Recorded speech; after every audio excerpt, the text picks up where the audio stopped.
Chapter 298. Ningxian deeply felt sorry for Xiao Lulang. This was his first time in the capital, but it wasn't his first time coming into contact with officialdom. When he was in the local area, he had been a teacher at the prefectural school, and had also been a temporary registrar for the county magistrate. He had seen the darkness and strife of officialdom with his own eyes, but he had never expected that the Hanlin Academy, such a clean place, would have such unfair things. In fact, his own life wasn't very smooth, but this kind of unsmoothness was within the normal range. He had no power, no influence, and no background, so he wasn't valued. Xiao Lulang, on the other hand, was deliberately suppressed. Xiao Lulang had a good mentality and didn't break down. If it were someone else, they would have broken down long ago. Ningxian didn't say anything else. He patted his shoulder and sighed as he left. Xiao Lulang went out to wash his brush. When he came to the ink washing pool, Royal Prince happened to also come here to wash his brush. He didn't need to do it himself. Someone else would do it for him. He was surrounded by a group of colleagues, who all congratulated him. I heard that Editor Zhuang got first place. This is called true gold fears no fire. Yes, this time no one dares to be biased. As they spoke without scruples, they didn't forget to cast meaningful glances at Xiao Lulang.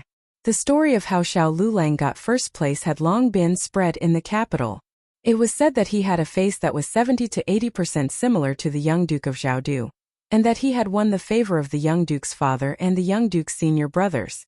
Even his top score was deliberately given to him by the emperor in order to suppress the Zhuang family, and the emperor couldn't reach so far into everything. The Hanlin Academy was a place where the emperor's bloodline couldn't reach. As a matter of fact, he showed his true colors in the first Hanlin Academy exam. In fact, don't think that scholars would be more reserved than country shrews.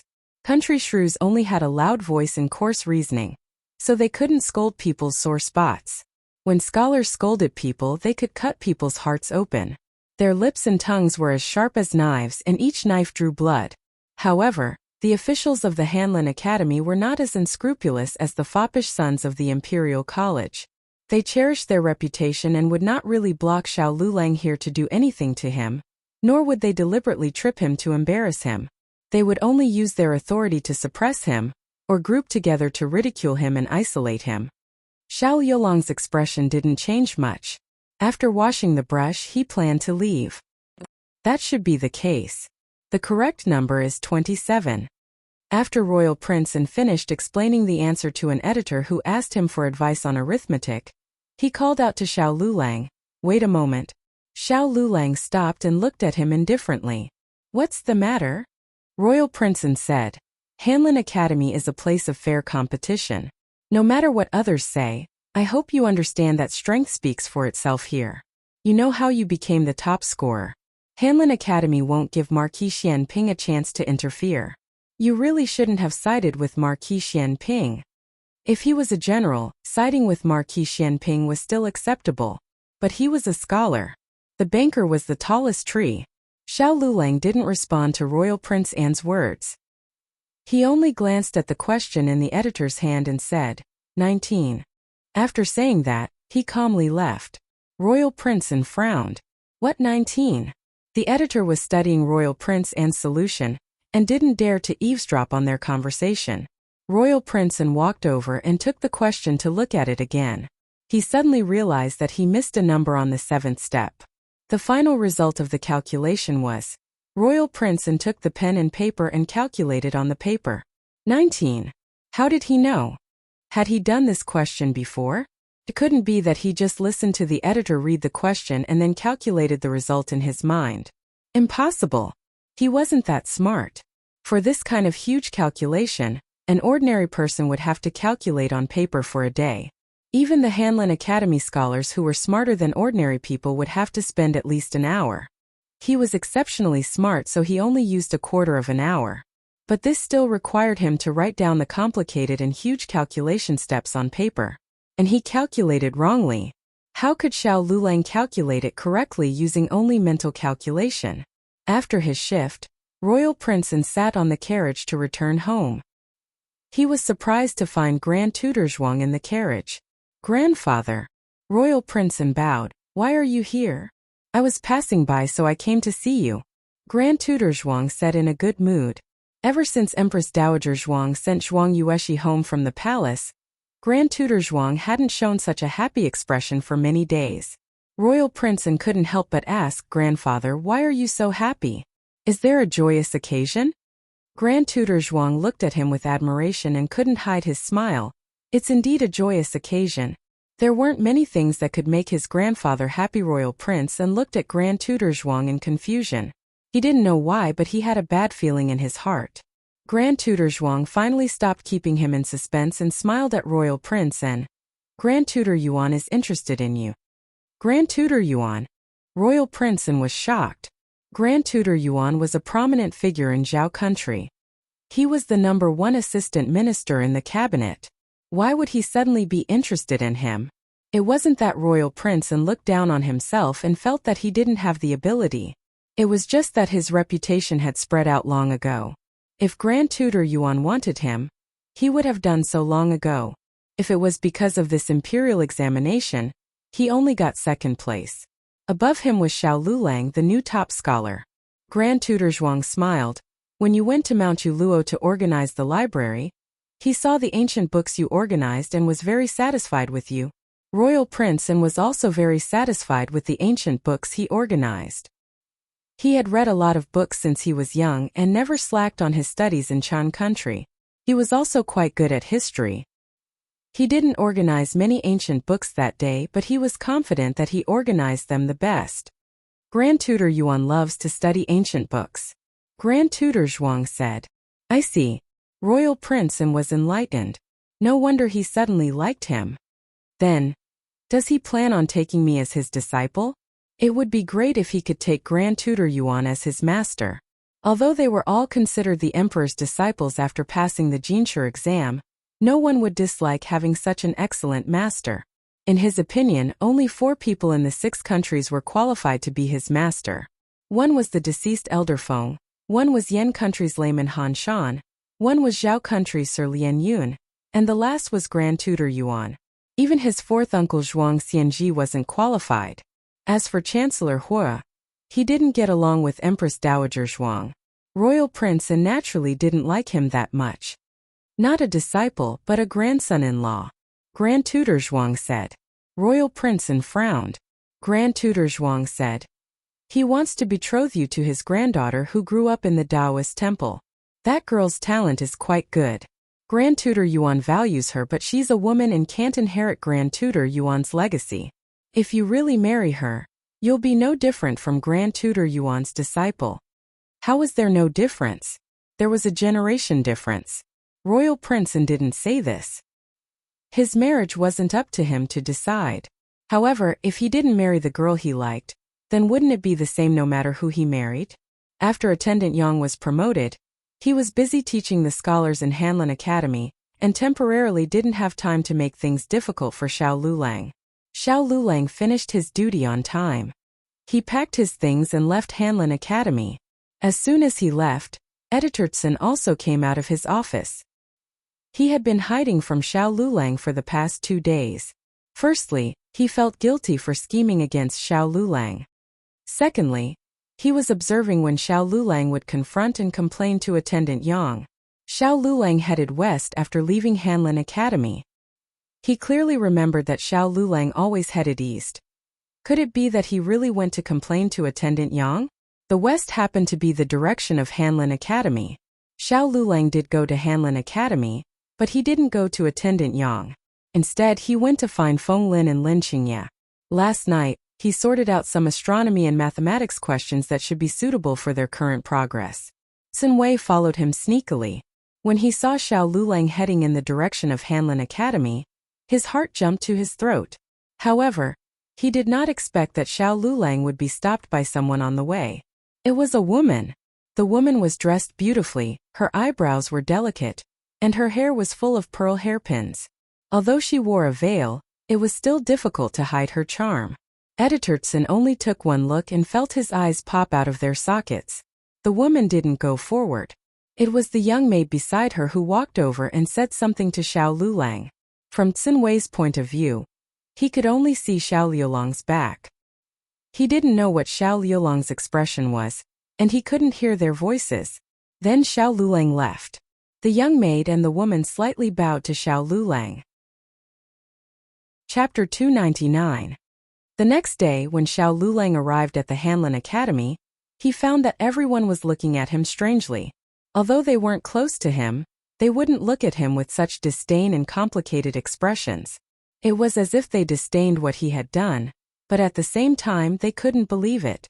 There was even a hint that Xiao Lulang didn't understand.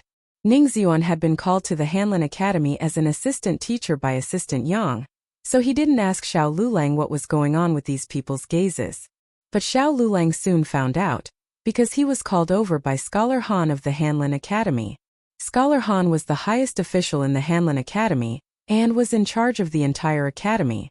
Normally, people at his level wouldn't call in a 6th-rank cultivator alone. Scholar Han looked at Xiao Lulang.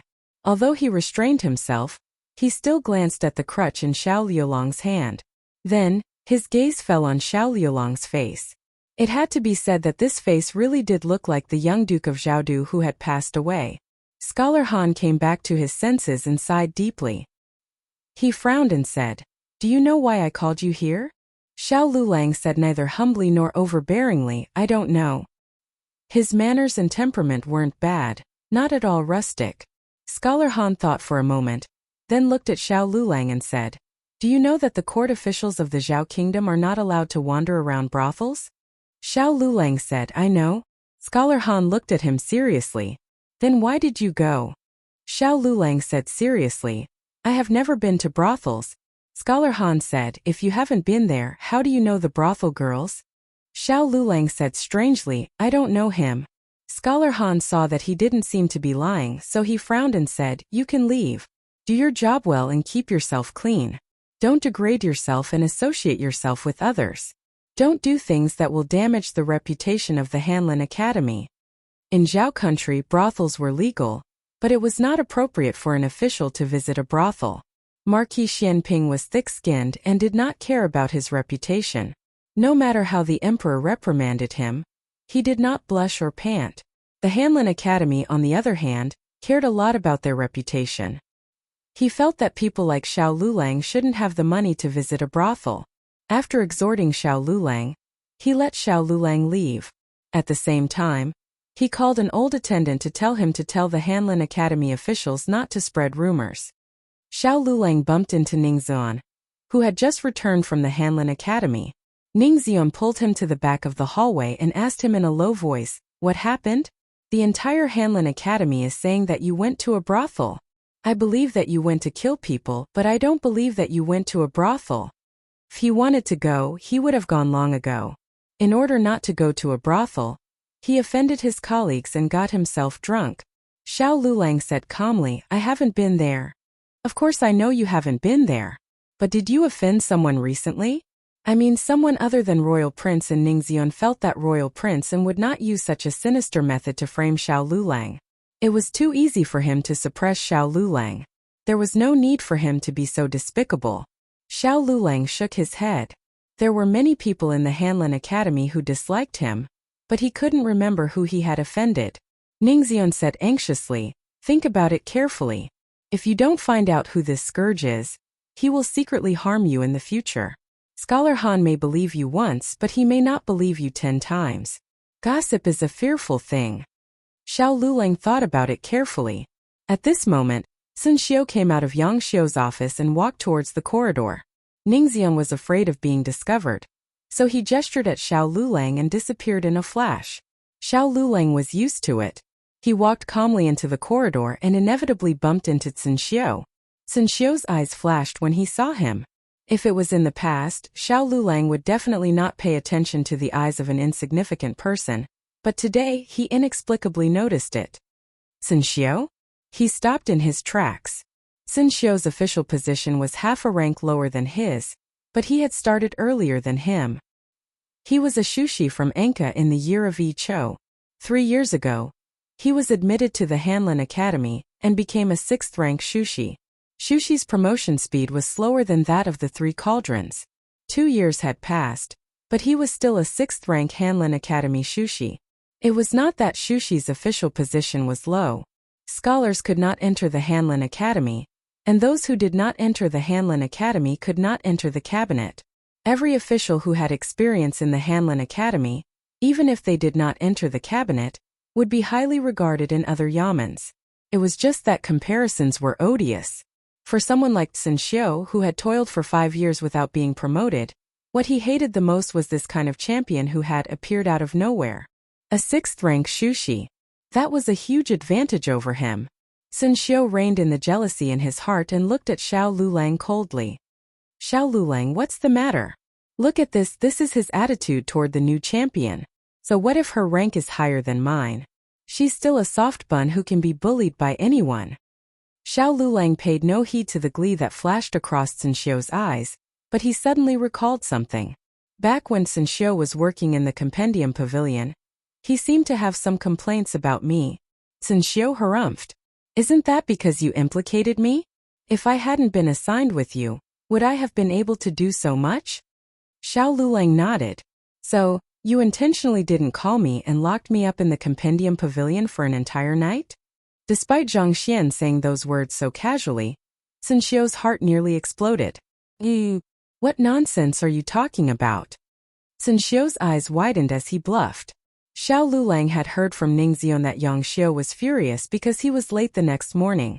It was clear that Yang Xiu didn't know that he was locked up in the Compendium Pavilion. Yang Xiu would not call him when he left, but he wouldn't call him personally either. That left only Wang Xiu and Sun Xiu, who were in the same room as him. Wang Xiu didn't act strangely with him these past few days, but Sun Xiu was always sneaky and evasive. Don't slander me. Sun Xiu was furious. Xiao Lulang calmly said, You were the one who spread the rumors about the brothel, right? Sun Xiu's face paled. Don't talk nonsense. Don't slander me. What brothel rumors? I've never heard of them. Xiao Liulang's expression didn't change as he said, Sirhan already said it was you. Sun Xiu suddenly froze. He didn't dare to look for Sirhan to confront him. Xiao Lulang saw the look in his eyes and knew the answer in his heart. He faintly looked at Sun Xiu and said, Sun Xiu, do more work and stop spreading rumors. After saying that, he ignored him and walked past him. Sun Xiu was reprimanded by a country bumpkin and felt indignant. He turned around and called out to him, I spread rumors? What rumors did I spread? Didn't you secretly meet with the girls from Immortal Music House yesterday? You guys dared to do it in public, you're simply shameless. Girls from Immortal Music House? Xiao Lulang stopped and looked at Sun Xiu strangely. What Immortal Music House? Immortal Music House was a brothel that had only emerged in the last 3 years, but it had already reached the position of the leader, even suppressing Soft Jade Pavilion. Sun Xiu panicked and secretly scolded himself for spilling the beans. Thinking about it, it didn't make sense. Why did he talk to those 2 girls but he didn't know they were from Immortal Music House? They clearly looked like they were having an affair. How could Sun Xiu know that they only asked Xiao Lulang for directions and didn't say anything about their origins? Xiao Lulang didn't remember this matter at all, so he didn't guess that they were 2 passers-by. Xiao Lulang strangely looked at Sun Xiu and didn't talk nonsense with him. He turned around and returned to the office. Editor Sun carefully took out a wooden plaque that was painted with red paint. On the wooden tablet, there were 3 words written in cinnabar. Immortal Music House. The 2 girls had carelessly dropped it and Sun Xiu had walked over to pick it up. Otherwise, he wouldn't have known that they were from Immortal Music House. How could Xiao Lulang, this kind of poor boy, have a relationship with the famous Immortal Music House? This made Sun Xiu endlessly jealous. He had intended to hand over this tablet as evidence that Xiao Lulang was hanging around the brothel, but he was reluctant to do so. After hours, Sun Xiu took the tablet and went to Immortal Music House. Immortal Music House was located southeast of Qingfenglu and was only 100 steps away on foot. It had the reputation of an immortal palace, not only because it was decorated like an immortal palace, but also because every girl inside was as beautiful as a fairy. And its courtesan was called Chang'e of the Moon Palace. Inside the carriage, Sun Xiu changed out of his official robe and wore a navy blue brocade robe. He was about the same age as Ningxion in his early 30s. His appearance was much better than Ningxion's and he was a handsome young master. Immortal Music House was a place where ordinary people couldn't enter. Money wasn't easy to use. It wasn't that they didn't accept money, but that money wasn't enough. Editertson handed the token to the female guard at the door with a tentative attitude. Who knew that he really went in? The one who led the way was a girl who was as beautiful as the moon. The girl smiled sweetly and said, "So it's Sister Qianshua's distinguished guest. Please come to the room." Sun Xiu was flattered. He looked at the girl in front of him and couldn't help but smile. The rumors are true. You really are as beautiful as a fairy. The girl heard him and laughed. I'm not a girl in the house. I'm just a servant girl. Sun Xiu was shocked. A servant girl was so beautiful. How beautiful would the girls in the house be? As soon as he thought about it, he heard the little servant girl who led the way smile and greet him. Miss Lan Xian. Editertson raised his head when he heard this. A beautiful woman dressed in purple slowly walked down the steps. Her skirt fluttered across the wooden steps, and her figure seemed to touch a purple glow.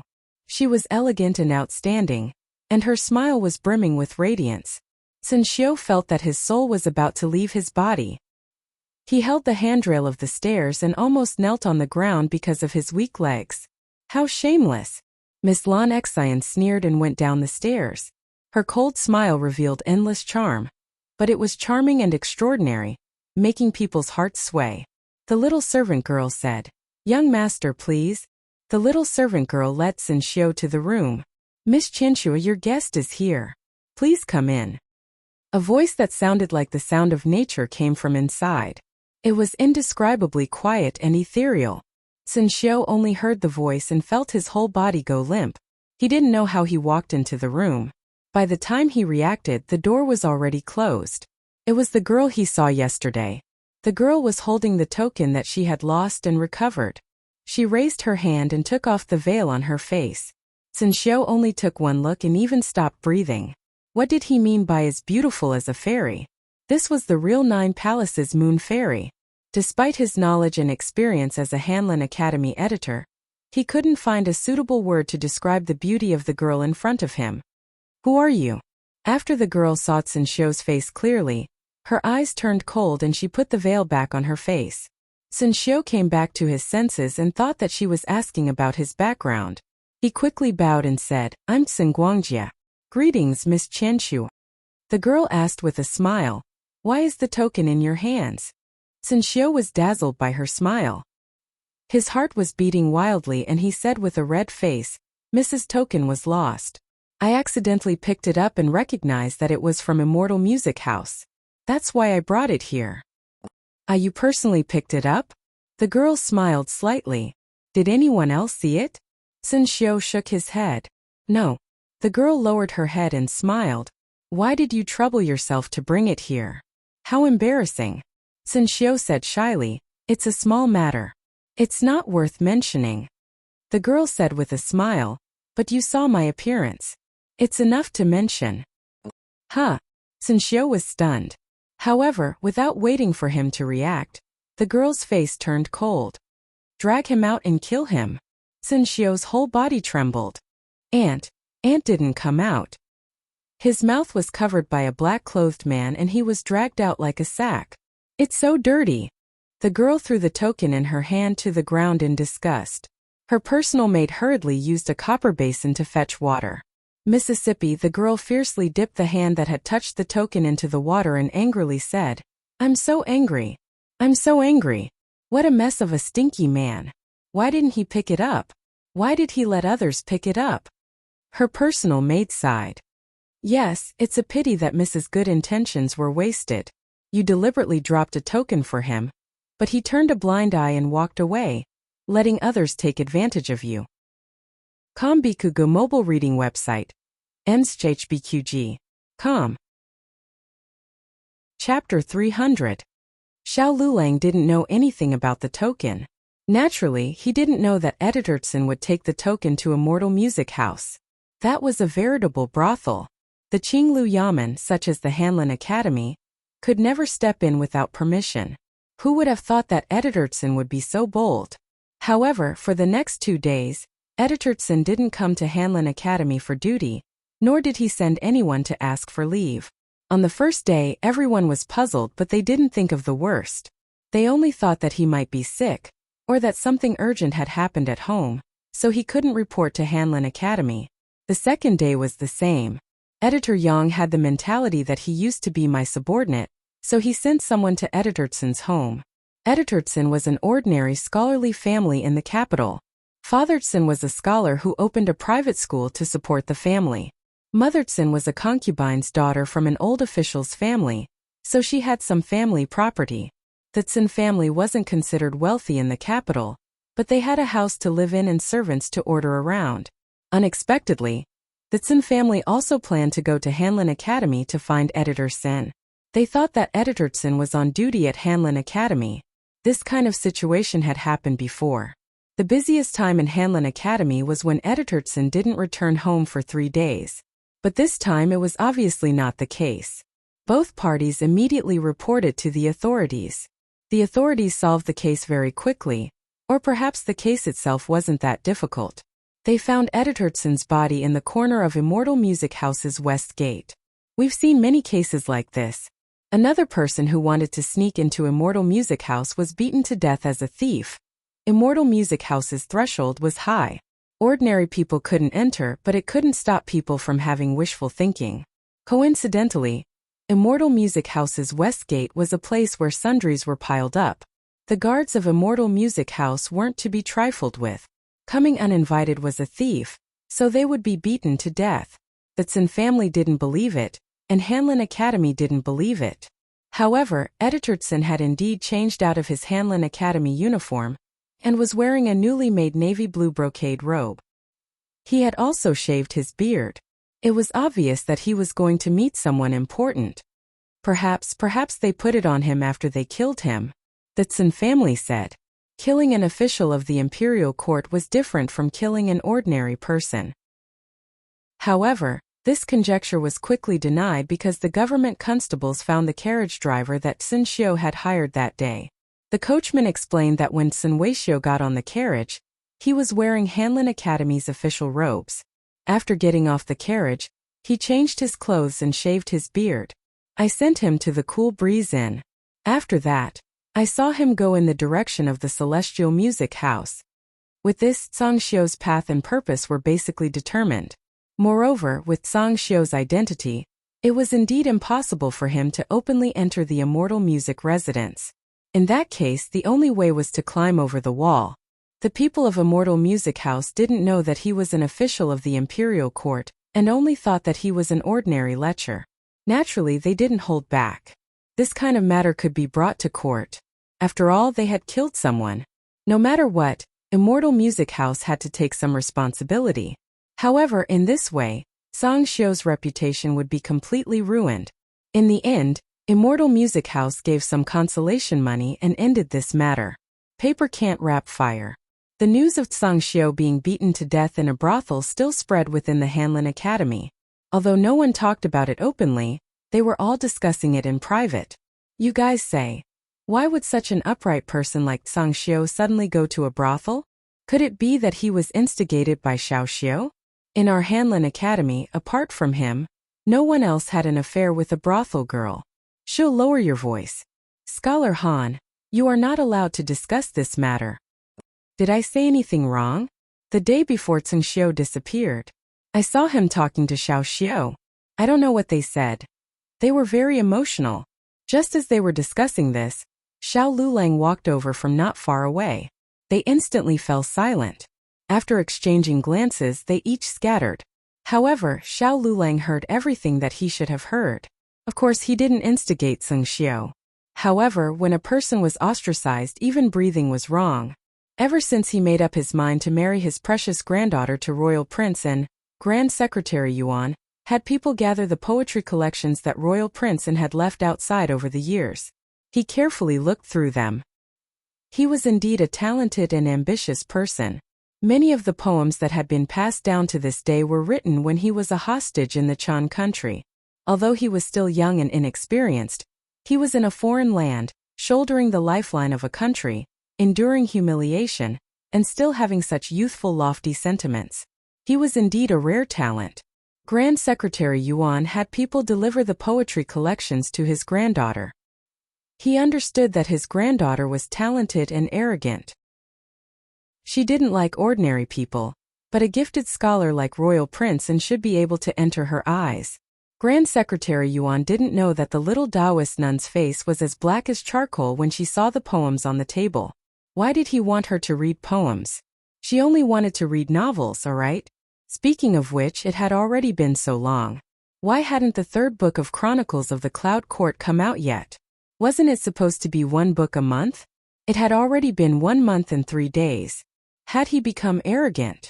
In Jadewater Alley, the old chancellor had just finished writing the last word when he put down his brush and sneezed fiercely.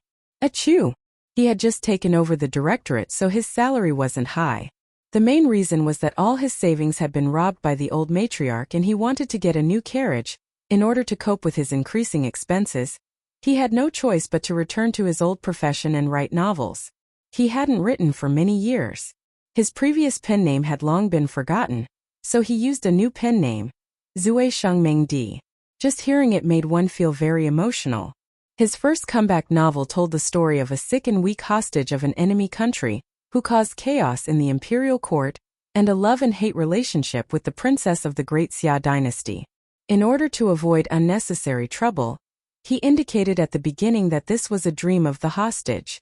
However, even so, it still made people unable to stop chasing after it. The first 2 books sold very well and he made a small profit.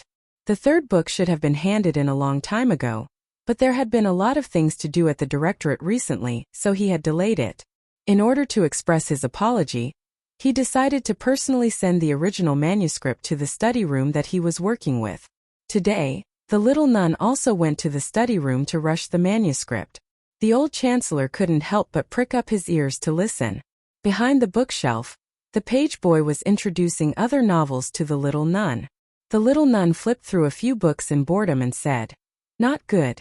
It's not as exciting as the story of Zui Shengmeng Di."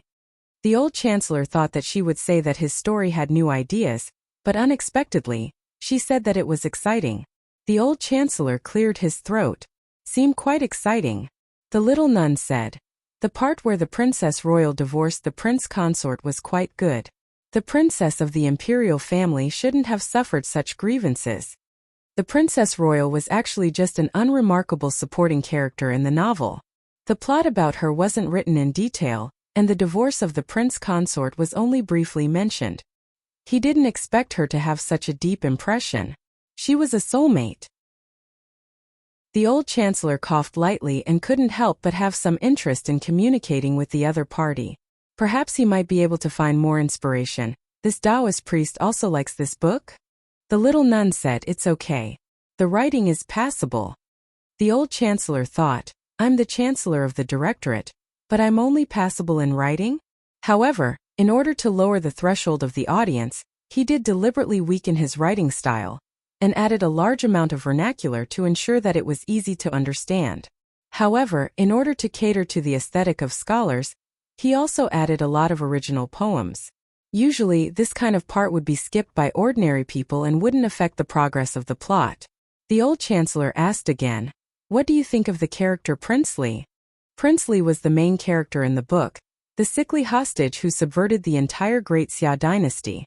The little nun curled her lips and casually flipped through a novel she took off from the shelf. "He's good at scheming but not at love. He's blind." The old chancellor. The little nun sighed. He doesn't want the great general of Great Xia, and wants the 6th princess. If he's not blind, then what is? He's so black-hearted and sickly. He and the mighty and cold General Fu are a match made in heaven. Doesn't he see that General Fu is infatuated with him? The old chancellor's mouth twitched. When did General Fu become infatuated with Princely?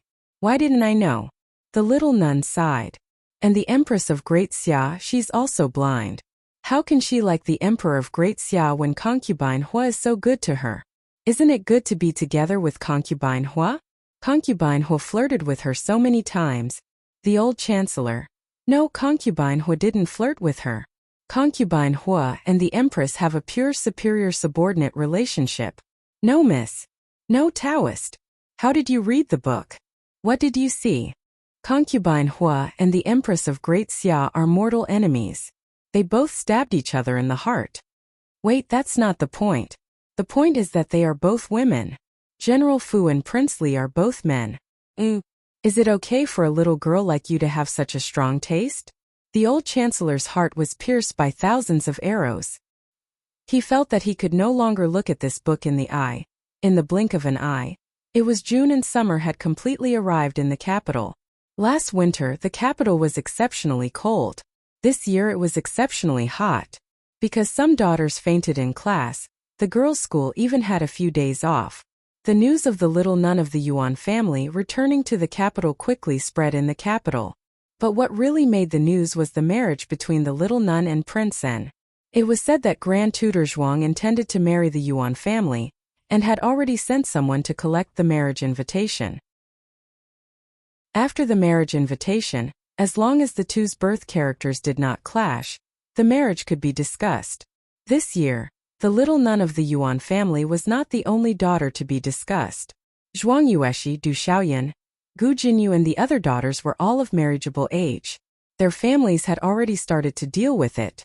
Gu Jinyu also ended her life at Xiaoyu Zhuang, and returned to the manor to wait for the marriage arranged by old Madame Gu and concubine Shu. Old Madame Gu furrowed her white eyebrows when she saw that Gu Nianji was tanned and looked haggard. How did you end up like this? Didn't you say that you were only going to stay at the manor for a few days? What have you done? How can I bring you out in this state? Gu Jinyu did not speak. She did not curry favor with old Madame Gu like before. Old Madame Gu was furious and said impatiently, "Don't go out these few days. Stay in the boudoir and recuperate." Gu Jinyu said softly, "I want to visit mother." It would have been better if she did not mention this. Now that she mentioned it, old Madame Gu was furious. That damned Yao Shi used her to deal with concubine Ling, and moved out of the manor. When others asked her, she could only vaguely say that she moved back with Gu Yan. The noble ladies and daughters in the capital thought that Yao Shi and Gu Yan moved back to the manor to recuperate and did not say anything. They knew that Gu Yan's health was not good. Hearing that Gu Jinyu wanted to visit Yao Shi, old Madame Gu naturally did not allow it. "You're not allowed to go anywhere. If you still think of yourself as the daughter of the Marquis's estate, then stay in the manor obediently." "Yes," Gu Jinyu respectfully responded. But although she agreed verbally, she turned around and secretly left the manor. "Mother." She came to Jade Water Alley. After getting off the carriage, she eagerly entered the courtyard. Yao Shi was sitting in the hall playing the lottery. At this time, the children in the family had gone to school to work and had not returned yet. Gu Yan had also gone to school. Only she and Nanny Fong were idle at home. Actually, they were not idle. In the morning, Auntie Lu called her over to help her daughter embroider a wedding dress. In the afternoon, the Wan family's maidservants came to ask for guidance on needlework and cooking. The Wan family's maidservants had just left. Her days were quite fulfilling. The baby in her belly was growing day by day. She could already feel the fetal movement. Occasionally, she would miss Gu Jinyu. But when she heard that she had gone to the manor outside the city to relax, she could not call her back. Hearing a familiar voice, she paused. Just as she was about to turn around, Gu Jinyu had already walked over. He planned to throw himself into her arms as usual, but he suddenly saw her slightly bulging belly. When the weather became hot, it was easy to show off one's belly if one wore less clothes. Yao Shi's body was thin, making her 5-month pregnant belly look very prominent. Gu Jinyu glared at her. "Mother, you're back." Yao Shi smiled knowingly and took her hand. She nodded and said, "And mother is pregnant. It's been 5 months." In that case, concubine Ling was pregnant when she was still in the manor. Halfway through her words, Gu Jinyu realized that she had mentioned someone she should not have mentioned. She said guiltily, "Sorry, mother. I shouldn't have mentioned that person." Concubine Ling had harmed Yao Shi for more than 10 years. Yao Shi was indeed unwilling to mention her. Yao Shi skipped this topic and patted the chair beside her. "Sit down. Let mother take a good look at you." Gu Jinyu sat down. Yao Shi raised her hand and stroked her hair. She said with heartache and shock, "You've become tanned and your hands have become thicker. Have you had a hard time in the manor these past few months?" Marquis Ding An's manor had many manors. There were quite a few outside the capital. Yao Shi did not know which one she had gone to. Gu Jinyu lowered her eyes and did not speak for a while, but a tear fell onto the back of Yao Shi's hand. Yao Shi immediately panicked. Jinyu, what happened to you? Gu Jinyu did not reply. Instead, she stood up and knelt in front of Yao Shi. She choked out, Mother, Jinyu was wrong. Yao Shi was completely confused by her actions. Her heart also began to panic. Get up and speak. What happened to you? Did something happen to him? Don't scare Mother. Gu Jinyu shook her head with tears in her eyes. She held on to Yao Shi's hand that was about to help her up. She sobbed and said, Mother. I've let Mother down. Yao Shi panicked. You, what happened to you? Second young miss is too much. Isn't it just not visiting Madam for a while? Madam is your mother. Would she mind this? Granny Fong walked out of the kitchen with a smile. In her hands was a plate of fried peanuts. She said to Yao Shi, Wasn't Madam craving for this just now? It's done. A pregnant person did not have any resistance to food. Her attention was immediately drawn over. She said to Gu Jinyu, You also have a taste. Granny Fong placed the peanuts on a small stool to the side and helped Gu Jinyu up. The floor is cold. Madam understands that second young miss is being filial. There is no need to blame yourself. Is second young miss living well in the manor? I see that second young miss has grown taller. Her body is not as thin and her face is not as pale. Gu Jinyu's original thinness was all thanks to Consort Shu. He did not eat sweet food or fatty food, making him look weak and frail.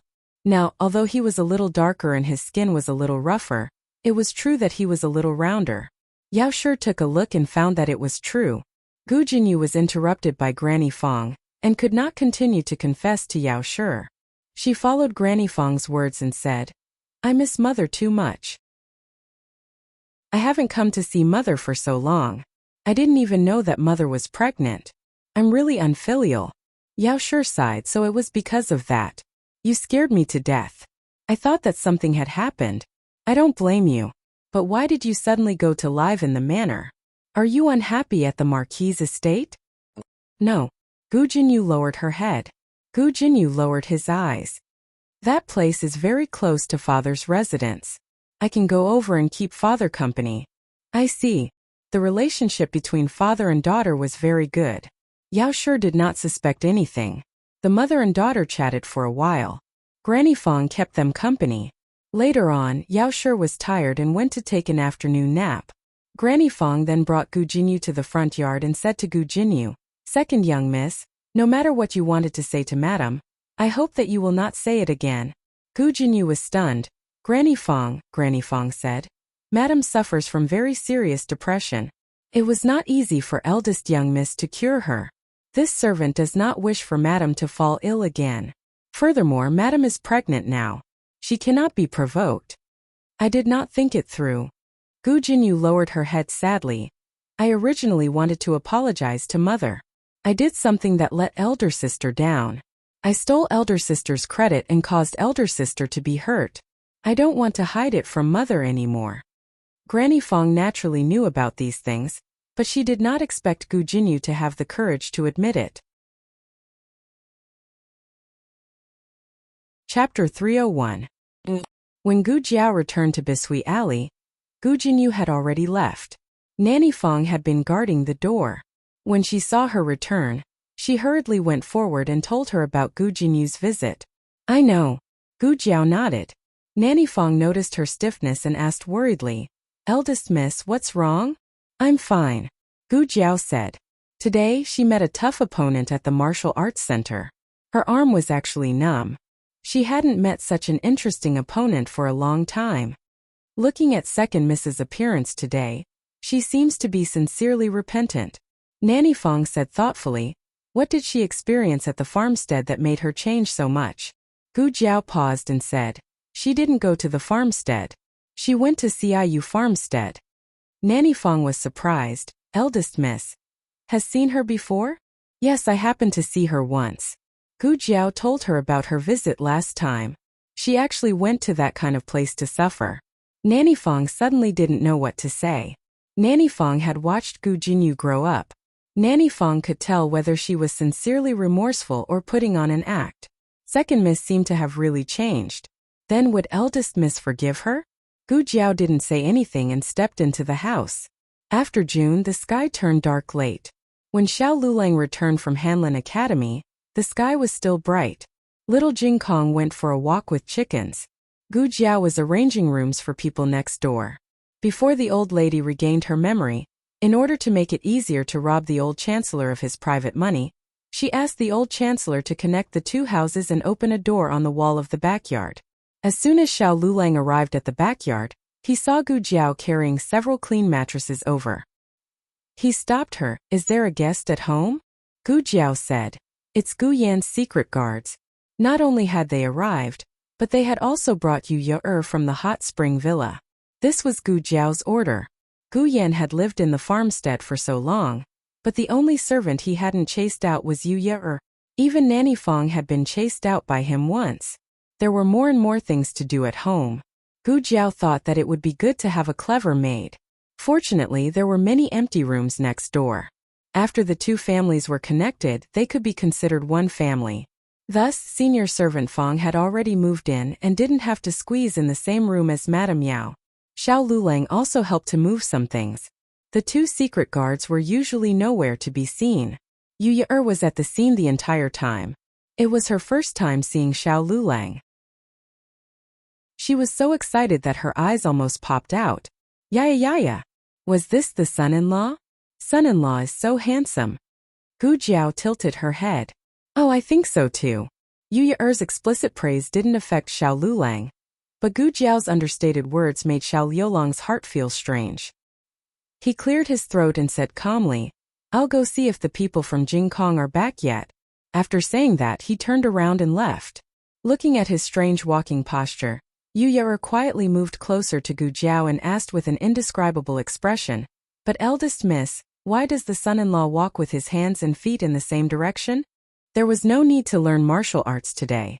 When Gu Yan returned from Qinghe Academy, he saw the secret guards and Yu Ye, whom he hadn't seen in a long time. "Young master, do you still remember this servant?" Yu Ye asked happily. He had almost forgotten Yu Ye's name. After a long time, he frowned and said, "Bean Sprout." Yu Ye's face darkened. All of a sudden, everyone came back. After dinner, Xiao Lulang checked the children's homework as usual. He didn't bring his experience in Hanlin Academy back home. He restrained himself and tidied up his emotions. He patiently tutored little Jing Kong, who had been arguing with him the entire time, as well as Gu Yan and Gu Shaoshan, who had been daydreaming all night. At night, when everyone was asleep, he took out the ancient book and continued to study the formulas. Gu Jiao gently pushed open the unlocked door. "Can I come in?" "Come in," Xiao Lulang said. Gu Jiao pushed open the door and entered with a bowl of lotus seed soup in her hand. The weather was hot, so the lotus seed soup had been chilled with well water to cool down and relieve the heat. Xiao Lulang was wearing thin pajamas. Because he had sweated a little, the pajamas stuck to his body and inadvertently outlined the contours of his body. His young body exuded a vigorous masculinity that perfectly combined with his youthful aura. Gu Jiao's eyes grew on his body. Xiao Lulang coughed softly and said, "It's so late. Why aren't you asleep?" Gu Jiao placed the lotus seed soup beside his hand. "Lotus seed soup? Xiao Lulang, have you eaten?" Gu Jiao shook her head. "Xiao Lulang, then do you want to what? Eat together? Or do you want to eat first? There was only a bowl and a spoon." "You eat." Xiao Lulang quickly pushed the bowl in front of her. Gu Jiao sat down in front of him and looked at him with her chin in her hands. "I don't want to eat. I made it for you." If Xiao Lulang continued to refuse, it would be inexcusable. He paused, took the bowl and tasted it gently. The bitter lotus seed heart was picked, and mint and osmanthus sugar were added. It was cool and sweet but not greasy. "Is it delicious?" Gu Jiao asked. "It's delicious," he said. Gu Jiao curved her lips. Xiao Lulang finished the bowl of lotus seed soup. Gu Jiao kept looking at him with her chin in her hands. Actually, the weather was hot, and she didn't wear much. She wore a thin summer shirt over her pajamas. She didn't grow much in the past 2 months, but her figure became more exquisite. Xiao Lulang swore that he didn't mean to peek, but she was sitting in front of him. He inadvertently glanced at her. Gu Jiao's lapel was slightly open, revealing a small section of pink undergarment lace. This was supposed to be a normal attire, but in the darkness of the night, it gave off a sense of privacy and charm. "Why are you sweating?" Gu Jiao tilted her head and asked, "Is the lotus seed soup not cold enough?" It was strange that he could sweat while eating something cold. Xiao Lulang didn't know how to explain. He wasn't just sweating. His heart was beating faster. This had nothing to do with the feelings between a man and a woman. It was purely a man's instinct. In the middle of the night, a man and a woman alone, she was so gentle and quiet. Although this girl was very likely to be an irritable kitten who liked to explode, she was too deceptive at this moment. Just when Xiao Lulang didn't know how to answer, Gu Jiao suddenly stood up and leaned towards him across the table. The distance between them was shortened. Her warm breath and fragrance assailed his nostrils. The pink undergarment lace was right in front of his eyes. He quickly closed his eyes, but the blood rushed to his head in an instant. Gu Jiao gently wiped his sweat. He still didn't dare to open his eyes. Suddenly he heard Gu Jiao chuckle softly. Then the sound of clothes sliding could be heard. "The clothes are done. You can open your eyes now." This. Xiao Lulang suddenly didn't know whether to open his eyes or not. Gu Jiao couldn't stop laughing. If she wasn't afraid of waking up little Jing Kong, she would have laughed out loud. Xiao Lulang didn't feel the shadow in front of him leave for a long time. He could still smell her fragrance and breath. He was a normal man. It was impossible for him to be indifferent when a woman was so close to him in the middle of the night. He took a deep breath. "You." He wanted to tell her to go back to her room and rest. Before he could say anything, he heard her say, "Look, what's outside the window?" He turned his head, opened his eyes, and looked at the moonlight outside the window. Everything was as usual. "There's nothing," he said as he turned his head. At this moment, Gu Jiao supported herself on the table and moved forward. When Xiao Lulang turned his head, he saw Gu Jiao's movement. However, it was too late for him to avoid it. "Jiao Jiao," little Jing Kong's sleepy voice suddenly sounded from inside the curtain. Gu Jiao retreated. Xiao Liulang's lips touched the air. He wanted to avoid it when he couldn't, but if he really avoided it, Gu Jiao came to the bedside and lifted the curtain. Little Jing Kong didn't wake up, but he seemed to want to pee. He covered his little butt and said, "Jiao Jiao, let me do it." Xiao Lulang came over and carried the half-asleep little guy to the backyard to pee. Some things couldn't be continued once they were interrupted. Xiao Lulang put the little guy back on the bed.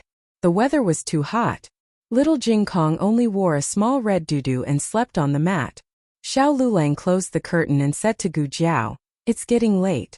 Go back to your room and rest." Gu Jiao said, "Oh." She took the bowl out, washed it, and went back to the east room. Xiao Liulang's mind kept flashing with images that he shouldn't have. It took him a lot of effort to calm down. He forced himself to study for an hour. He thought that he could clear his mind and reduce his desires. However, as soon as he put down the book, the thoughts that he shouldn't have had came back again. Chapter 302. What's wrong with me? Although I've been restless before, I've quickly suppressed it. This time, this feeling of not being able to control himself made Xiao Lulang feel at a loss and even a bit irritated. Could it be that after reading so many sage books, in the end, he only became a beast? He shook his head and forced himself to get rid of these distracting thoughts from his mind. The effect was not satisfactory. It was as if the more he forced himself to suppress it, the more it was like boiling lava, burning his entire chest until it was boiling hot. In the end, he had no choice but to get up and go to the ancient well in the back courtyard to get a bucket of water and take a cold shower. Gu Jiao, on the other hand, was much more heartless. It was true that she teased him, and it was not false that she slept with him after teasing him. A certain person fell asleep with her head against the pillow. However, she was destined to not sleep well. She had a dream again. She dreamed of Xiao Lulang, who was an official in the Hanlin Academy. Xiao Lulang was from a humble family and had defeated Royal Prince and to become the new top scorer. Many people were jealous and envious of him. The Hanlin Academy was also Imperial Tutor Zhuang's territory. It was easy to imagine his situation there. However, gold would always shine. No matter how his colleagues tried to suppress and ostracize Xiao Lulang still had a chance to display his intelligence. However, it was not in the Hanlin Academy but in the Ministry of Justice. It turned out that there was a murder case in the Ministry of Justice. The murderer was caught by a passing Hanlin official and handed over to the Ministry of Justice. However, not long after, the murderer's family came to the Hanlin Academy and said that the Hanlin Academy had caught the wrong person. His father was not the murderer. That was a 9-year-old child. No one would believe a child's words. Only Xiao Lulang went to the Ministry of Justice. In the end, Xiao Lulang found that the child's father was not the murderer. Xiao Lulang helped the Ministry of Justice catch the real culprit and was greatly appreciated by the Minister of Justice. Now that the matter had progressed to this point, Xiao Lulang seemed to be truly successful in his career, finally seeing the light of day. But who would have thought that on his way back from the Ministry of Justice, Xiao Lulang would be hit by a young Taoist nun who fell from a building. He was knocked out and so was the little nun. In broad daylight, a man and a woman were lying on top of each other and fainted together. Those who didn't know what was going on all thought that something had happened between the two.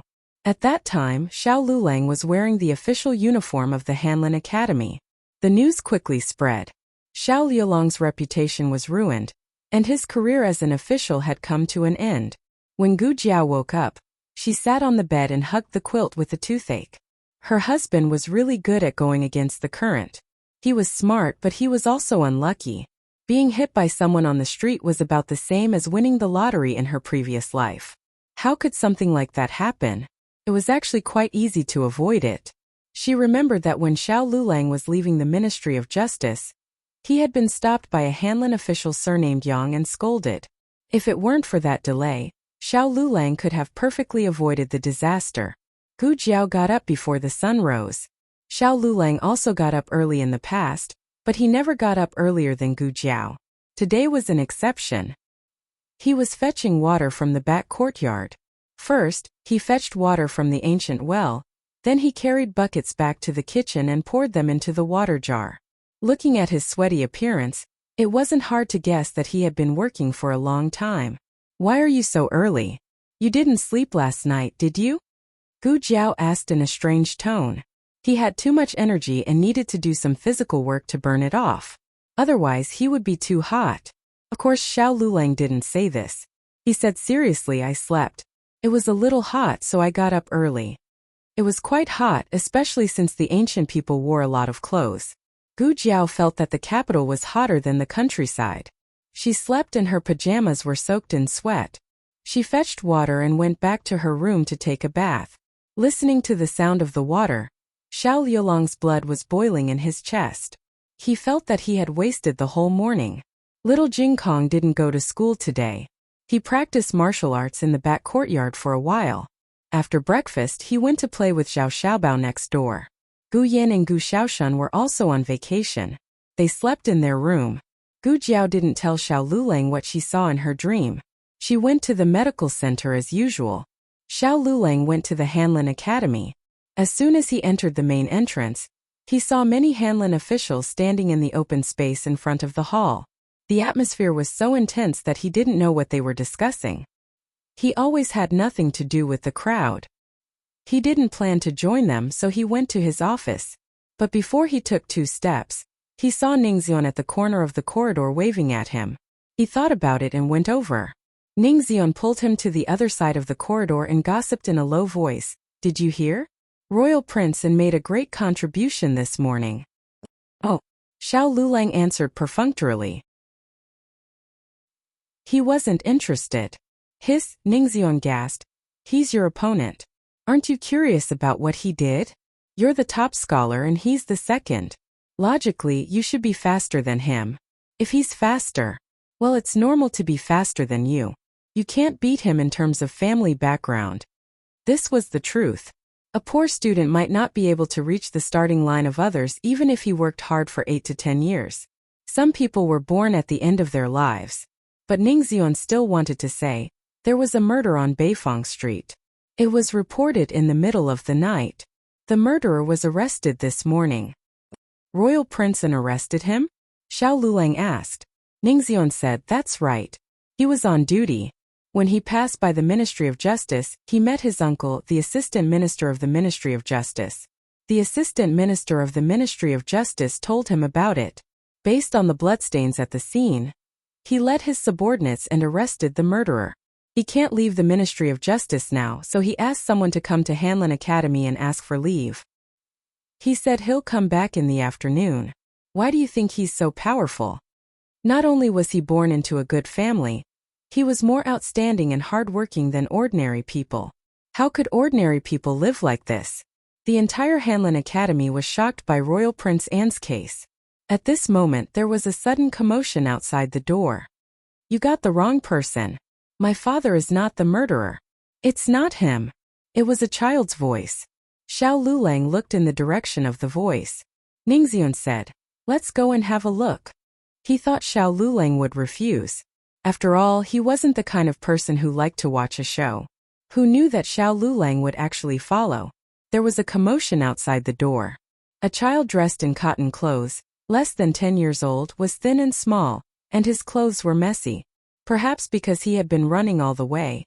He was sweating profusely and one of his shoes had fallen off. He tried to rush in, but was stopped by Kong Mu of Hanlin Academy. His eyes were red, but he held back his tears. Your Hanlin Academy has caught the wrong person. My father is not the murderer. He didn't kill anyone. He was a child after all. When he heard that a Hanlin official had helped solve the case, he thought that his father had been arrested and brought to Hanlin Academy. He screamed at the top of his lungs, but no one present believed him. Kong Mu was a little impatient. How would we know if your father is the murderer? Even if you want to make a scene, you should go to the Ministry of Justice. Hanlin Academy is not the place to hear cases. Where is the Ministry of Justice? I finally found Hanlin Academy. The child finally couldn't hold back and cried in despair. It was obvious that he couldn't walk anymore. The soles of his feet were covered in bloody blisters. The child of a murderer. Not many people really sympathized with him. Just as he was crying uncontrollably, a tall and slender figure came in front of him. I'll take you to the Ministry of Justice. His crying stopped abruptly. He raised his teary eyes and looked at the handsome face in disbelief. Really? Everyone looked at Xiao Lulang as if they were looking at an idiot. Helping the child of a murderer? Was he crazy? I'll take a leave of absence, Xiao Lulang said to Kong Mu. Kong Mu was probably shocked by his behavior and didn't say a word. Xiao Lulang hired a carriage and took the child to the Ministry of Justice. The child's narrative ability was quite clear. Xiao Lulang learned from him that he had abdominal pain in the middle of the night. His father went out to find a doctor for him, but he didn't return for the whole night. The next day, he heard that his father had been arrested as the murderer. His mother had fainted. Xiao Lulang asked, is there anyone else in the family? He shook his head. No. Sir, my father wouldn't kill anyone. He really wouldn't. Believe me. Xiao Lulang only believed in evidence. If his father really was the murderer, then he had to understand that the imperial court didn't wrongly accuse anyone. If his father wasn't the murderer, then the imperial court would give his father justice. Xiao Lulang took him to the Ministry of Justice. Seeing that it was a Hanlin official, the guard of the Ministry of Justice was very polite. He took Xiao Lulang to the side hall. There, Royal Prince An was discussing the details of this case with his uncle, Assistant Minister Qin. Because the murderer wasn't willing to confess, they had to find more evidence to punish the murderer. Sir Qin, someone from the Hanlin Academy is here, the guard reported outside the door. Assistant Minister Qin didn't understand. Why is someone from the Hanlin Academy here? Royal Prince An shook his head. I don't know. He was also very confused. Come in, Assistant Minister Qin said. Xiao Lulang walked in with the child. It's you. Royal Prince An's brows furrowed as his gaze fell on the child. Who is he? He's the suspect's son. He went to the Hanlin Academy, Xiao Lulang said in a tone that was neither servile nor overbearing. Assistant Minister Qin had heard about the new top scorer. Seeing that he was leaning on a cane, he guessed the other's identity. It was this brat who stole his nephew's top score position? The child said. My father isn't the murderer. He didn't kill anyone. Who told you to bring him in? Hurry and take him out. Assistant Minister Qin shouted harshly. Seeing that Xiao Lulang didn't move, he said coldly, Someone come. A guard walked in and took the crying child out. Xiao Lulang looked at Royal Prince An. He didn't say a word, but Royal Prince An felt like there was a thorn in his back from his gaze. He sighed. It was already suspicious for him to appear on the street in the middle of the night. When Wu Yang found him following the bloodstains on the street, he was planning to bury the tools used to commit the crime. My father wasn't suspicious. My stomach hurts. He went out to get a doctor for me. You're the suspicious ones. You're wrongly accusing a good person. The child's stubborn roar came from the corridor outside the door. Can I go take a look? Xiao Lulang asked. Normally, the Hanlin Academy couldn't interfere with the Ministry of Justice's work. Royal Prince An was purely helping his uncle. However, since he was involved, it wasn't a big deal to let Xiao Lulang take a look. The corpse was placed in the Ministry of Justice's ice cellar. Xiao Lulang first went to take a look at the corpse, then went to see the child's father. That child's father is a butcher. Royal Prince An said to Xiao Lulang. It was as if he was telling Xiao Lulang that people who killed more often seem to have an easier time killing people. You've got the wrong person. The murderer isn't him, Xiao Lulang said. Assistant Minister Qin was so angry that he laughed. You think it's not him just because you say so? Xiao Lulang said. The wound is on the right lower abdomen of the deceased. The back of the knife is above and the blade is below. The tip of the knife is slightly tilted to the left of the back. This is an oblique stab wound. It's not easy to stab with the right hand at this angle. The murderer used his left hand to hold the knife, so his dominant hand is most likely his left hand. Royal Prince An frowned. You're saying that he's left-handed? Xiao Lulang nodded. Royal Prince An said, That butcher, Xiao Lulang said, I've tried. He's not left-handed. Royal Prince An's expression became serious. Assistant Minister Qin sneered. What nonsense are you talking about? How could the royal prince catch the wrong murderer? Assistant Minister Qin wasn't like this in the past. He was too confident in Royal Prince An and felt that as long as it was sent by Royal Prince An, it couldn't be wrong. Are there any footprints at the scene? Xiao Lulang asked. Yes. Royal Prince An handed the drawing that the artist drew from the scene to Xiao Lulang. One side of the footprints is deep and the other is shallow. He should be injured. The suspect's leg is also injured. Xiao Lulang looked at the drawing and said, This isn't an injury. He was born with a limp. The injured footprints are messy and have different depths. These footprints are very regular. Royal Prince An was speechless. He wanted to ask how he knew. His gaze swept over the suspect's leg and he instantly understood. There were no signs of fighting at the scene. It was more likely that the murderer was an acquaintance. Moreover, the murderer was a man about 5 feet tall. Assistant Minister Qin didn't believe it at first. However, even if he didn't believe it, there were others who believed it. Another assistant minister surnamed Ming brought the guards to find the murderer. According to the characteristics provided by Xiao Lulang, the murderer was arrested and brought to justice without any effort. Assistant Minister Ming's eyes were crooked from smiling. Oh my God, this was simply a merit that fell from the sky. Who would have thought that you could catch a fake murderer? He patted Assistant Minister Qin's shoulder and said with a smile, The one who makes the first move doesn't necessarily have the upper hand, right? Assistant Minister Qin's mouth was about to fly off. Assistant Minister Ming went to the Minister of Justice to ask for credit. Of course, he didn't forget to bring Xiao Lulang along. The Minister of Justice was very surprised. How do you know all this? Hanlin Academy wouldn't teach this, right? Xiao Lulang paused and said, My eldest brother was a coroner. In order to support his mother and young Xiao Lulang, Brother Xiao gave up the opportunity to study and became a coroner. The Minister of Justice suddenly understood. He had heard about the background of this new top scorer. He heard that he came from a poor family. However, he didn't expect that he had a brother who was a coroner. The Minister of Justice asked, Your brother is now. Xiao Lulang said in a low voice, He passed away. Ah. The Minister of Justice didn't have a good impression of Hanlin Academy officials. Perhaps it was because he didn't enter Hanlin Academy in the beginning, so he said that grapes were sour. However, he felt that Xiao Lulang was different from those Hanlin Academy officials who thought they were a cut above the rest. He accidentally chatted with Xiao Lulang until late at night. When Xiao Lulang came out of the Ministry of Justice, it was already noon. It was around the same time as Gu Jiao predicted. On the other side, the news that Royal Prince An had caught the wrong person had already spread to Hanlin Academy. Assistant Minister Yang angrily rushed to the Ministry of Justice. What was wrong with Xiao Lulang? Did he think that he was arrogant just because he was a little smart? He actually dared to undermine Royal Prince An. Did he still want to work in Hanlin Academy?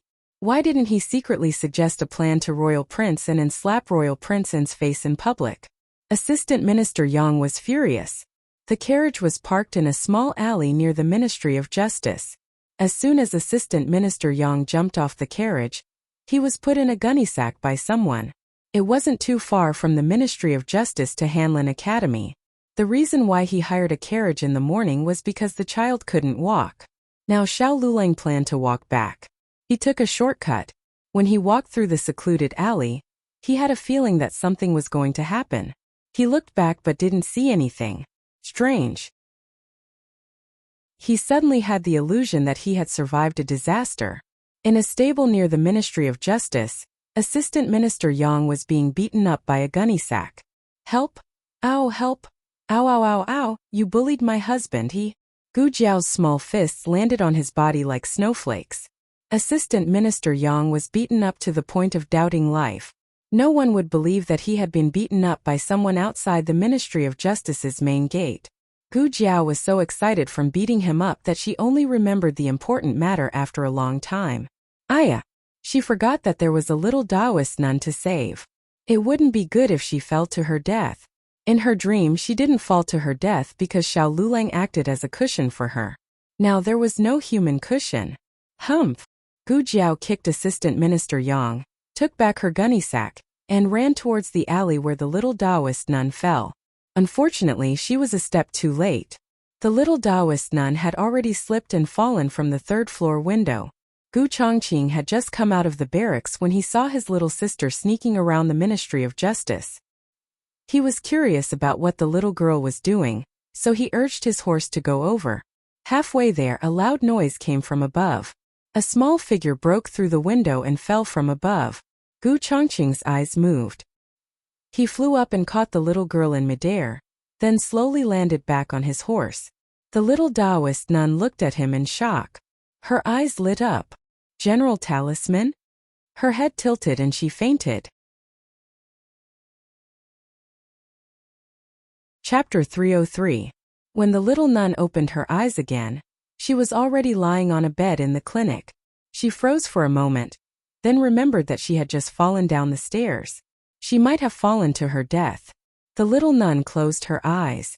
Since she was already dead, she might as well sleep. No! Suddenly, a proud young man's voice came from outside. Then a deep and magnetic voice said, "Then let's ride a horse? Do you want to ride a horse?" What kind of beautiful voice was this? And what kind of spoiling tone was this? The little nun was so engrossed in her novel that she threw off the quilt, got out of bed and opened the window. She saw a well-built man in dark light armor.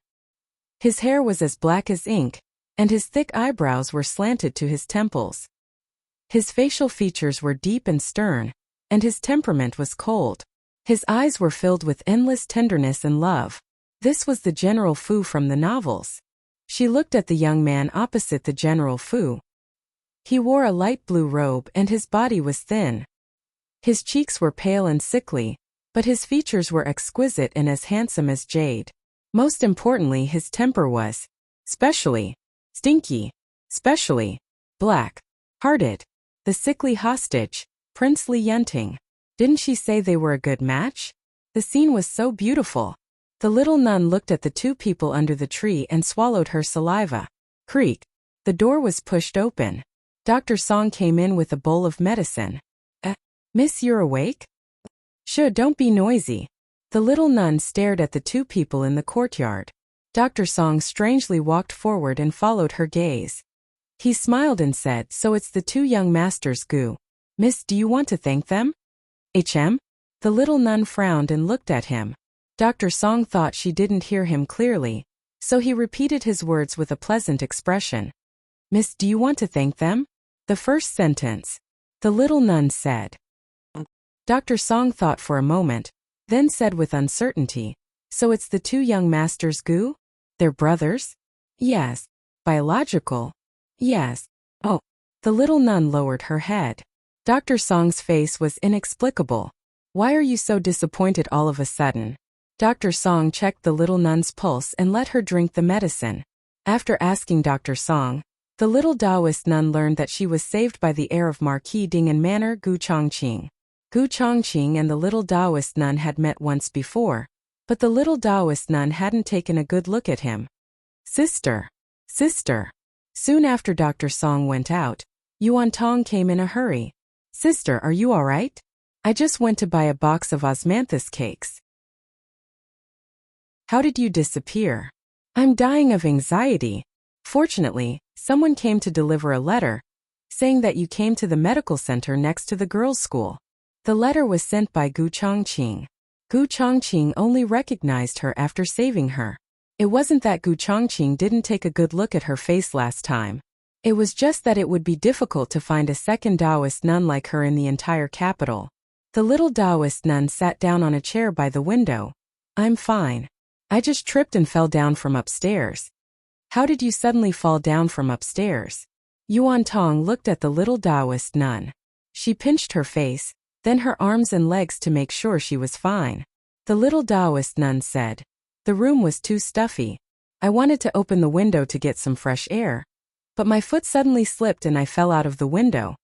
Yuan Tong indignantly said, "It must be because they didn't clean the floor properly, causing sister to slip. I'll go find that tea shop later." The little Taoist nun shook her head. "Forget it. It was my own carelessness." Yuan Tong wanted to ask her sister who brought her to the medical center, but she was suddenly interrupted by a hateful voice. "Yuan Tong." Yuan Tong clenched her fingers and coldly looked out the window. Gu Chengfeng stood outside the window with his arms crossed.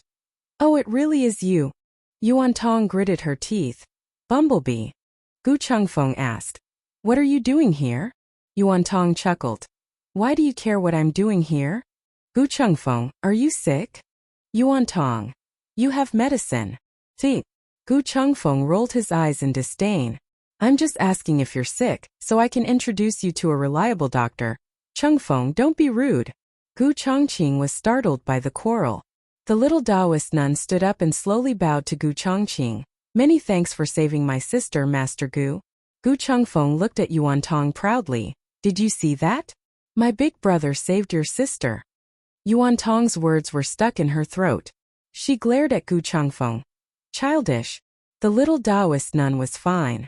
After resting for a while, she paid the consultation fee and left with her sister. Gu Yan wouldn't talk to the Gu brothers, so he returned to Gu Jiao's courtyard. Gu Chengfeng habitually walked towards Gu Jiao's courtyard, but Gu Yan blocked the door. "This is my sister's courtyard." Gu Chengfeng snorted. "So what if you have a sister?" Gu Yan, "Of course you do. If you have the ability, you can have a sister too." He didn't have a sister. He would never have one in this lifetime. At most he had. Forget it, that girl wasn't even the Gu family's daughter. In another room, Gu Chongqing and Gu Jiao talked about the recent news. "The assassin who set me up at the military camp that night should still be in the capital. Tang Ming is also investigating the whereabouts of that power." Tang Ming and Gu Chongqing had a common enemy, so they temporarily abandoned their opposing positions and worked together to investigate the truth of that power. In the end, they really did find some clues. "Immortal Music House," Gu Chongqing said. "That person is related to Immortal Music House." "What's Immortal Music House?" Gu Jiao had never heard of it. Gu Chongqing hesitated, but still said, "It's a brothel." "Oh." Gu Jiao was very calm. She didn't have the bashful reaction of a normal girl when hearing about a brothel. "It's definitely not possible to investigate openly. It's easy to alert the enemy and make a secret investigation." Gu Chongqing didn't set foot in that kind of place, but if it was necessary to solve a case, he couldn't care less. Gu Jiao understood and asked, "Is it hard to enter a secret investigation?" Gu Chongqing, "Do you know who's behind Immortal Music House?" Gu Jiao, "Who?" Gu Chongqing, "The Empress Dowager." Gu Jiao's brows wrinkled. "Great-aunt." Gu Chongqing nodded. Gu Jiao shook her head. Great-aunt would not harm the Tang family, nor would she assassinate Tang Ming. She would also not provoke discord between the Marquis Ding and Fu and the Marshals Fu at this time. Gu Chongqing was deep in thought. That's where the problem lies. Originally, the Marquis Ding and Fu and the Marshals Fu belonged to different camps. There was no need to provoke them, unless that person felt there was a need to provoke them. Jiao Jiao. Gu Chongqing looked at Gu Jiao. Gu Jiao also looked at him. And Gu Chongqing sternly said, "Although the matter of you inventing the bellows and mortar was not announced to the public, there were still people who knew it was you. You received the Emperor's appreciation and you also received the Empress Dowager's protection." Gu Jiao thought for a bit. "So that person felt that the two of them would make peace because of me?" This idea was simply too naive. Even if Gu Jiao did not deliberately inquire, she knew that her great-aunt and the Emperor had already fought over 100 rounds in the palace. Although Gu Chongqing knew that his sister was highly regarded by the two, he did not believe that they would let go of their many years of enmity. More importantly, your relationship with the Emperor and the Empress Dowager is not known by the common people. Even in the palace there are not many people who know. Gu Jiao said. "But that person knew." Gu Chongqing said. "That's right." Gu Jiao picked up a tea leaf. There was a traitor by Great-aunt's side. Gu Chongqing analyzed. The Empress Dowager's leprosy in the past should also be related to this person. Although it was the Emperor who did it, the success must have been due to this person's help. So I was thinking that the power behind Immortal Music House was not the Empress Dowager, but it was someone that the Empress Dowager was willing to protect. Gu Jiao's gaze turned cold. It was also someone who betrayed Great-aunt. The news that Xiao Lulang solved a case for the Ministry of Justice quickly reached the Emperor's ears. The Emperor was busy dealing with Empress Dowager Zhuang these days and forgot that he had a new top scorer in the Hanlin Academy. Working for Imperial Tutor Zhuang, he must have been bullied a lot. The Emperor suddenly felt ashamed. How could he have forgotten the person he promoted? Fortunately, that child was sturdy enough and was not abused to death by Imperial Tutor Zhuang. The Emperor reached out to make it easier for a palace maid to dress him. Eunuch Wei. Eunuch Wei said, "This servant is here." The Emperor said, "Is it the Hanlin Academy's turn to give a lecture to the Crown Prince today?" Eunuch Wei smiled. "Yes, is it still inviting Scholar Han? Your Majesty should go to the morning court first. This servant will send someone to invite him." The Emperor said, "No, call Xiao Lulang over." Eunuch Wei was shocked. "Your Majesty, Xiao Lulang is only a scholar. To give a lecture to the Crown Prince, it was usually the highest-ranking official of the Hanlin Academy who personally appeared. At the very least it would be a lecturer or a reading attendant. How could they let a new scholar take the stage? Then it will be him." The Emperor had made up his mind. Eunuch Wei could only brace himself. Yes. Chapter 304. The princes of the imperial palace of an appropriate age had to go to the study every day to study. The study was located in a side hall of the throne room. In the country of Zhao, only third-rank officials and above had the right to go to the throne room for morning court. Therefore, teaching the princes was the only opportunity for officials below third rank to set foot in the throne room. But they still couldn't enter from the front door. Xiao Lulang was led by Eunuch Wei to the throne room from the side. They walked through the corridor and arrived outside the study. The other princes have already finished their homework. You will be teaching the crown prince alone. Eunuch Wei reminded him. The princes and the crown prince had classes together. The teachers were all highly respected officials. The difference was that the crown prince had more work to do than the other princes. After the princes finished their classes, he still had to continue. The crown prince had classes with the teachers in the morning. In the afternoon, he had classes with the emperor. He was occasionally sent out for training. The only prince who didn't need to attend classes was the eldest son, Ning Wang. When Xiao Lulang arrived outside the upper study, he coincidentally bumped into the princes coming out. The third prince, Rui Wang, had a sickly complexion. It was clear that he was having a hard time in class. The fourth prince was distinguished and elegant, light and indifferent. It looked like he knew everything. The fifth and sixth princes had serious expressions. It was unknown if the homework was too difficult or something else. Xiao Lulang bowed slightly. He didn't look sideways. He was neither servile nor overbearing. Eunuch Wei bowed to the princes. Rui Wang stopped and asked, "Eunuch Wei, who is this?" Eunuch Wei smiled and said, "Replying to your highness Rui Wang, this is Xiao Xiuzhua from the Hanlin Academy. Today he will be teaching the crown prince." So young? Rui Wang's eyes widened. He didn't say his rank was so low. In comparison, his rank was nothing. This teacher looked like he was only 17 or 18 years old. He was already teaching the crown prince? And he looked so familiar. Rui Wang stared at Xiao Lulang's face. Xiao Lulang calmly let him look.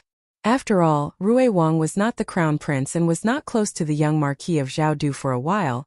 He could not see that Xiao Lulang resembled him. "Third brother, are we leaving or not? Didn't you say you were going to bring me and fourth brother to your residence to play?" The sixth prince urged. Coming. Rui Wang didn't think about Xiao Lulang anymore and left in a hurry. "Xiao Xiuzhua, please." Eunuch Wei gestured. Xiao Lulang stepped inside. His younger brothers had all finished their lessons, and he was the only one who stayed behind to continue learning. The crown prince was already somewhat unhappy, and when he saw that the Hanlin official giving the lecture was actually Xiao Lulang, his entire being felt unwell. "Why are you here?" He almost stood up in shock. Xiao Lulang calmly cupped his hands and said, "This humble subject is here to lecture the crown prince on the orders of his majesty." "You are lecturing me?" What was Imperial Father thinking? Why would he send this guy to lecture him? Did he already have no place in Imperial Father's heart? What kind of knowledge could a brat who was still wet behind the ears have? The crown prince's face turned green and white. It was truly wonderful. On the other side, Gu Jiao also entered the palace. She had come to visit her great-aunt. She had the Rensho Palace token that her great-aunt had given her, so she smoothly entered the palace. When she walked past the throne room, she didn't know that Xiao Lulang was inside. She just unconsciously glanced in the direction of the throne room. The throne room was too grand. It stood towering above 100 steps of stairs and stood loftily under the bright sky. It was grand and imposing, and the heavy aura of history assaulted the face. It was solemn and dignified, and it caused others to be unable to help but feel reverence in their hearts. The throne room was a place that every official of the Zhao country dreamed of. Only by entering the throne room could one truly be called an important official of the court. To get to Rensho Palace, one had to pass through the Imperial Garden. Gu Jiao had just walked there when she was stopped by a familiar and gentle voice. "Older sister." It was Gu Jinyu. Gu Jinyu walked briskly towards Gu Jiao. She asked in surprise, "Older sister also entered the palace? Did you come to visit Imperial concubine Shu?" Gu Jiao looked at her coolly. Gu Jinyu was used to Gu Jiao's indifference. She smiled and didn't take it to heart. She explained, "Imperial concubine Shu is ill. Grandmother heard the news and couldn't eat or sleep well. So she had me enter the palace to visit Imperial concubine Shu on her behalf." Gu Jiao and Gu Jinyu had not interacted much, but she remembered that she used to call old Madame Gu's daughter, Gu Gu Gu. Seeming to sense the change in her attitude, Gu Jinyu lowered her head and smiled bitterly. "Older sister probably doesn't know. Not only did I falsely claim credit for the bellows, I also almost stole older sister's glutinous rice mortar. I told Imperial concubine Shu that I had an even better invention. In the end, it was exposed and caused Imperial concubine Shu to be embarrassed in front of His Majesty. I heard that I also implicated the fifth prince. Right now, Imperial concubine Shu probably doesn't want to see me at all." Gu Jiao had no intention of chatting with her and didn't respond. Gu Jinyu said, "Older sister is going to see Imperial concubine Shu. Why don't you come with me?" Gu Jiao was about to say that she wasn't here to see Imperial concubine Shu, but before she could speak, she was interrupted by a youth's stern shout. "You're that wild girl from the countryside." Gu Jinyu's expression changed slightly. She turned and bowed to a youth in embroidered robes. Greetings to His Highness the fifth prince. The fifth prince was 17 this year. He was the same age as Gu Chonglin, but 2 months younger. He had inherited imperial concubine Shu's beauty, and was considered outstanding among the princes who were already very good-looking. However, his domineering and arrogant attitude did not please Gu Jiao. Gu Jiao didn't even lift her eyelids. She only glanced at him carelessly. The fifth prince stood in front of the two and looked at her in surprise. What's with your attitude? Why aren't you bowing when you see me? Logically speaking, she was supposed to kneel and pay her respects. However, since they were relatives, she was allowed to do a curtsy. Gu Jinyu reminded Gu Jiao in a small voice, older sister. Gu Jiao was indifferent. The fifth prince's anger flared. You're very bold. Gu Jinyu quickly stepped forward and said softly, Fifth prince, older sister has just entered the palace and is not familiar with the palace rules. I will properly explain it to older sister later. Fifth prince, please forgive older sister this once for the sake of grandfather and eldest brother. When the old duke and Gu Chongqing were mentioned, the fifth prince's expression softened. No matter how insensible he was, he understood that his maternal grandfather and eldest cousin brother were his backers. On the surface, his maternal grandfather had resigned, but he was secretly working for imperial father. His eldest cousin brother must have had some accomplishments in the military camp. However, the fifth prince still had no intention of letting Gu Jiao off so quickly. He said coldly to Gu Jiao, "Were you behind what happened last time?" Gu Jiao looked at him strangely, completely unable to understand what he was saying. The fifth prince scoffed. "You're too much. Since you could invent those things, why didn't you tell my imperial mother in advance? You caused so many misunderstandings. Even my homework was questioned by imperial father. It's all your fault. What kind of tyrannical bandit logic was this? What did she know and what she didn't know? What right did she have to tell consort Shu, who had nothing to do with her?" Gu Jiao crossed her arms and looked at the fifth prince like he was an idiot. Gu Jinyu quickly mediated. "Fifth prince, it's not older sister's fault. Older sister already told me. I didn't tell imperial mother." Gu Jiao also didn't deliberately tell Gu Jinyu. Gu Jinyu's words were clearly pushing the blame onto himself. But the fifth prince didn't buy it. "Don't speak for her. I've always heard about her. She clearly returned to the capital, but she didn't move back to the manor and didn't come to pay respects to my imperial mother. Older sister is married. How can a married daughter move back to her maiden home? As for paying respects to imperial mother, isn't she here now?" Gu Jinyu continued to give Gu Jiao meaningful looks, indicating for Gu Jiao to give in. Gu Jiao remained indifferent. The fifth prince's hair stood on end again. "See, she has no sincerity at all. She clearly doesn't care about imperial mother and me." The fifth prince had been sullen recently. First, he was grounded by the emperor. Then he was ordered to study hard. No one was allowed to help him with his homework. His teachers were also much stricter with him. He didn't have any fun at all.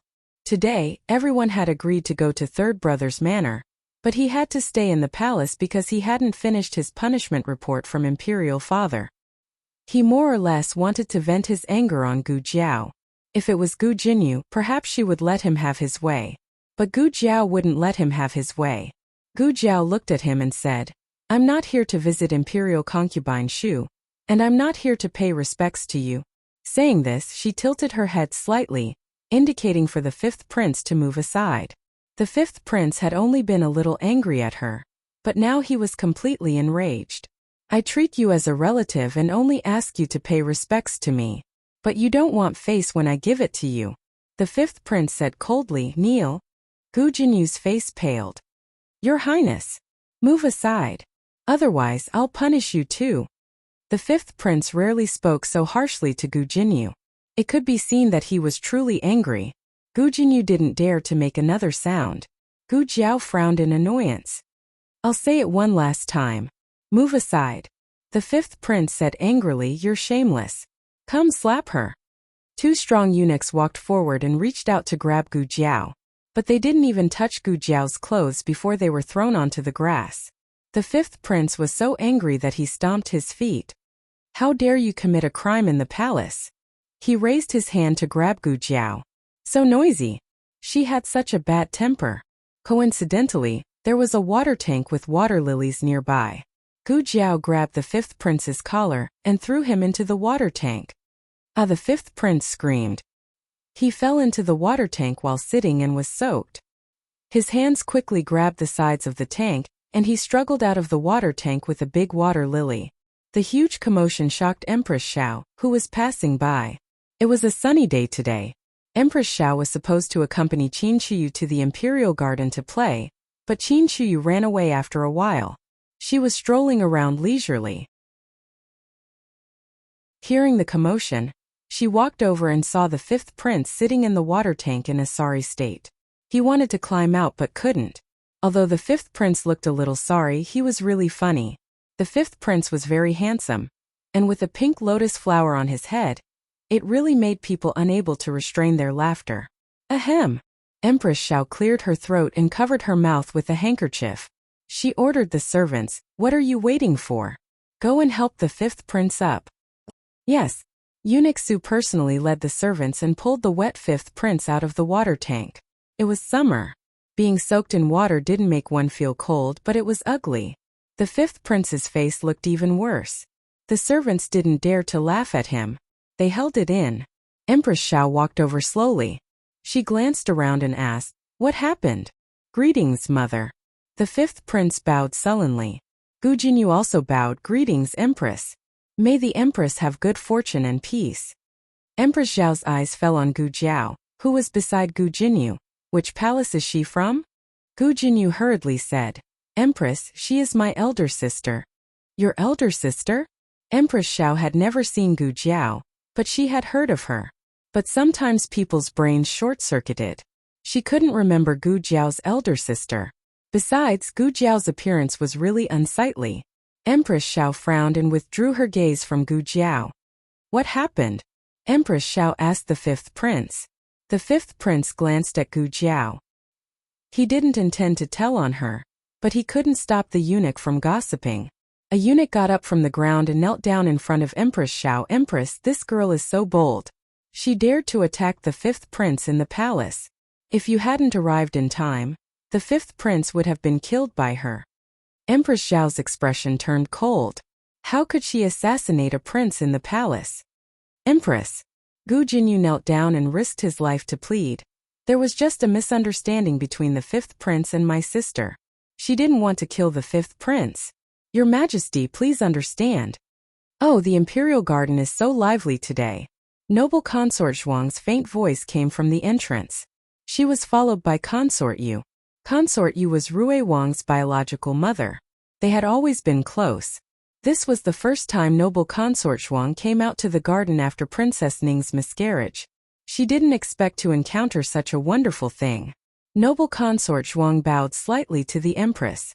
Consort Yu bowed. "Greetings, Empress." The fifth prince bowed embarrassedly. "Noble Consort Zhuang, Noble Consort Yu." Noble Consort Zhuang seemed to be in a good mood today. When she spoke, she smiled slightly. "What's wrong with the fifth prince? Did he go for a swim because it's too hot? Why is there a flower on his head?" "Flower?" The fifth prince's expression changed, and he quickly raised his hand to take off the water lily on his head.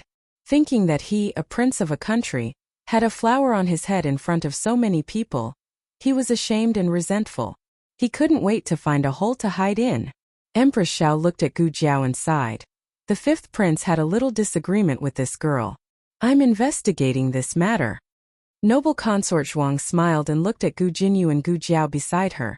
"So the fifth prince was pushed into the water by her? Since such a big thing has happened, it's better to call Consort Shu here. After all, the fifth prince is her son." Empress Xiao nodded. "Call Consort Shu here." "Yes." Eunuch Su went to Chongchun Palace to report to Consort Shu. Knowing that her son was pushed into the water, Consort Shu ignored her illness and went to the Imperial Garden under the hot sun. Empress Xiao couldn't remember who Gu Jinyu's sister was, but how could Consort Shu not? She had a red birthmark on her face and was too ugly to be seen. Who else could it be but her niece who was raised in the countryside? She held the fifth prince's hand with heartache and turned to glare at Gu Jiao fiercely. Did you push the fifth prince into the water?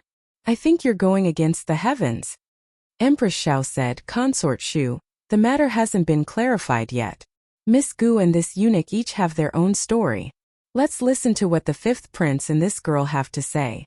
Consort Shu gritted her teeth and said, I only asked the empress, did she push the fifth prince into the water? The eunuch beside the fifth prince cried, Your Majesty. It's her. She hit the servants and pushed the fifth prince into the water. Consort Shu trembled with anger. She clenched her fists and said to Empress Xiao with her last trace of reason, Your Majesty, this person is my niece. Please hand her over to me. Empress Xiao asked, What are you going to do? Consort Shu looked at Gu Jiao coldly and said, She has no mother to raise her. Of course, I will discipline her on behalf of my brother and sister-in-law. Guards, take her down. As soon as she finished speaking, Eunuch Qin's voice sounded from afar. The Empress Dowager is here. Empress Xiao and the other concubines hurriedly turned around and bowed respectfully. Empress Dowager Zhuang's phoenix carriage came to the imperial garden like a golden phoenix flapping its wings. Her momentum instantly shocked everyone. The imperial garden was so quiet that one could hear a pin drop. Empress Xiao, as the head of the concubines, had to speak boldly, Mother, why are you here? If I didn't come, I wouldn't know that all of you are so good at making trouble for me. I invited a doctor from outside the palace, but he was blocked by you on the way. You wanted to kill him. What?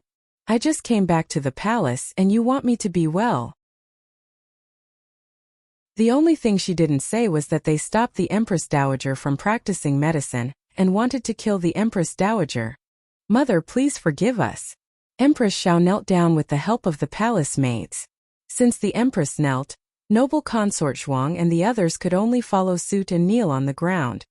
Come here. Empress Dowager Zhuang said indifferently. She said this to Gu Jiao. Empress Dowager Zhuang still wanted to put on airs in front of outsiders. What she meant was to let Gu Jiao walk to the side of the phoenix carriage, and then she would continue to be a trembling empress who would bring disaster to the country. Who knew that Gu Jiao would misunderstand? She supported herself with one hand, got on the phoenix carriage, and sat very obediently next to her grandaunt. Empress Dowager Zhuang. Everyone. Empress Dowager Zhuang. Oh, I've spoiled her. I have to spoil her even if she collapses.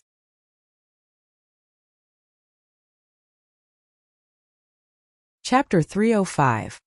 There are novels with connotations that can't be found online here. Of course, Empress Dowager Zhuang's image wouldn't collapse so easily.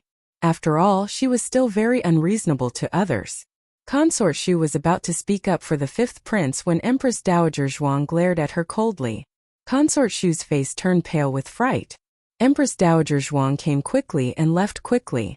In the blink of an eye, the phoenix carriage was already far away. Although the fifth prince was indeed wronged, who had the courage to snatch him from Empress Dowager Zhuang? Empress Dowager is too biased. Why don't you ask what happened to the fifth prince? Consort Shu felt wronged. Empress Xiao glanced at her coldly. Consort Shu. Be careful with your words. Consort Shu realized that she had misspoken and hurriedly bowed. I know I was wrong. Noble Consort Zhuang suddenly asked Consort Shu. Does your niece know medicine? Consort Shu was speechless. How did she know? She had never seen that girl. Gu Jinyu said softly, in reply to your highness the imperial consort, elder sister knows medicine. During the incident at the Ministry of Works, many critically ill patients were sent to elder sister's clinic. You still have the face to talk about the accident at the Ministry of Works. Consort Shu was furious at Gu Jinyu. Consort Shu had been favored in the palace for many years. If Gu Jinyu hadn't cheated her, she would still be His Majesty's favorite concubine. Empress Xiao and noble Consort Zhuang both knew the inside story. They disdained Consort Shu's behavior, but they didn't say anything. Noble Consort Zhuang said to Empress Xiao, since the Empress Dowager summoned the doctor, she must be sick. I'll go to Runshou Palace to see the Empress Dowager. Empress Xiao nodded slowly. Okay, I still have some things to deal with, so I won't go now. I'll pay respects to my mother later. Noble Consort Zhuang smiled, bowed slightly, and turned to leave. The moment she turned around, the smile on her face faded.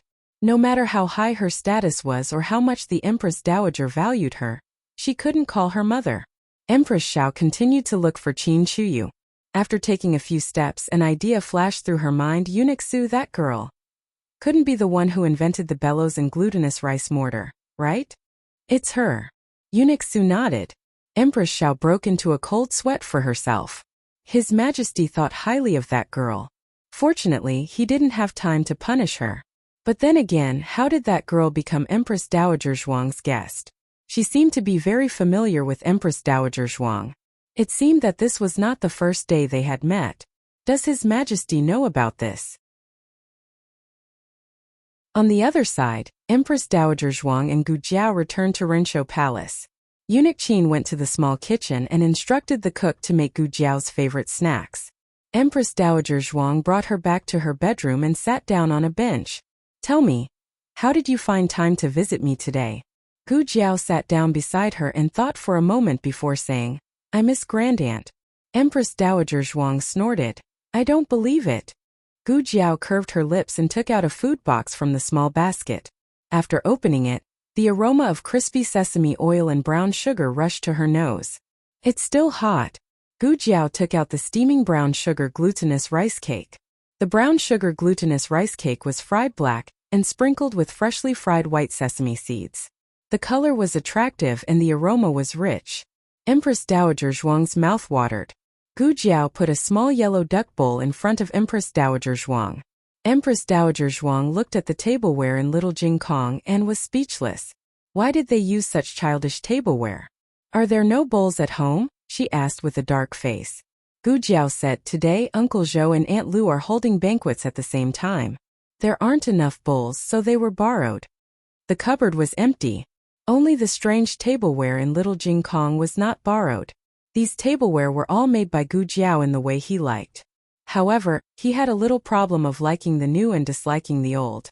As long as Gu Jiao made new ones, he would not want the old ones. He was now obsessed with kitten bowls and did not use the small yellow duck bowl. Empress Dowager Zhuang, so you not only gave me the tableware that the little monk used, but also the tableware that he did not want. Aijia's heart is bitter. Aijia will not say it. The temptation of the brown sugar glutinous rice cake was huge. Although she disliked the small yellow duck bowl, Empress Dowager Zhuang still enjoyed the food Gu Jiao brought. She only ate 3 before Gu Jiao did not allow her to eat anymore. There are 3 more. Empress Dowager Zhuang said with grievance. Those are for Eunuch Qin. Gu Jiao said. Empress Dowager Zhuang. Oh, anyway, Qin Kuan's food will be mine later. Gu Jiao. I will bring them to Eunuch Qin and watch him eat. Empress Dowager Zhuang. When noble consort Zhuang arrived at Renshou Palace, the brown sugar glutinous rice cake episode was over. Gu Jiao was taking Empress Dowager Zhuang's pulse. The two were sitting in chairs. The sun shone through the window, shining on Empress Dowager Zhuang's silver hair and on the young girl's black hair. The scene was somewhat peaceful and beautiful. Noble consort Zhuang was stunned. She thought she might be seeing things. For a moment, she actually saw a trace of kindness in her aunt's eyes. The most unkind person in the world was her aunt. The emotions in Empress Dowager Zhuang's eyes had been restrained, leaving only a domineering and majestic face. What are you doing here? Noble consort Zhuang smiled. Didn't Aunt invite a doctor from the common people? I came to see Aunt. After all, she was her niece. Empress Dowager Zhuang was not bad to noble consort Zhuang. Otherwise, she would not have come in so quickly. Even the Empress had to wait outside for a while when she came to pay respects. Empress Dowager Zhuang said, Aijia is fine. I just asked someone to check your pulse. I see. Then I am relieved. Noble consort Zhuang said and sat down on a stool slightly below Empress Dowager Zhuang. Gu Jiao sat next to Empress Dowager Zhuang and took her pulse. Empress Dowager Zhuang didn't restrict Gu Jiao with the rules of the palace, so Gu Jiao didn't know that this bench was Empress Dowager Zhuang's special seat. Ordinary people were not qualified to sit on it. When the imperial doctors took Empress Dowager Zhuang's pulse, they all knelt on the ground. Noble consort Zhuang naturally didn't know that Gu Jiao had even slept on Empress Dowager Zhuang's phoenix bed. She slept horizontally, slept on her stomach, slept with drool, and slept in all kinds of ways. Gu Jiao finished taking Empress Dowager Zhuang's hand and gently put it back. I said Aijia is fine, right? Empress Dowager Zhuang snorted. She didn't really call her to Renshou Palace to be a doctor. Gu Jiao said. You are not allowed to eat candy secretly. Empress Dowager Zhuang choked. Aijia, when did Aijia eat candy secretly? Is it Qin Kuan, that dog?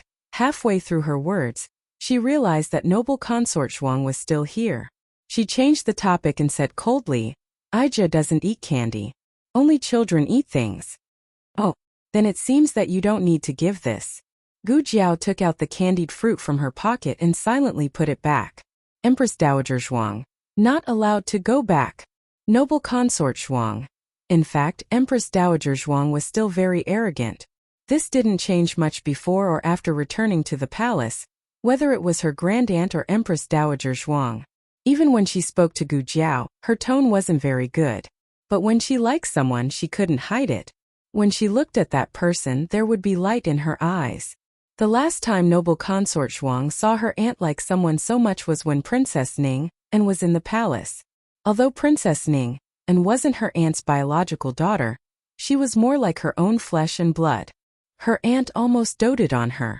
Unfortunately, for a man, Princess Ning and ignored Empress Dowager Zhuang's dissuasion and married far away to the bitter cold of the northern border. Her aunt once told her that if she dared to walk out of this door, she would cut off all ties with her. His aunt had the power to overturn the imperial court. She could control the universe and play with the world in the palm of her hand. However, she could not control the marriage of her daughter. Because she cared too much, she had a weakness. When Princess Ning and threatened her with death, her aunt still lost. Noble consort Zhuang would never forget the night many years ago when Princess Ning and, wearing a bright red wedding dress, kowtowed 3 times with tears in her eyes outside the silent Renshou Palace in the cold wind and snow. Ken is unfilial. I can't serve Imperial Mother. I can't take care of Imperial Mother for the rest of my life. Imperial Mother. Please take care of yourself. Ken, bye-bye. Princess Ning got married. Her aunt fell ill. She almost lost her life. After that, his aunt cut off the last trace of humanity and turned into a demon empress who could bring calamity to the country through and through. After Consort Shu brought the 5th prince back to Changchun Palace, she felt that something was wrong. She called Gu Jinyu over. Why didn't you mention that girl's medical skills before? Gu Jinyu lowered her eyes and said, Your Highness didn't ask. Imperial concubine Shu gasped. Consort Shu frowned and asked, When did she know the Empress Dowager? Gu Jinyu shook her head. I don't know. You don't know anything. What use are you? Consort Shu couldn't get anything out of Gu Jinyu and impatiently let her go. The more Consort Shu thought about it, the more she felt that something was wrong. Wasn't that girl one of His Majesty's people? She had His Majesty's appreciation, so why was she so close to the Empress Dowager? Could it be that she sought refuge with the Empress Dowager? Ha! Consort Shu suddenly sneered. Very good. She was worried about how to deal with this girl. She was really giving her a pillow. Come, Your Highness. A palace maid walked over. Where is His Majesty? Consort Shu asked. In the imperial study. The palace maid replied. Consort Shu raised her eyebrows. Prepare a sedan. I want to go to the imperial study. She wanted to put righteousness before family and expose this girl to His Majesty.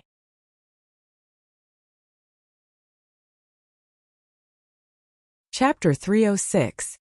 In the study, the Crown Prince was having his last class of the day. Xiao Liulong's class was actually very good. He explained the profound in simple terms and quoted from many sources. It was not boring at all. It was more lively and easy to understand than Scholar Han's lecture. This was not to say that Scholar Han's literary foundation was not as good as Xiao Liulong's. It was just that Xiao Lulang had a few troublemakers at home who tutored them. Whenever it was a bit boring, the 3 of them would collectively go into a trance. But when the Crown Prince looked at Xiao Liulong's face, he could not help but think of the deceased Xiao Heng. He was always in a trance. Your Highness, please explain what you just said. Xiao Lulang interrupted the Crown Prince's trance for the 27th time. The Crown Prince was stunned. Huh? Xiao Lulang repeated. The crown prince was stunned. He was thinking about Xiao Hung just now. How could he have heard what he said? Xiao Lulang put down his book on the podium and said, "If the crown prince does not understand, I will explain it again." The crown prince felt a headache coming on. It was already lunchtime, but because he was always in a trance, he did not finish the content. If it were another civil official, the class would have already ended.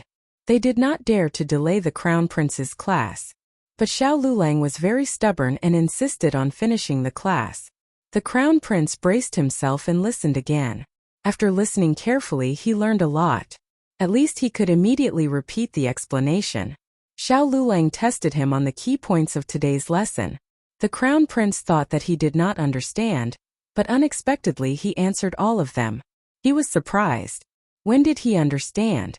Wasn't his mind on Xiao Hung during this class? Xiao Lulang said neither too fast nor too slow. Today's class ends here. Your Highness, please write down the homework. There's still homework? The crown prince frowned as he looked at him. How daring. His hair wasn't even fully grown yet, and he was only here to substitute for a lesson. Did he really think that he was the crown prince's teacher? In any case, the crown prince was the legitimate son of the emperor and the future monarch. He had the right to be proud and arrogant. He looked down on Xiao Lulang, this little cripple from a humble family. Of course, it was also possible that the complicated feelings he had for Xiao Hung were causing trouble in his heart, causing him to project part of his feelings towards Xiao Hung onto Xiao Lulang. Does he love Xiao Hung? Naturally, it was painful.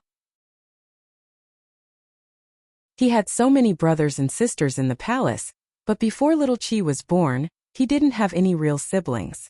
They all wanted his position. On the surface, they flattered him, but behind his back, they envied him and cursed him. The only person he treated as a younger brother was Xiao Hung. Xiao Hung was so outstanding. Even though he was 5 years younger than him, he studied better than him, recited better poems than him, and even had better looks than him. But he thought that this was his cousin and would be his subject in the future. It was also a good thing that he was outstanding. He had never been jealous of him until he met Wen Linlang. That year he was 13 and Wen Linlang was 11. He was just a young and inexperienced boy who didn't understand the love between men and women. But inexplicably, at first glance, he felt that Wen Linlang was the crown princess he would marry in the future. His mother often called the daughters of the ministers into the palace to accompany her, but he didn't like any of them. If he had to have someone accompany him on the road to the emperor, he hoped that that person would be Wen Linlang. What's your name? I, Sister Linlang. The 8-year-old Xiao Hung ran over with a childish face. He tilted his little head and looked at Wen Linlang, then looked at him. Brother Crown Prince, you're here? Let me introduce you. This is Sister Linlang. Sister Linlang, this is Cousin Crown Prince. Greetings, Your Highness. She quickly knelt down and bowed. After that, she held Xiao Heng's hand and left. While walking, she wiped away the sweat on Xiao Heng's forehead. He heard her gently advise him, don't climb trees in the future. It's very dangerous. But I want to pick fruit for you to eat. Don't you like to eat it? But I prefer Ahung to be well. I don't want Ahung to get hurt. Oh. He returned to the palace and told his imperial concubine mother that he liked Ahung's sister Linlang. However, his imperial concubine mother very seriously told him, she is Ahung's fiancée. She saved Ahung's life. The marriage was set a long time ago. You are the older brother. You cannot steal your younger brother's marriage. Your Highness, Your Highness. Xiao Liulong's voice interrupted the crown prince's thoughts. The crown prince was so shocked that he began to sweat. He guiltily glanced at Xiao Lulang. This was too frightening. This person was too similar to Xiao Hung. What was Father Emperor thinking? To have him give him lessons, was he not afraid that he would have nightmares? The crown prince calmed himself down and maintained his good self-control. Suppressing his impatience and discomfort, he said in a normal tone, I did not remember the homework just now. I will have to trouble Xiao Xiuzhua to repeat it. Coming out of the study, the crown prince's entire body was soaked. The palace servant waiting outside immediately went forward and handed him a handkerchief while fanning him. Fortunately, it was currently summer, so sweating was not strange. Only the crown prince understood that the majority of the sweat on his body was cold sweat. Xiao Lulang calmly walked out of the study. The crown prince glanced at his walking stick. Xiao Heng was very vain and cared a lot about how others looked at him. When he was young, he had lost 2 front teeth, and he did not speak in front of others for half a year. He definitely would not allow himself to be disabled. With him, he would rather sit in a wheelchair than limp around in broad daylight. He was not Xiao Heng. He was not. On the other side, Imperial concubine Shu sat in a sedan chair and left Changchun Palace. The emperor was reading memorials in the study when he suddenly heard Eunuch Wei report, "Your Majesty, Consort Shu is here." The emperor frowned. Now? It was lunchtime. The emperor glanced at Empress Xiao, who was silently waiting for him. He cleared his throat and said to Eunuch Wei, "Let Consort Shu in." Yes. Eunuch Wei walked out. Empress Xiao did not say anything. She silently sat on the chair across from the emperor and sipped her tea. Qin Shuyu was rolling on the ground. He was practicing the toad fighting technique, which was what the 3 scumbags of the Imperial College saw in a novel. It was said that this technique was very powerful and could beat away many bad people after learning it. He was showing his skills to his father and telling him that he was someone who could protect him. The emperor did not think that his son was practicing. He only thought that his son was too fat and should lose weight. Rolling on the ground was also a form of exercise, so he did not scold him. Consort Shu thought that the emperor was the only one in the study. Unexpectedly, when she entered, the whole family of 3 was there. "Your Majesty, Your Majesty." Consort Shu suppressed her embarrassment and bowed to the 2. Empress Xiao smiled. The emperor said, "Little Qi." Qin Shuyu, who was rolling on the ground, turned his head and glanced at his father. "Father." Then he saw Consort Shu. "Huh. Consort Gu." He stood up and bowed to Consort Shu politely. Little Qi greets Consort Gu. "Good boy," Consort Shu said with a smile. How could he roll on the ground like this? The empress had learned all the rules. How could she teach her son like this? "Consort Shu, do you need something?" the emperor asked. She did need something. But how could she say it in front of the empress and the 7th prince? "Eunuch Su, take little Qi out," Empress Xiao said. She was going to stay here by herself. "Your Highness, I'll go outside to play marbles with you," Eunuch Su said with a smile. Qin Shuyu was obsessed with marbles, so he went with Eunuch Su. "You can leave too," the emperor said to the maids who were fanning him and Empress Xiao in the room. "Yes." The maids walked out in a line. Eunuch Wei was guarding the door. "Tell me, what's the matter?" the emperor asked concisely. Consort Shu looked conflicted. Empress Xiao smiled. "It seems that it's inconvenient for me to hear. Then I'll come to visit your Majesty another day." No. Consort Shu didn't have the guts to talk to His Majesty behind the empress' back. It didn't matter if she didn't expose it, but it was against the rules if she said it out in the open. Consort Shu said with a smile, "I'm not hiding anything from the empress. I was just thinking about how to say it. When the empress asked me, I was enlightened and knew where to start. Speaking of which, I need the empress to testify for me." Empress Xiao picked up the teacup and gently stirred the tea with the lid. She said, "Oh? What do you need me to testify for?" Placing righteousness before family was a sign of loyalty in front of the emperor, but in the ears of others, it sounded like a family scandal being aired in public. Of course, Consort Shu didn't want the empress to see her as a joke, but the arrow had already been knocked. She could only bite the bullet and expose Gu Jiao. Chen Xie only found out today that the girl was acquainted with the Empress Dowager. Consort Shu did not take sides in the palace. She did not curry favor with Consort Shuang and did not rely on Empress Xiao. But there was one thing she was very careful about. That was, she could not get too close to Empress Dowager Shuang. She said this with the intention of removing herself from the picture. Of course, she did not forget to remove Marquis Ding and Fu from the picture. Ever since that girl came to the capital, not only did she not come to pay respects to me, she also did not return to the Fu to pay respects to her grandfather and grandmother. Her older brothers in the family are like strangers to her. So her collusion with the Empress Dowager could not have been incited by Marquis Ding and Fu. Empress Xiao had actually come to talk about this matter, but she was not as impatient as Consort Shu. She first wanted to see His Majesty's attitude towards the girl. She would not do something that was strenuous and unrewarding. It was just that there were too many people in the palace. Even if she didn't say it, the matter of the imperial garden would reach His Majesty's ears sooner or later. At most it would be due to the fact that she did not report it. Empress Xiao was the mother of the country. She did not need any merit to sit firmly in the position of empress. On the contrary, she could not make a mistake. Otherwise, she would implicate the crown prince. Empress Xiao did not expect that the first person to report to the emperor would be Consort Shu. That girl was Consort Shu's niece. That was true. She was not close to Consort Shu. Her invention of the bellows and glutinous rice mortar had received His Majesty's appreciation. But not only did Consort Shu not benefit from her glory, she had also been punished because of her. Today, the fifth prince had been pushed into the water by her. With the old and new grudges added together, it would be strange if Consort Shu did not want to tear that girl apart. Empress Xiao calmly drank her tea and did not make a single comment. The emperor's face sank.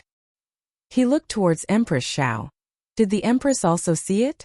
Empress Xiao put down her teacup and sighed, saying, Chunxia did see her follow the Empress Dowager to Runshou Palace. I heard that the Empress Dowager was not feeling well, and invited a doctor from the common people. Once the doctor was invited, the emperor's expression relaxed. He knew the little miracle-working doctor's medical skills. The reputation of the Miracle Hall had gradually spread in the capital. It was not surprising that the Empress Dowager would invite him to the palace. Consort Shu hurriedly said, But how can a doctor from the common people sit in the Empress Dowager's phoenix carriage? Few princesses have sat in it. Empress Xiao smiled and did not speak anymore. The emperor knew Empress Dowager's character. She would never let a doctor who she had only met once or twice sit in her phoenix carriage. Consort Shu was right. Few princesses had sat in it. She was a heinous old woman. Did she bribe the little miracle-working doctor? The emperor said in a low voice, You go back to the palace first. I still have something to deal with. Consort Shu understood that the emperor was going to verify the truth of the matter. She was not afraid of the emperor's investigation. She was afraid that the emperor would not investigate. So many pairs of eyes had seen that girl and Empress Dowager were very close. At first glance, it was obvious that there was something fishy. At night, the emperor called eunuch He from the imperial household and ordered him to take people to investigate the relationship between Gu Jiao and Empress Dowager Zhuang. The relationship between Gu Jiao and Empress Dowager Zhuang was not difficult to investigate. No one had found it before because no one suspected them at all. Eunuch He carried a burden and pretended to be a peddler to Qingshui Alley. Then everything came to the surface. The candlelight in the imperial study swayed. The emperor's face was lit up and then dark. He clenched his fists and said, What did you say? She saved Empress Dowager Zhuang? Yes, Empress Dowager Zhuang is her and Xiao Xiuzuo's grandaunt. Xiao Xiuzuo went to the capital to take the exam. They also followed him from the countryside. But, eunuch He paused. He did not know if he should say that Empress Dowager Zhuang's behavior in Qingshui Alley seemed to be different from that in the palace. If he had not confirmed the characteristics in the portrait, he almost thought that the grandaunt Jiao Jiao in the neighborhood was a real old lady from the countryside. After all, Empress Dowager Zhuang was a person who never suffered losses. Eunuch He continued. I also inquired about the time when Empress Dowager Zhuang went to their house. It was not long after Empress Dowager Zhuang disappeared from Leprosy Mountain. Our people lost track of Empress Dowager Zhuang in Qingchuan Town. They are also from Qingchuan Town. The emperor fell into the chair dejectedly. His face was full of disbelief and hurt. So before she met me, she met Empress Dowager Zhuang. Eunuch He sighed. I'm afraid so. The emperor said again. Was she the one who cured Empress Dowager Zhuang's leprosy? Eunuch He said, I don't know. But I'm afraid so. The emperor laughed self-mockingly. His eyes were full of pain. She can even cure venereal disease. Why can't she cure leprosy? I should have expected it. In the world, except for her, who can cure Empress Dowager Zhuang's leprosy? I just don't want to guess it was her. Your Majesty. Eunuch Wei looked at the emperor's almost crazy expression and felt worried. The emperor's eyes turned red. His feelings for Gu Jiao were very special. It was definitely not the love between a man and a woman, but it was also not a normal doctor-patient relationship. This little girl carried too many expectations of him. He was grateful to her, appreciated her, valued her, and even cherished her. When he saw her, he would be happy. But he never expected that she was actually the Empress Dowager's person. People's standpoints and perspectives were different. They had different prejudices, so they would see things from different angles. In the same way, Gu Jiao and her husband saved Empress Dowager Zhuang and took her in. In Grand Tutor Zhuang's eyes, Xiao Lulang had turned to the emperor and knew that the other party was the Empress Dowager. All the redemption and shelter were just to put the Empress Dowager under house arrest. But in the emperor's eyes, it was Empress Dowager Zhuang who deliberately hid her identity and used the image of an innocent old woman to cheat Gu Jiao and her husband's sympathy and trust. She also used Xiao Lulang to go to the capital for the imperial examination as an opportunity to return to the capital. She is so despicable that she can use an imperial examination candidate. She is so shameless that she can scheme against her own savior. She is a vicious woman who will do anything. The emperor could tolerate other things, but he couldn't tolerate this. The emperor's eyes were like torches. Why did everyone around me betray me? The little magic doctor did it, and so did Ning'an. What was wrong with me? How did I lose to her?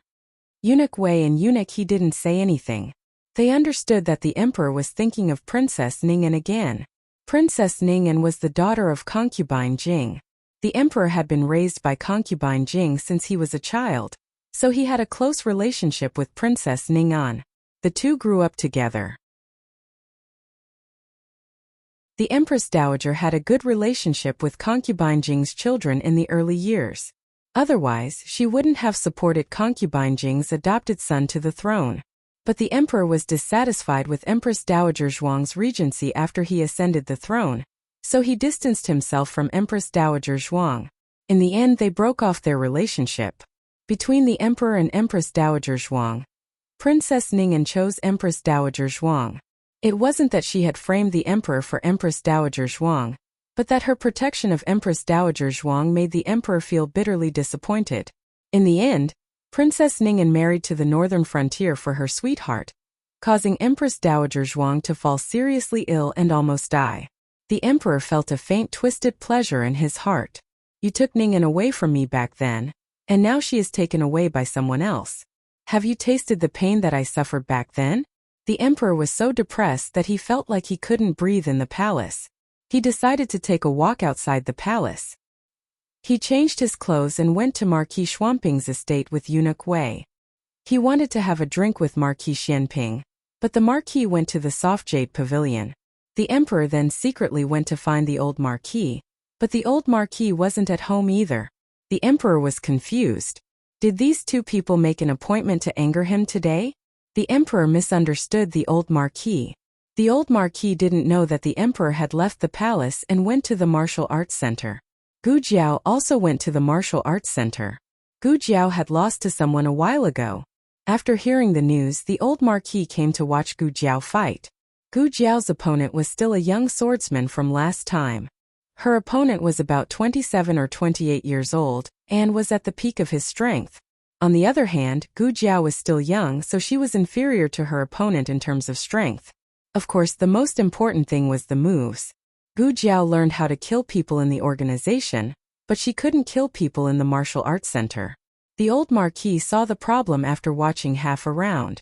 Best of 3, Gu Jiao lost the first round. The old Marquis called Gu Jiao to the backyard. Little brother Gu, use the moves you used on him to attack me again.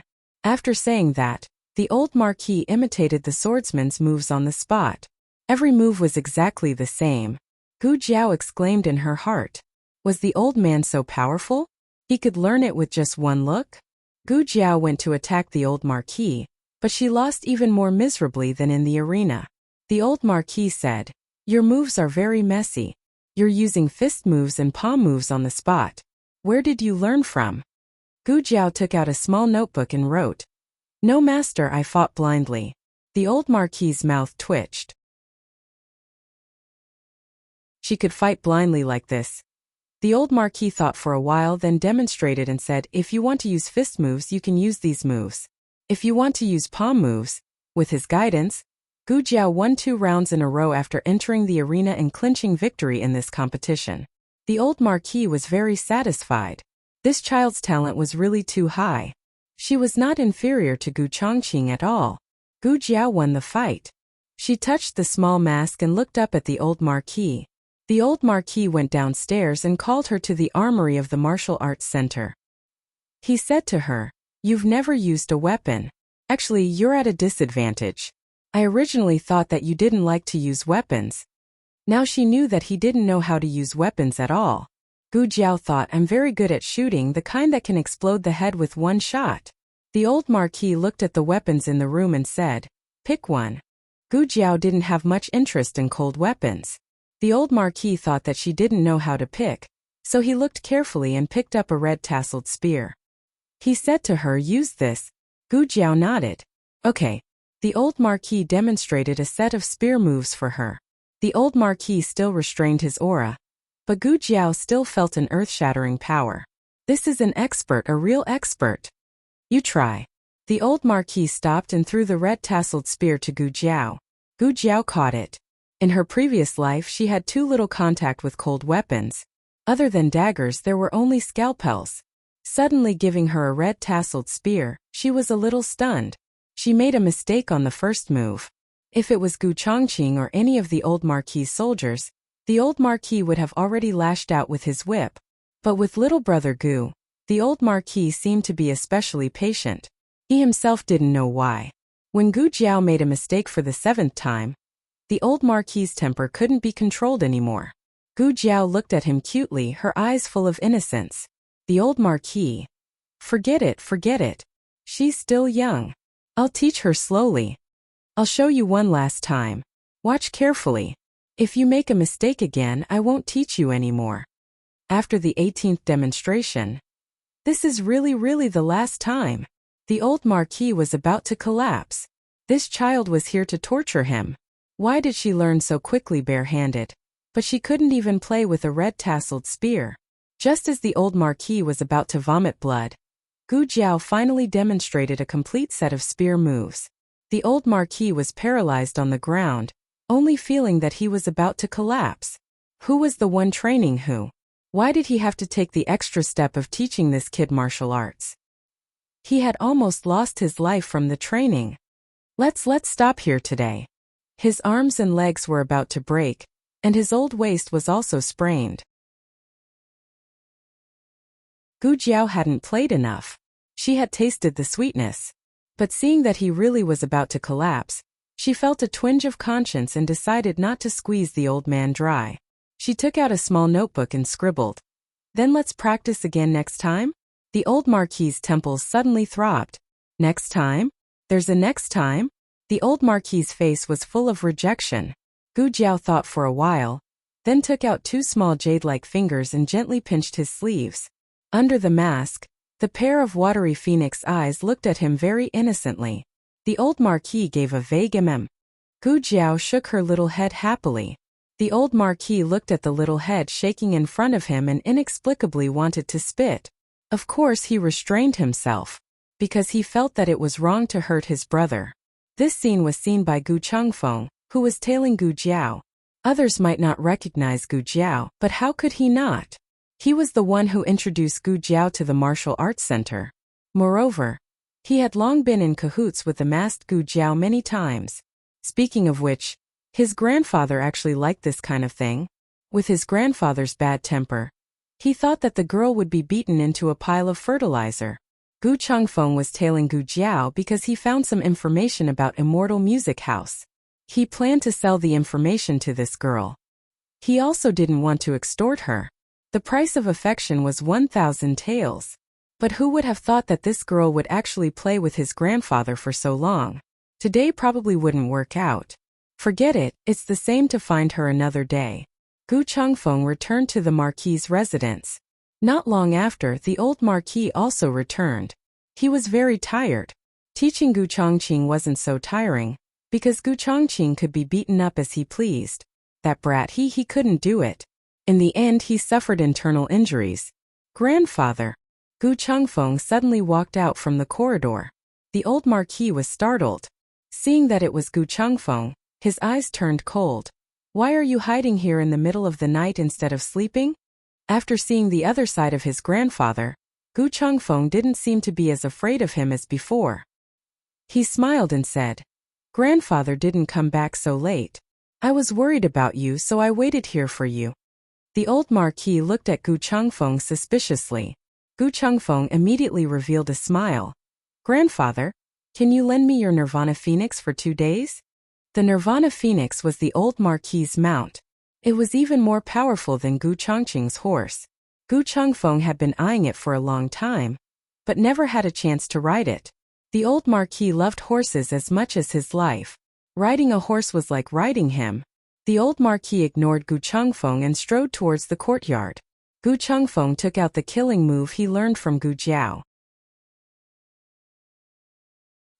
He stretched out 2 fingers and gently pinched the old marquis's sleeve. The old marquis turned around. He looked at the old marquis and began to shamelessly act cute. Oh! The old marquis gave him a big slap in the face. Gu Chengfeng was directly sent flying and crashed into a pillar. He stuck to it for a long time before slipping to the ground. Gu Chengfeng. What went wrong? Why was he always the one getting hurt? The same small action, Gu Jiao did it softly and cutely. When Gu Chengfeng did it, the old marquis felt that he was a sissy. The old marquis got goosebumps. Before he could react, his hand had already reached out. Gu Chengfeng couldn't take care of himself for the rest of the night from this slap. He was especially miserable and had to be carried back by the servants. After Gu Jiao came out of the martial arts center, she saw that it was already so late and decided to go straight home. She took a shortcut, so it was inevitable that it was a bit remote. When she passed by a quiet and deserted street, she suddenly heard the sound of metal clashing, followed by a familiar voice. You dog! How dare you block my way? It was Eunuch Wei's voice. Gu Jiao's eyes turned cold. She turned around and stepped on the wall to the roof, then jumped down from the roof to another street. The distance was a bit far. Gu Jiao sped up, but when she arrived at the scene, Eunuch Wei was already lying in a pool of blood. Eunuch Wei. Gu Jiao walked forward and took gauze and hemostatic powder from her arms to stop the bleeding. Eunuch Wei grabbed her wrist with his blood-stained hand. No? Don't worry about me. Go and save His Majesty. Gu Jiao wrapped the gauze around the wound on his abdomen. Wait for me. Gu Jiao followed the direction Eunuch Wei pointed and caught up with the emperor, who was being surrounded. The emperor was also injured. The last secret guard was stabbed in the heart in order to cover his escape. Seeing that a man in black was about to take his head, a red tasseled spear suddenly came with a whistling sound. It pierced the man's shoulder and nailed him to the wall. If Gu Jiao was just having fun in the martial arts club, then at this moment, she really felt the power of the red tasseled spear. Blood splashed on the emperor's face. The emperor fell to the ground, and his whole person was stunned. Gu Jiao grabbed the emperor. Let's go. When another wave of men in black arrived, the emperor was no longer in the alley.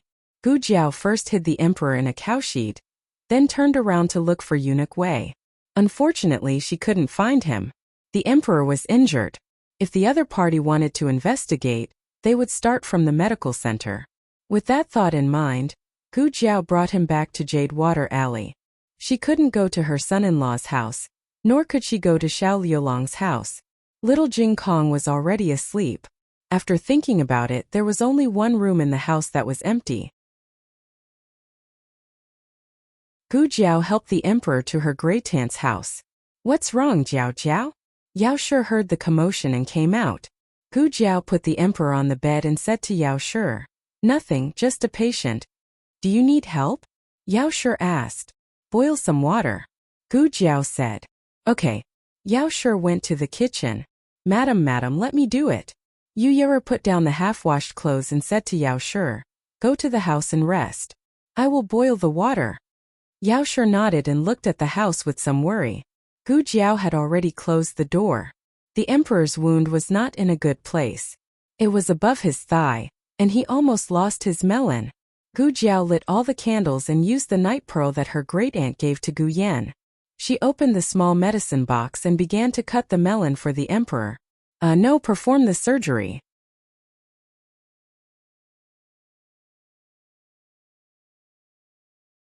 Chapter 307. The novel will be updated faster. When the emperor saw Gu Jiao holding the scissors and sharpening the knife, his expression changed. I don't want it. He had to take it even if he didn't want it. With a click, the emperor's pants were cut open and the bloody cloth was torn off by Gu Jiao from his wound. The emperor only felt a chill between his legs and endless embarrassment rose from the bottom of his heart. The embarrassment even overshadowed the pain of the wound, making him feel ashamed and angry. The emperor was very weak due to the loss of blood and couldn't resist. He bit his lips, and every strand of hair on his body silently expressed his refusal. Gu Jiao, I can't see it. The emperor gritted his teeth. Gu Jiao put down the scissors, changed into a clean pair of gloves, and took out the infusion bottle and the intravenous needle from the small medicine box. The moment the emperor saw the cold gleam of the needle, the fear of being injected surged from the bottom of his heart and spread to his limbs and bones. He panicked. I don't want to be injected. Be good. You'll get better after the injection. Gu Jiao pinched his hand and inserted the needle into the back of his hand without pressing the pulse tube. She was getting more and more skilled. The emperor looked at the cold thing on the back of his hand and was so scared that his whole body trembled. Being cut by a knife was not as scary as being cut by it. He struggled. Gu Jiao said with a straight face, don't move. If you miss the needle, I'll give you a second injection. I'm serious, I'm super fierce. The emperor suppressed the urge to struggle and turned his face away with grievance, not looking at the needle in his hand. In the past, Gu Jiao gave the emperor intramuscular injections. This was the first time she gave him an intravenous drip. In order to prevent him from moving around and missing the needle, Gu Jiao took a small wooden board that was only used for injections for little Jing Kong. Gu Jiao tied the small wooden board under the emperor's hand and fixed it with a bandage. After that, Gu Jiao took out a razor. The emperor's expression changed again. You still want to shave my hair? Gu Jiao said, just a little will do. The emperor's face turned red. Don't touch my red-crowned crane. Gu Jiao said seriously, it's leg hair. There were also some superficial wounds on the outside of his tibia. The wound was a little deep and needed to be sutured. Of course, the biggest wound was at the base of the leg, but there was no need to shave it. But even shaving his legs was not much better. His legs had been injured by hidden weapons, and there were more than 10 wounds of various sizes. Most of them were not deep, and most of them did not even require stitches. However, they still needed to be disinfected and applied medicine. The emperor was placed in all sorts of embarrassing positions so that Gu Jiao could easily clean his wounds, disinfect his wounds, administer local anesthesia, stitch him up and apply medicine on him. It was too dark for Gu Jiao to see clearly. She said softly, spread your legs. The emperor was speechless. He was too ashamed to face anyone. Woo, this is too shameful. After Gu Jiao finished the operation on the emperor had already fainted. It was unknown whether he fainted because of excessive blood loss or because of shame. Gu Jiao tidied up the room and walked out with the medicine box. Seeing Gu Jiao come out, Xiao Lulang walked forward and stepped on the steps under the corridor.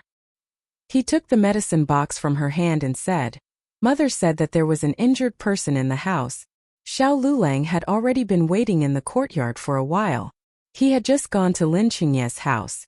When he came back, he saw the bloodstains on the ground. He also saw Yao Shi anxiously walking back and forth in the courtyard. After asking, he found out that Gu Jiao had brought back an injured person. The injury seemed to be quite serious. Gu Jiao had been in there for almost an hour. Xiao Lulang had Yao Shi go to rest. He waited outside for Gu Jiao. Xiao Lulang called Yao Shi mother. Gu Jiao was her biological daughter. She could not call her that if she had a knot in her heart. Xiao Lulang was her son-in-law. If he did not call her that, Yao Shi would feel that he was an outsider. Gu Jiao had already accepted Yao Shi in her heart.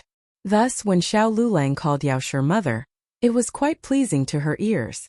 It was just that she was a little embarrassed to say it. It was as if she called her that, The bond between them would not be severed. She still needed time. She had to completely walk out of the shadow of her previous life. Gu Jiao understood that Xiao Lulang was curious as to why he did not send the injured person to the medical center. Instead, he directly brought him home and lived in his great-aunt's room. It had to be known that that was the Empress Dowager's room. Normal people could not live there. Gu Jiao turned around and gently pushed open the door. A pair of eyes that seemed to be able to speak blinked as she looked at him.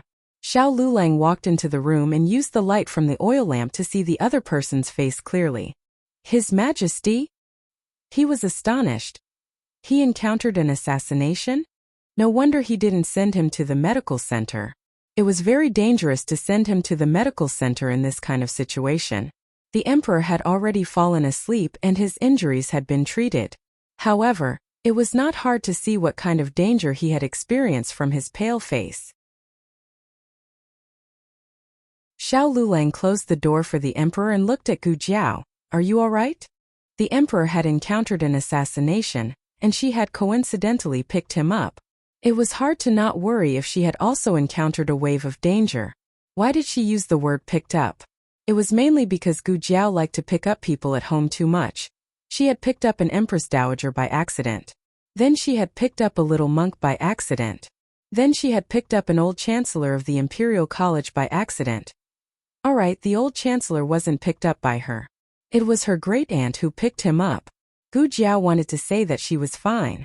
However, when the words were at the tip of her tongue, she rolled her eyes and stretched out her small hand. My hand hurts a little. What's wrong with your hand? Xiao Lulang subconsciously held her pair of white hands and carefully examined them from the palm to the back of the hand, from the web between the thumb and index finger to the fingertips. After he finished examining, he didn't see a trace of injury. He looked at her strangely. Sore. Gu Jiao explained without changing her expression. Xiao Lulang. Xiao Lulang was about to retract his hand when he suddenly heard Gu Jiao cry out in pain.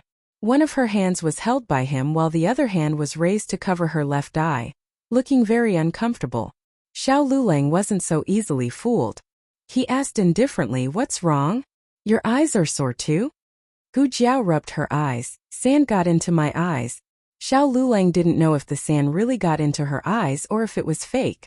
However, he could see that she had rubbed her eyelids and cheeks red.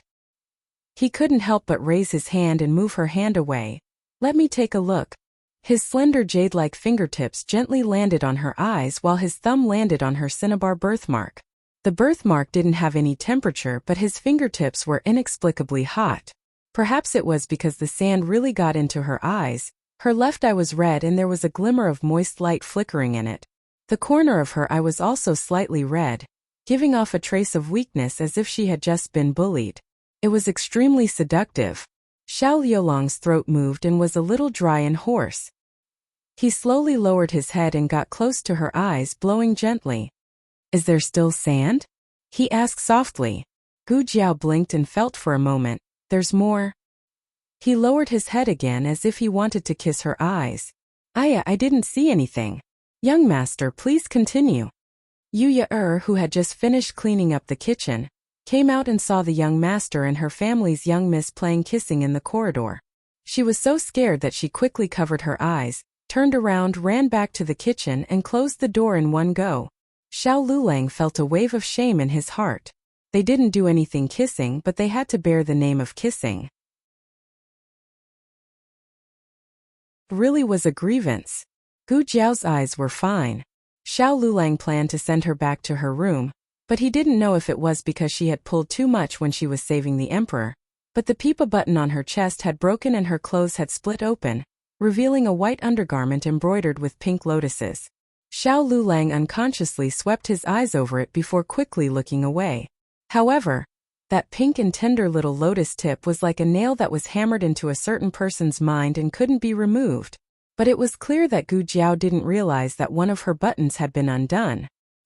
Xiao Lulang was about to remind her when Gu Xiaoshan and Gu Yan came back from outside. Ever since they had hidden guards, the two of them had been able to practice for a longer period of time, so they didn't have to worry about encountering any danger on the road. Brother-in-law?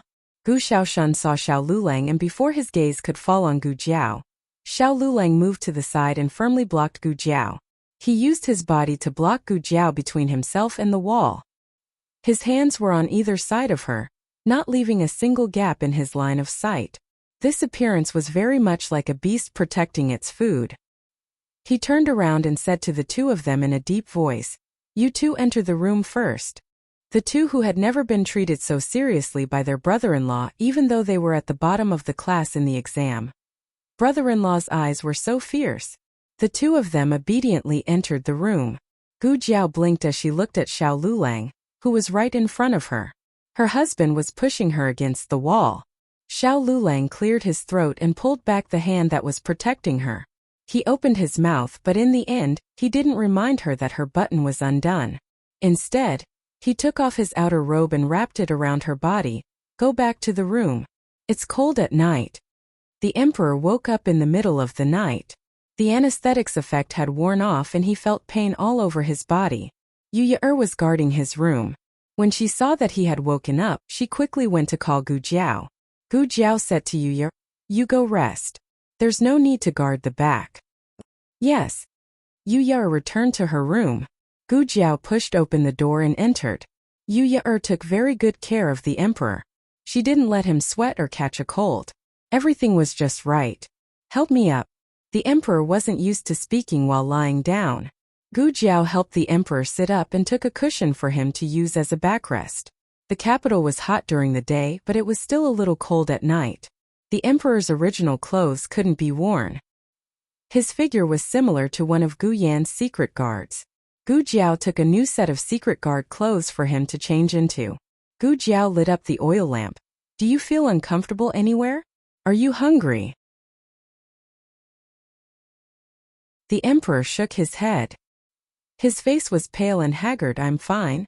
"Where did Eunuch Wei go?" Gu Jiao said, "He was injured. He asked me to go save him." "Don't worry about him. When I went back to find him, he was already gone. I hope he escaped and wasn't caught by that group of people."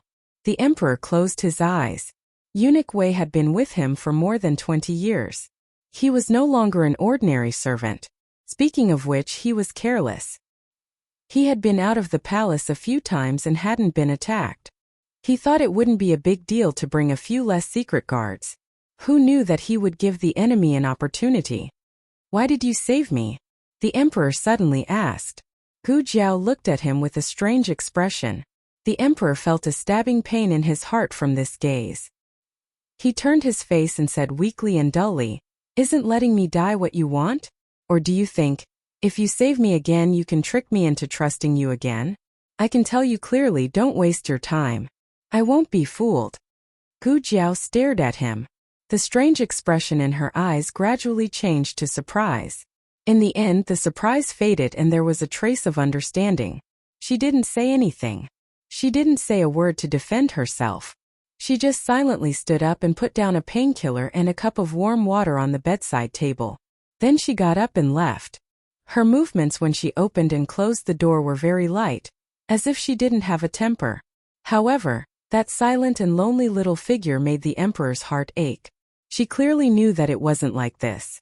He couldn't die, so she needed to trick him into trusting her. If she hadn't appeared, he would have already died under the knives of those assassins. Why did she need to trick him into trusting her? But he couldn't control the anger in his heart. Since Ningen left, he hadn't met anyone who could enter his heart for many years.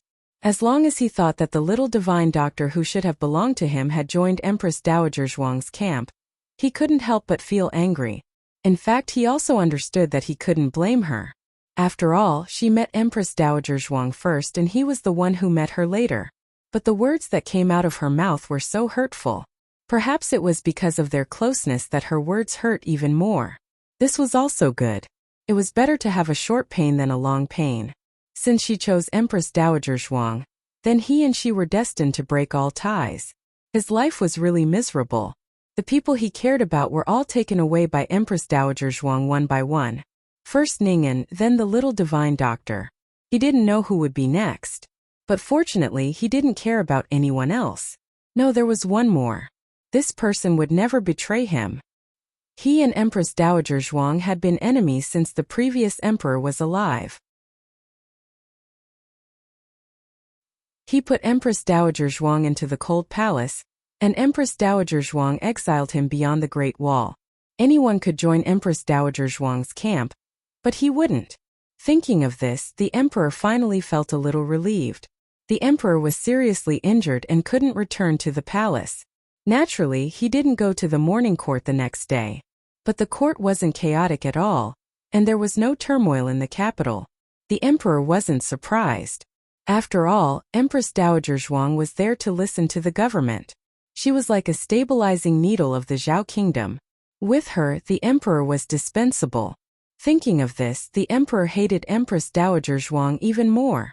Little Jing Kong and others didn't know that there was a patient at home. The three of them went to school after eating. Xiao Lulang also went to the Hanlin Academy. Gu Jiao went to the medical center to get some calming medicine. Aunt Lu came to the house. She came to return the bowls. When she passed by the old lady's house, she heard some noise inside and thought the old lady came back. She was so happy that she put a basket of bowls on the stone table and walked quickly. "Aunt Hua, play the leaf card." But when she pushed the door open, it wasn't the old lady but a handsome middle-aged man. Although the emperor's appearance was not as good as Marquis Xianping, he was also a first-class handsome uncle. Aunt Lu's eyes were shining. The emperor's eyebrows twitched. You are Aunt Hua's son, right?" The emperor frowned. "You got the wrong person. He was the real emperor. How could he be the son of a common old lady?" Aunt Lu said, "Oh, I'm right. You look so much like Aunt Hua. You must be her son." Coincidentally, the old chancellor was on his way to the Imperial College and passed by the door.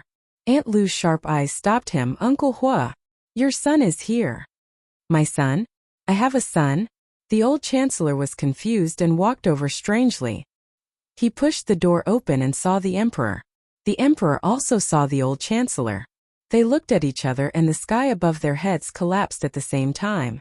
Gu Jiao thought of the emperor's son-in-law when she was on her way to the medical hall to get the herbs. She already knew that her granduncle was the Imperial College's chancellor. She thought that she should remind the emperor's son-in-law not to come here for the next 2 days when she went back, so as not to expose herself in front of the emperor. Gu Jiao didn't know that as soon as she left, both of them fell off the horse. Gu Jiao met Zhang Shi when she went to the medical hall. Zhang Shi came to see little Zhang Li. Zhang Shi was discharged from the hospital last month. After the old chancellor took office in the Imperial College, he used his connections to get him and little Zhang Li a real household registration in the capital. The old chancellor also found a job for Zhang Shi in the Ministry of Works, to be a formal apprentice in the Ministry of Works. After the apprenticeship, he could become an official craftsman of the imperial court. But Zhang Shi rejected it. He worked as a coolie at the dock and occasionally carried some private goods on the ship. It was risky, but the profit was better than being an apprentice. Little Zhang Li stayed in the medical hall as a little medicine boy. He did odd jobs and learned how to identify herbs. When he was not busy, he learned how to read from shopkeeper Wang. "Miss Gu." Zhang Shi greeted Gu Jiao respectfully. His life was given by Gu Jiao. The household registration was also done by Gu Jiao. More importantly, Gu Jiao took little Zhang Li in and gave him a shelter. Little Zhang Li didn't have to hide anymore. He could go out and do things without any worries. Gu Jiao nodded. "You've become tanned." Zhang Shi stayed in the hospital for so long that he was almost as white as Gu Yan, who knew that after being exposed to the sun at the dock, he immediately became tanned.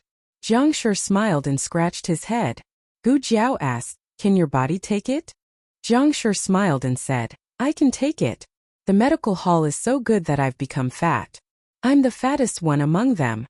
It was not easy for poor people to become fat these days.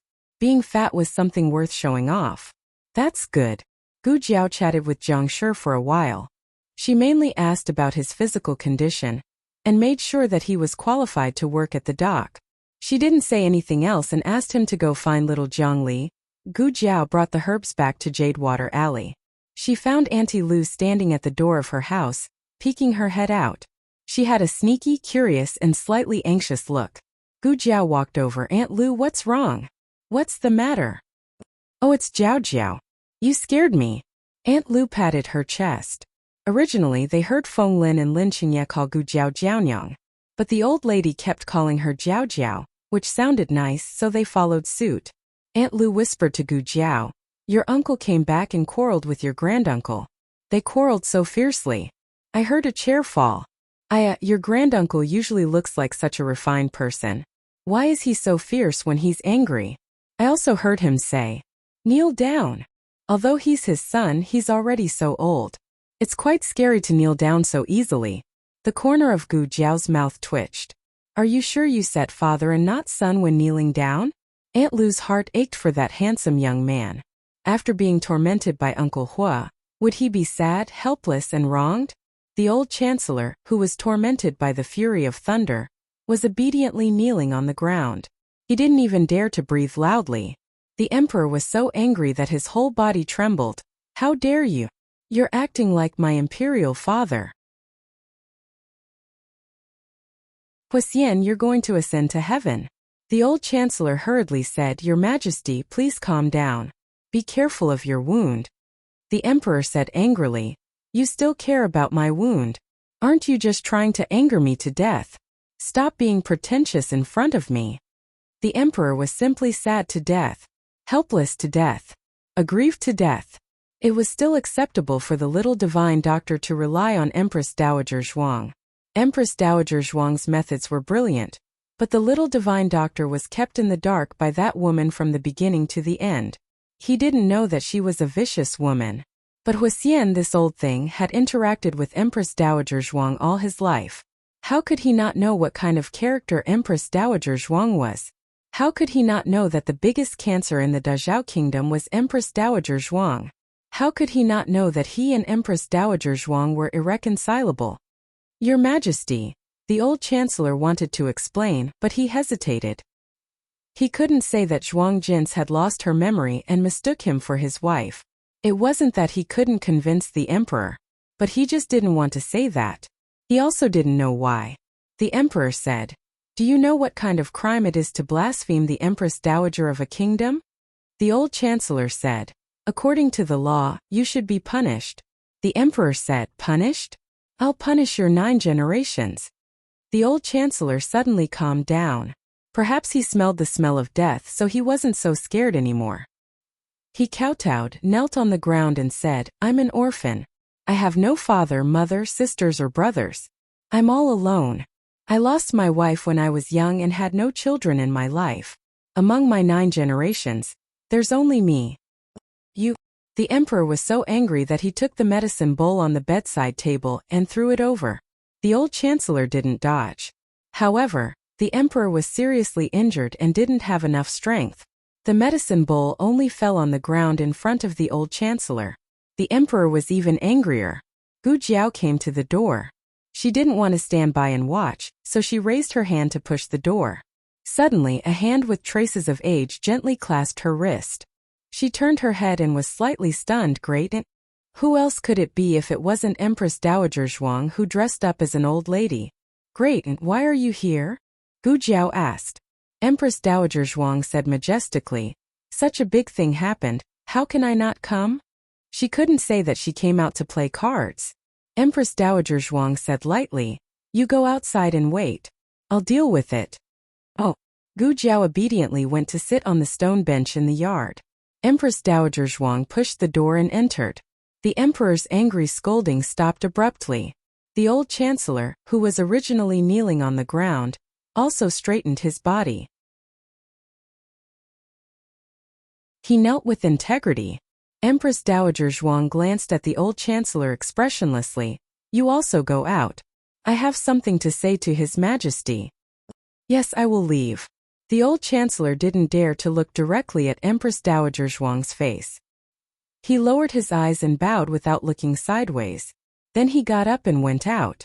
The emperor looked at the old lady who was dressed like a commoner in disbelief and was speechless for a moment. He had never seen Empress Dowager Zhuang like this. Even if she was going to go out in plain clothes, she didn't have to dress so shabbily, right? He almost didn't dare to recognize it. Empress Dowager Zhuang's fierce and domineering eyes swept over him. "Emperor, there's that smell. Your Empress mother. is still your Empress mother. If Empress Dowager Zhuang wanted to shine, she could shine like the sun even if she wore a sack. Wherever she stood, her fierce aura filled the whole room. I escaped from Leprosy Mountain and fainted on the side of the road. After I was rescued and woke up, I didn't remember the past. My memory was messed up and I recognized some people wrongly. Emperor, you don't have to hold on to those who don't dare to disobey me. This was the first time Empress Dowager Zhuang openly admitted that she had leprosy in front of the emperor, and that she had wandered among the commoners. In fact, it was something that they both knew, but the two of them had to show off their acting skills in the palace. The emperor also thought about letting him say it, but it was Empress Dowager Zhuang who broke the window paper first. The emperor laughed at himself. In terms of courage and boldness, he really couldn't compare with his empress mother. Empress Dowager Zhuang continued, Emperor, if you want to blame someone, blame yourself. If you didn't cause me to have leprosy, how could it have involved so many things later? Another layer of window paper was pierced through. The emperor clenched his fists in shame and embarrassment. What about Empress Mother? He sneered. Empress Mother didn't want to kill me? In the palace, he wouldn't call himself emperor in front of Empress Dowager Zhuang. He would call himself son. But did she think that she was the only one who would break the window paper? The emperor sneered again and again. Empress Mother left the palace early in the morning to confirm whether I was dead or not. Last night's assassination failed. Empress Mother, are you disappointed? Empress Dowager Zhuang didn't rush to answer his question. Instead, she asked, my leprosy has been cured. Are you disappointed? The emperor sneered. Of course I'm disappointed. Extremely disappointed. Empress Dowager Zhuang said. Then I'm the same. After she finished speaking, she went out expressionlessly. Sure enough, it was this poisonous woman who did it. The emperor was so angry that he punched the bedpost. Today Eunuch Qin also came. He accompanied Gu Jiao in the courtyard and waited. Eunuch Qin, sit. Gu Jiao patted the stone stool next to her and said. Eunuch Qin smiled, thank you, Miss Gu. This old servant won't sit. Gu Jiao didn't make things difficult for him. She paused and asked him, Eunuch Qin, last night's assassination. Was it really Grand Aunt who did it? The two people's voices weren't loud, but they weren't soft either. Gu Jiao and Eunuch Qin both heard it. Eunuch Qin held the whisk and sighed. This old servant doesn't know everything. But it shouldn't be Empress Dowager. Why? Gu Jiao turned to look at Eunuch Qin and motioned for him to continue. Eunuch Qin hesitated for a moment and decided to tell Gu Jiao. He sighed. Empress Dowager once promised Princess Ning'an that no matter what, she would always keep His Majesty alive. Empress Dowager may deal with His Majesty, suppress His Majesty, put His Majesty under house arrest, or even kill His Majesty. But she will never kill His Majesty. After the old chancellor was ordered to leave by Empress Dowager Zhuang, he didn't stay here and didn't hear the conversation between Gu Jiao and Eunuch Qin. However, he also believed that last night's assassination wasn't Zhuang Jin's doing. It wasn't that he knew the agreement between Empress Dowager Zhuang and Princess Ning'an, but he understood Empress Dowager Zhuang's means. She usually didn't make a move.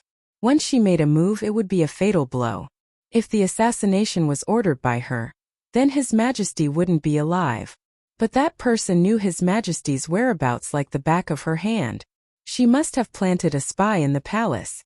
The old chancellor pondered silently for a while in his courtyard. After thinking a lot, he finally decided to apologize and thank Zhuang Jins. The apology was because of his carelessness and exposed this misunderstood relationship, which made the already cold relationship between His Majesty and Zhuang Jins even worse. And the thank you was because Zhuang Jin spoke up for him. Whether His Majesty believed it or not, he didn't care. Of course, he was still loyal to His Majesty. He wouldn't betray His Majesty for Zhuang Jin's. But these were two different things. This didn't affect him from apologizing and thanking Zhuang Jin's. What's more, she was misunderstood by her adopted son. She must be sad, right? After all, His Majesty was someone she loved. Thinking of this, the old chancellor felt that it was even more necessary to comfort Zhuang Jins. Zhuang Jins went to the Zhao residence next door. The old chancellor made a draft in his heart. How should he comfort Zhuang Jin's when he saw her in a while and not make her sad? Thinking of this, he entered the Zhao residence. But who could tell him what he saw? 2 circles. Empress Dowager Zhuang crossed her legs and played a leaf card domineeringly. Where was the slightest bit of sadness and grievance on her face? She was clearly in high spirits. The old chancellor's mouth twitched fiercely. Why did he think that she would be sad? Did this woman know how to write the word sad? Empress Dowager Zhuang threw out her cards confidently. Win. Pay up. The old chancellor. The emperor's wound was in danger of being infected at any time. He could only stay in by Shui Alley to recuperate. The emperor wanted to find Eunuch Wei. So Gu Jiao informed Gu Chongqing. Gu Chongqing found the unconscious Eunuch Wei in a sewer. It turned out that Eunuch Wei used his last breath to find the emperor last night. Who knew that the sewer cover overturned and he fell into it? His injury was also very serious. However, the old chancellor also lost his horse, so Gu Jiao simply placed Eunuch Wei next door. At noon, Empress Dowager Zhuang didn't return to the palace and stayed at home for lunch. Little Jingkong didn't come back for lunch today. Madame Yao and Nanny Fong went to the temple to burn incense again. Only Gu Jiao, Empress Dowager Zhuang, Gu Chongqing, the emperor, and the old chancellor were at home. The emperor only had one serious injury, and the rest were all minor injuries. He could still eat at the table. However, this made the atmosphere quite awkward. The emperor said coldly, "Why are you all standing? Sit down, am I a tyrant? I don't even give my officials a bite to eat?" The old chancellor braced himself and sat down. Gu Chongqing also sat down. Gu Jiao brought the last bowl of corn keel soup from the kitchen and habitually began to ladle soup for everyone. After filling a bowl, she suddenly felt that something was wrong. She looked up and saw that the emperor and her grandaunt were staring at her. The bowl of soup in her hand. Gu Jiao,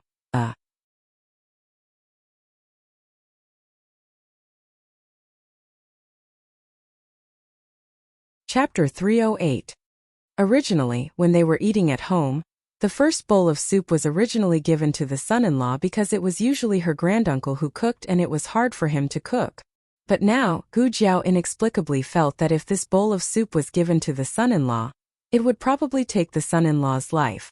The old chancellor's heart was also trembling. He was afraid that this girl would be filial to him and give him the soup. If that happened, his position as the male head of the family wouldn't be able to be cleared. He would be chopped into minced meat and made into soup by His Majesty. Gu Jiao put down the spoon and slightly handed the soup to her grandaunt. The emperor's eyes were like knives. Gu Jiao paused and slightly moved the soup to the emperor's direction. Her grandaunt's eyes were like knives. Gu Chongqing didn't even need to think about it. Gu Jiao silently brought the soup back to her, picked up the spoon and drank it. The two snorted and also started to eat. This meal was still made by the old chancellor. Yu Ye'er's cooking skills weren't bad, but it was a bit difficult to serve the emperor's crafty taste. The old chancellor made 5 dishes in one soup, mainly taking care of Empress Dowager Zhuang and Gu Jiao's taste. He didn't know what the emperor and Gu Chongqing liked to eat. Fortunately, Gu Chongqing wasn't picky and the emperor and Empress Dowager Zhuang's taste was unexpectedly similar. Empress Dowager Zhuang liked to eat something sweet, such as the sugar-skin duck. After taking out of the pot, the crispy duck was poured with a layer of malt sugar and sprinkled with a few white sesame seeds. The skin was crisp and the meat was tender, salty and sweet but not greasy. Gu Chongqing and Gu Jiao didn't eat much of this dish. It mainly went into the stomach of Empress Dowager Zhuang and the emperor. The other dish was the brown sugar glutinous rice cake. The old chancellor originally made 2 plates. One was sprinkled with sesame seeds, which Zhuang Jins liked to eat. The other one wasn't sprinkled with sesame seeds, which Gu Jiao liked to eat. After that, the emperor did not touch the plate with sesame seeds. He also liked to eat dishes with sesame seeds. The emperor had been eating alone in the palace and would only go to the harem occasionally. The last time he ate at the same table as Empress Dowager Zhuang was when Princess Ning and concubine Jing were both in the palace. At that time, he and Empress Dowager Zhuang had not yet broken off their relationship. He treated her as a loving mother and trusted her wholeheartedly. He thought that she also treated him like her own son and cared for him just like Consort Jing's mother. Reality was cruel. After helping him ascend to the throne, her disguise was gradually torn apart. She became detestable and unfamiliar. She had even gone so far as to lay her hands on imperial concubine Jing, in order to prevent her from becoming the Empress Dowager of a nation. He had long been adopted by Consort Jing, so he was her son. Why couldn't Consort Jing be the Empress Dowager? The funny thing was that Consort Jing's mother was still speaking up for her, even after being forced into the nunnery. She said that everything she did was for the sake of Zhao country, and asked her not to hate her. She even said that she would understand the Empress Dowager's painstaking efforts one day. What painstaking efforts? One year, there was a snowstorm in the capital, and Consort Jing's mother almost died of illness in the nunnery. As the emperor of a nation, he actually knelt in the snow outside Rensho Palace and begged her to bring Consort Jing back. But she didn't. So he took a step back and begged her to give Consort Jing the Tianshan Snow Lotus to prolong her life. She didn't do that either.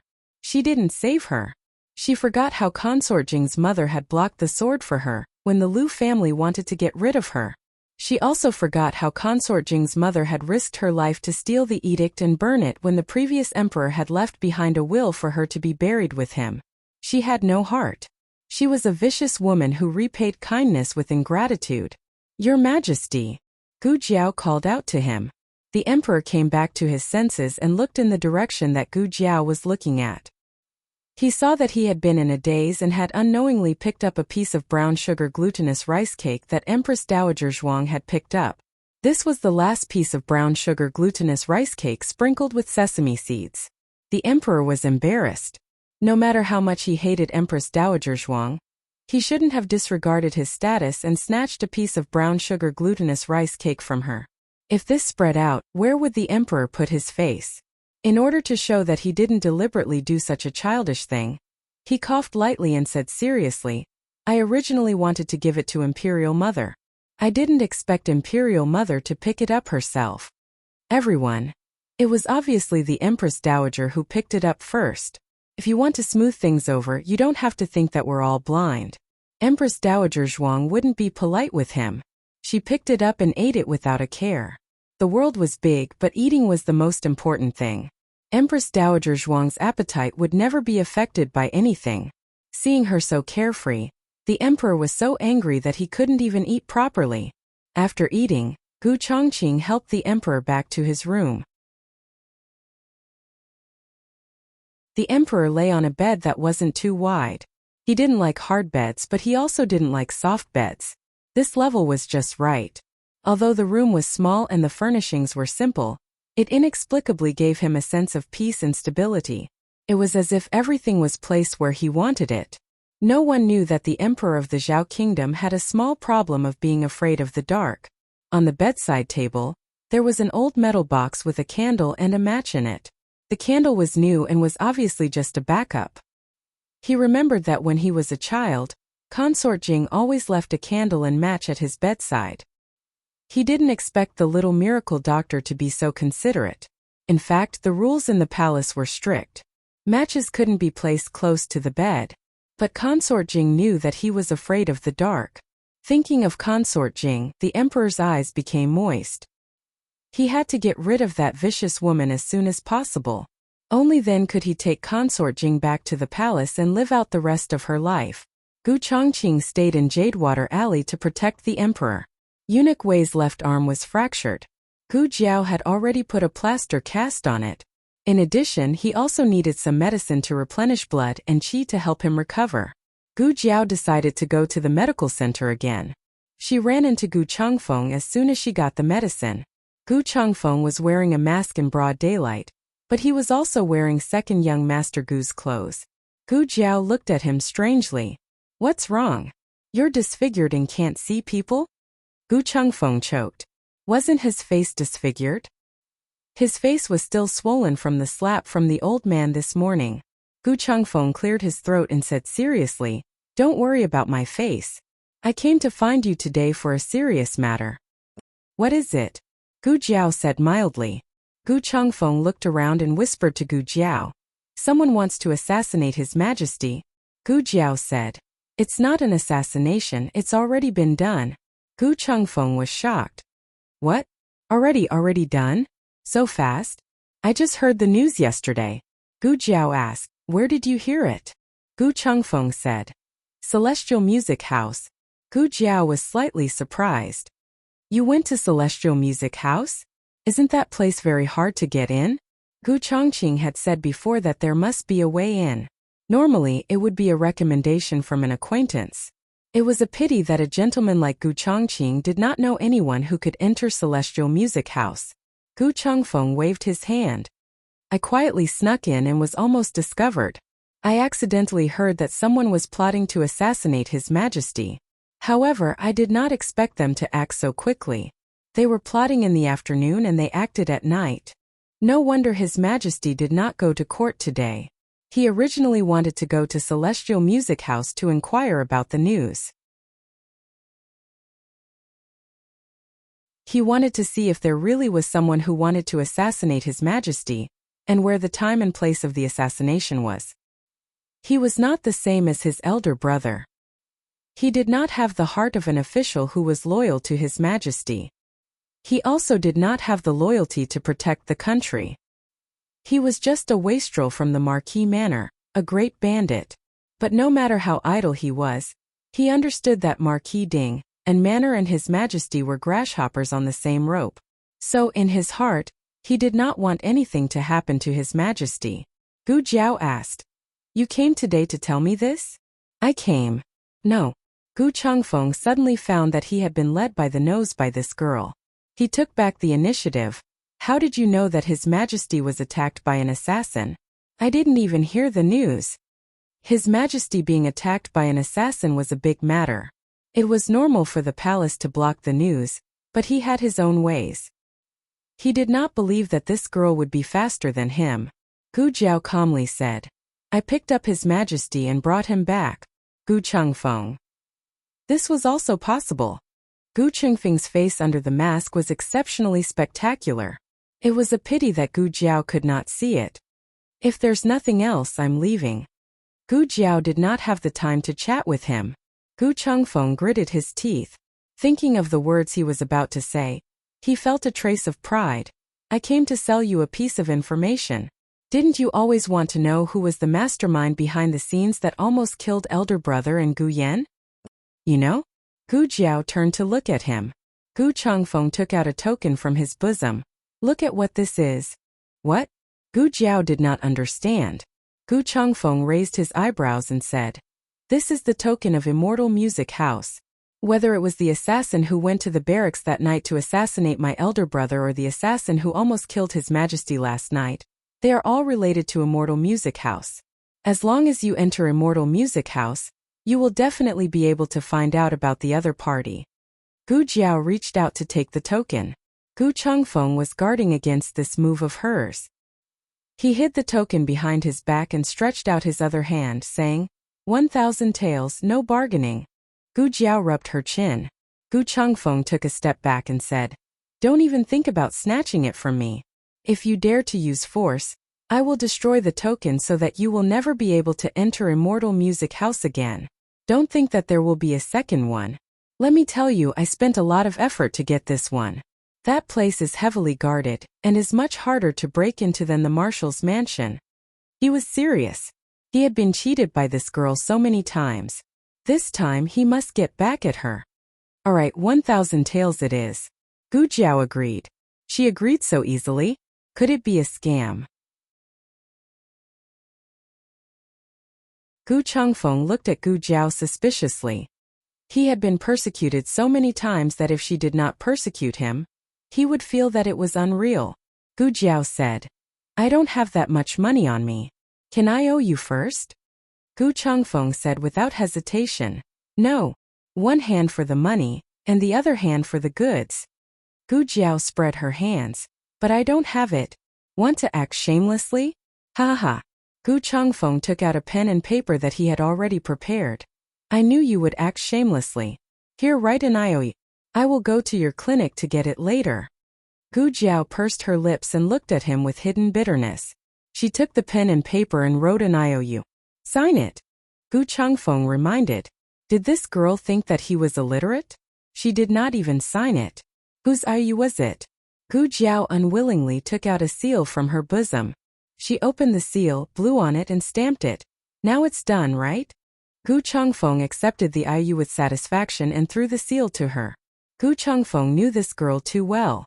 Her promises could never be trusted. Don't look at how she gave him the banknotes at this moment. Who knows, she might knock him unconscious and snatch the banknotes away. See you later. Ha ha ha. Gu Changfeng waved his arms and ran away as if he was reincarnated. Gu Changfeng ran 2 streets in one breath. When he was sure that Gu Jiao did not chase after him, he leaned against the wall and gasped for breath. He took out the IU that Gu Jiao gave him. Smelly girl, you've finally fallen into my hands. He was so proud of himself that he looked at the IU over and over again. As he looked at it, he suddenly felt that something was wrong. The seal was upside down. When he glanced at it, he understood the word Gu and no longer suspected her. But now, he held up the seal and looked at it carefully under the sunlight. He saw 4 words printed on it. Gu Changqing seal. Gu Changfeng spat out a mouthful of blood. After all this time, he actually got an IU from his elder brother? Why would this girl have his elder brother's seal in her hands? If he took 1,000 taels IU to his elder brother to collect the debt, he would be beaten into fertilizer by his elder brother. Gu Changfeng suddenly remembered Gu Jiao's resentful eyes. If it was not for that gaze, he would not be so easily fooled. He did not see her for a few days and she actually learned how to act? Who taught her? He was so angry. So angry. Gu Jiao first returned to Jade Water Lane and ordered Yu Yi to boil medicine for Eunuch Wei. Afterwards, she changed her clothes and headed to Immortal Music Residence. Although she did not have enough evidence, her intuition told Gu Jiao that the person who tried to assassinate the emperor and the person who tried to sow discord between Marquis Ding and Fu and the marshals Fu came from the same power. The other side's ultimate goal in trying to sow discord between Marquis Ding and Fu and the marshals Fu was to drive a wedge between the emperor and her great-aunt. But unexpectedly they failed, so they simply came to assassinate the emperor. As the other side wished, the emperor determined that her great-aunt was the murderer. Truly a sly person. Gu Jiao indifferently looked at Immortal Music Residence's signboard. Killing intent flashed through her eyes.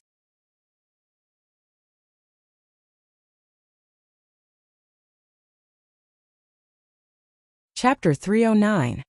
As the fastest rising brothel in the capital, Immortal Music House overshadowed the former Soft Jade Pavilion. Apart from the fact that the girls inside were all fairy-like and talented, its unique business model was also enough to whet the appetite of the capital's influential officials. Gu Jiao arrived at the door.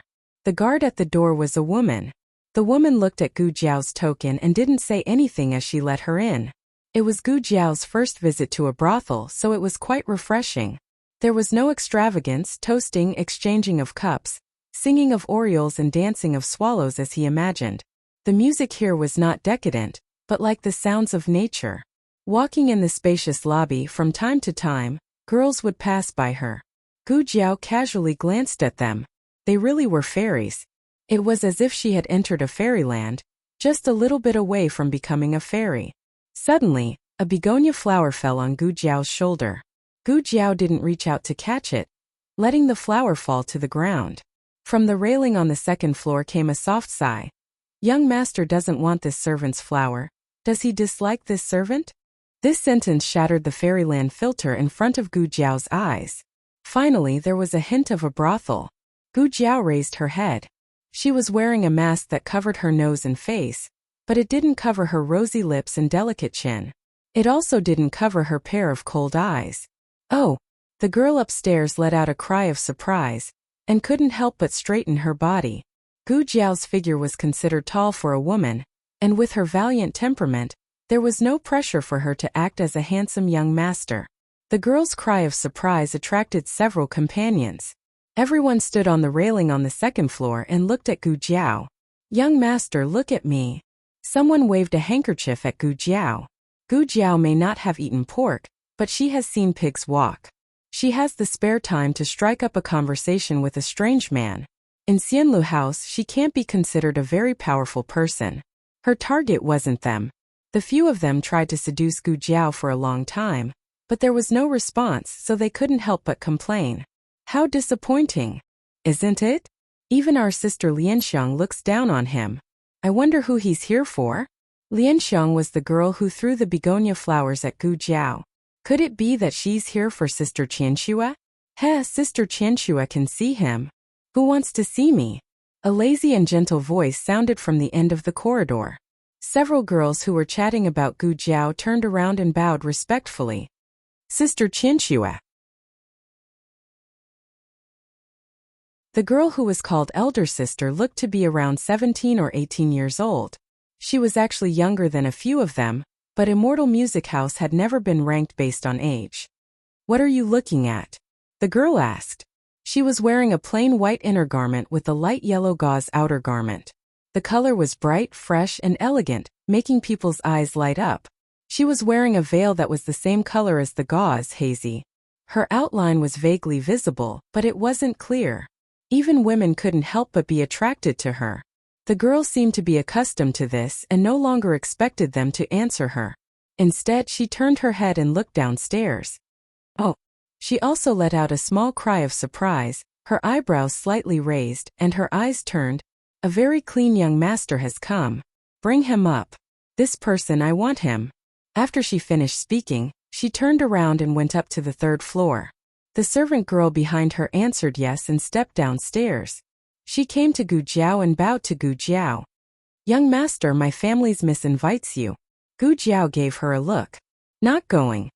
You. The servant girl choked. Do you know who my family's miss is? Gu Jiao gave her a small look again. Oh, who is it? The servant girl put her hands on her hips. My family's miss is Immortal Music House's courtesan. Others want to see her but can't. My family's miss wants to see you because she thinks highly of you. These words weren't exaggerated at all. Immortal Music House's courtesan only sold her skills and not her body. Every 3 days she would only receive one person for 2 hours each time. Even so, those stinky men in the capital who wanted to be her guest were still as numerous as carps crossing the river. The courtesan should be a big fish.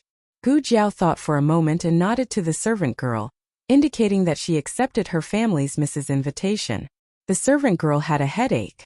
Was it an illusion? Why did she feel that this young master's expression just now was weighing the pros and cons? No matter what, her family's miss wanted to see him. No matter how strange the master was, he had to bring her up to see him. Gu Jiao followed the servant girl to the 3rd floor. She didn't notice how jealous the guests below looked at her. It was very difficult to enter Immortal Music House. In Immortal Music House, it wasn't the guests who chose the ladies, but the ladies who chose the guests. Those who were lucky could be chosen to go up to the 2nd floor. Those who were unlucky could only have a lonely night tour in the main hall. Those who went up to the 3rd floor could be counted on one hand. Of course, Gu Jiao didn't know how lucky she was, but she could faintly feel that the 3rd floor was particularly quiet. Miss, the young master is here. The servant girl reported from outside the door. Come in, the woman said. The servant girl pushed open the door and smiled at Gu Jiao, saying, Young master, please. Gu Jiao stepped into the room. The servant girl closed the door from the outside. The room's furnishings looked relatively simple, but it could also be because Gu Jiao didn't recognize antiques. Any vase in the room was an antique from the previous dynasty. The woman sat in front of the dressing table. While wiping her hands with vanishing cream, she looked at Gu Jiao through the bronze mirror. She also had a pair of eyes that could speak. She wore a veil, but Gu Jiao could still feel that she was smiling. She said, Young master, please sit. Gu Jiao sat down on the chair. After the woman finished applying the vanishing cream, she slowly stood up and walked towards Gu Jiao. She sat down on the chair next to Gu Jiao. There was only a small table between the two of them. The woman poured a cup of tea for Gu Jiao and handed it to Gu Jiao. She smiled and said, Is this the first time young master has come to Immortal Music House? Gu Jiao nodded but didn't drink the tea she handed over. The woman sighed. Is young master afraid that I will poison you? Or do you think that my tea is not clean? Without waiting for Gu Jiao's reply, the woman directly took the cup of tea and drained it in one gulp. Then, as if this matter was over, Her eyes curved as she asked, "What is Sir doing here at the Immortal Music Abode?" This question was strange. What could a man do in a brothel? Was it just to cover himself with a quilt and chat? The woman put her elbow on the table, her index finger gently supporting her chin. She said with a smile that wasn't a smile, "Young master is too clean. With one look, I can tell that you are not a person who would seek pleasure." Gu Jiao wrinkled her small eyebrows. Her acting skills were actually this bad? She clearly took the script of the dissolute little hedonist today. Could it be that she was only worthy of tricking that kind of idiot Gu Changfeng? The woman's gaze fell on Gu Jiao's throat. She actually suspected her gender? Fortunately, she was already prepared and stuck an Adam's apple. When the woman saw the Adam's apple, she withdrew her gaze and continued to look at Gu Jiao's eyes. Gu Jiao's eyes didn't avoid her gaze. After all, her acting skills weren't good enough. The woman looked for a while and didn't see anything fishy, so she asked again, "Is young master here to find someone? Which sister's relative is it?" Gu Jiao thought for a while, then took out a small notebook and charcoal and scribbled, "To be honest, this prince is here to pick up girls." The woman's mouth twitched. "Pick up what?" Gu Jiao made a sound and scribbled out the last two words. He wrote in a mighty and domineering manner, "Seek pleasure." The woman chuckled. But in the next second she couldn't laugh anymore. Because Gu Jiao wrote on the paper, "Call out the most beautiful girl here." The woman's smile froze on her face. "Young master means that I'm not beautiful enough?" Gu Jiao wrote, "If you want to say it like that, I can't do anything about it." The woman was so angry that she forgot to ask Gu Jiao why he didn't speak and only wrote on the paper. She was the #1 courtesan of Xianlu House, the #1 beauty in the capital.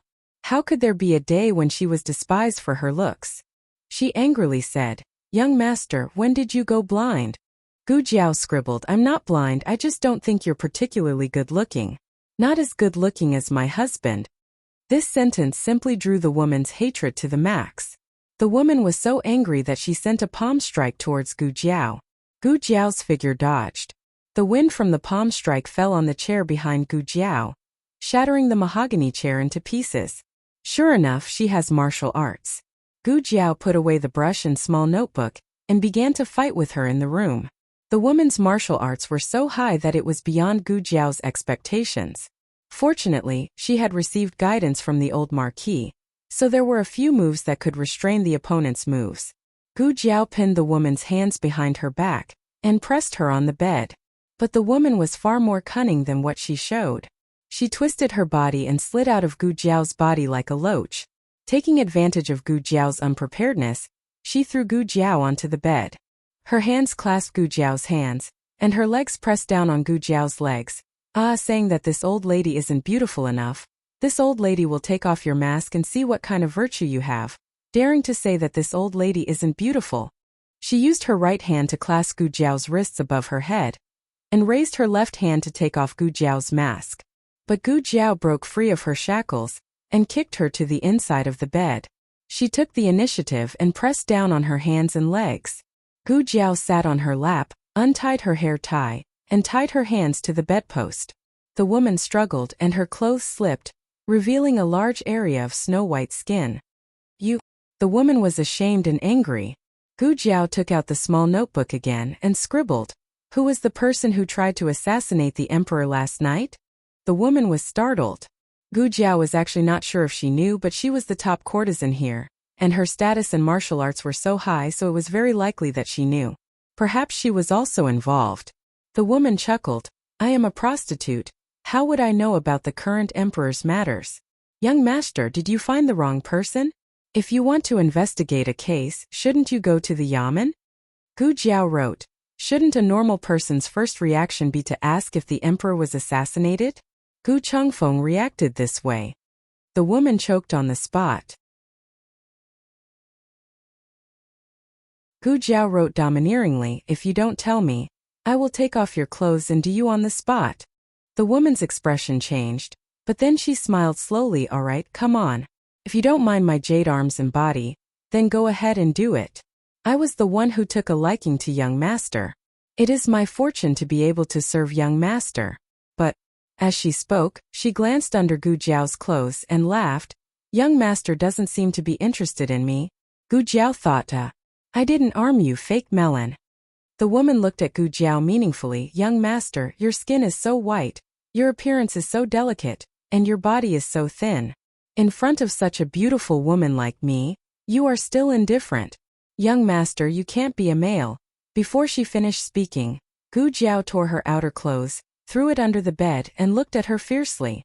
At this moment the door was suddenly knocked open, and a drunk man rushed in.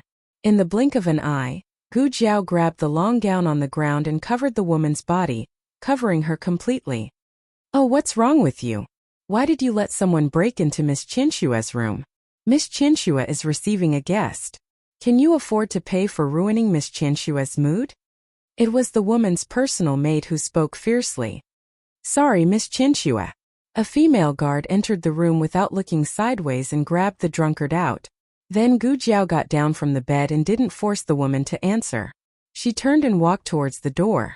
The woman was already stunned the moment she was wrapped in Gu Jiao's clothes. When she saw Gu Jiao let her go and leave just like that, her eyes moved slightly. Don't you want to know who the murderer is? Not in this way. Gu Jiao turned and left Immortal Delight House. If it was in her previous life, she would use all means to force a confession. After all, from childhood to adulthood, this was what her godfather taught her. But in this life it seemed that something was different. Gu Jiao looked at her hands. Suddenly a small box fell into her palm. Gu Jiao raised her head and looked at the third floor of Immortal Delight House, but only saw a window that was closed in a fit of pique. Gu Jiao opened the small box. Inside there was a pendant of a tassel and a note. Imperial Palace, Southwest Corner. The murderer is from the Imperial Palace and lives in the Southwest Corner. And this tassel is the murderer's personal item.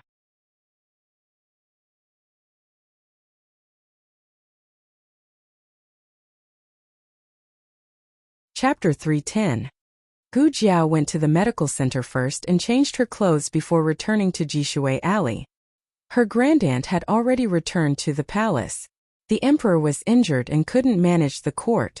As the empress dowager, she couldn't really idle around all day. After playing mahjong, they dispersed. The old chancellor also went to the Imperial College to deal with today's official business. The news of the emperor's assassination wasn't spread to the outside world, and no one was mobilized from the palace. Instead, Gu Chongqing stayed by the emperor's side to protect him. Gu Chongqing lived openly in Jishui Alley. Xiao Lulang and her 3 younger brothers hadn't returned yet.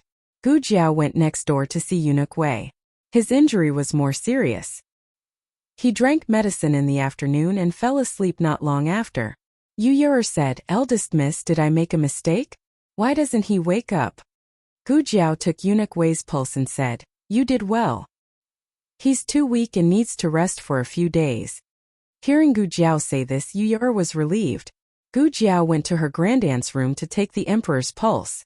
The emperor was also asleep. His wound didn't show any signs of inflammation, but it couldn't be taken lightly. Gu Chongqing didn't have anything to do in the afternoon, and it wasn't good to practice swordsmanship. He was afraid that the noise would disturb the emperor's sleep.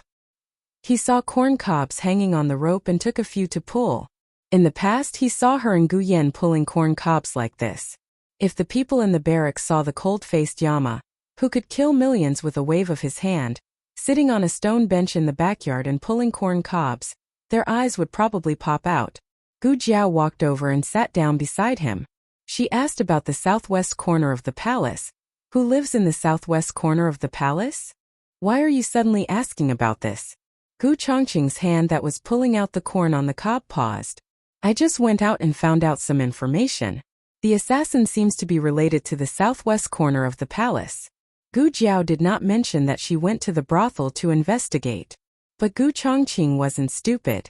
Such a big piece of news couldn't be found outside. The only place he didn't investigate was Immortal Music House. Gu Chongqing narrowed his eyes and put down the corn in his hand. His face became serious. You went to Immortal Music House? Gu Jiao said seriously, no, I'm a gentleman. I don't go to that kind of place. She had already changed her clothes. If she didn't admit it, she wouldn't go. Gu Chongqing's gaze fell on her small throat. Your Adam's apple hasn't been removed yet, Gu Jiao. Her persona collapsed too quickly, just like a tornado. Gu Chongqing was angry and helpless. Although he knew that she was powerful, Immortal Music House wasn't an ordinary dragon's pool or tiger's den. That place was heavily guarded and experts were as common as clouds. Even he didn't know the depth of the place. In the future, don't go to such a dangerous place. After Gu Chongqing finished speaking, he felt that she wouldn't be obedient. He paused and said, "If you want to go, bring me along." Gu Jiao thought for a moment and nodded. Gu Chongqing asked again, "How did you get in?" "I picked up a token of Immortal Music House," Gu Jiao said without changing her expression. She could even pick up a token? Gu Chongqing wanted to say what kind of luck was this, but when he thought of Empress Dowager Zhuang and the Emperor, he felt that this girl really did have this kind of luck. He didn't suspect anything but said, "So you found out about the assassin?" "And the assassin is related to the southwest corner of the Imperial Palace. Do you recognize this tassel?" Gu Jiao took out the tassel that Qianxue gave her. This was a tassel hanging from a jade pendant. The workmanship was exquisite. There were many such hand-woven tassels that could be bought on the streets and alleys. The only difference was that this tassel was colored. Gu Chongqing said, "Normal tassels are red. The tassels of His Majesty, the Empress, and the Empress Dowager are bright yellow." It wasn't that colored tassels didn't exist, but they were relatively rare. Gu Chongqing hadn't seen anyone he knew wearing this kind of tassel. Gu Jiao asked, "Will the imperial concubines in the harem wear colored tassels?" Gu Chongqing thought seriously. Maybe. Colored tassels weren't taboo, but they weren't very popular.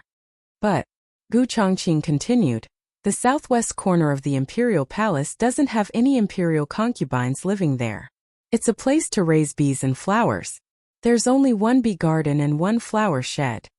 Could it be that the meaning of the note wasn't referring to the people living in the southwest corner of the Imperial Palace, but the people who would appear in the southwest corner of the Imperial Palace?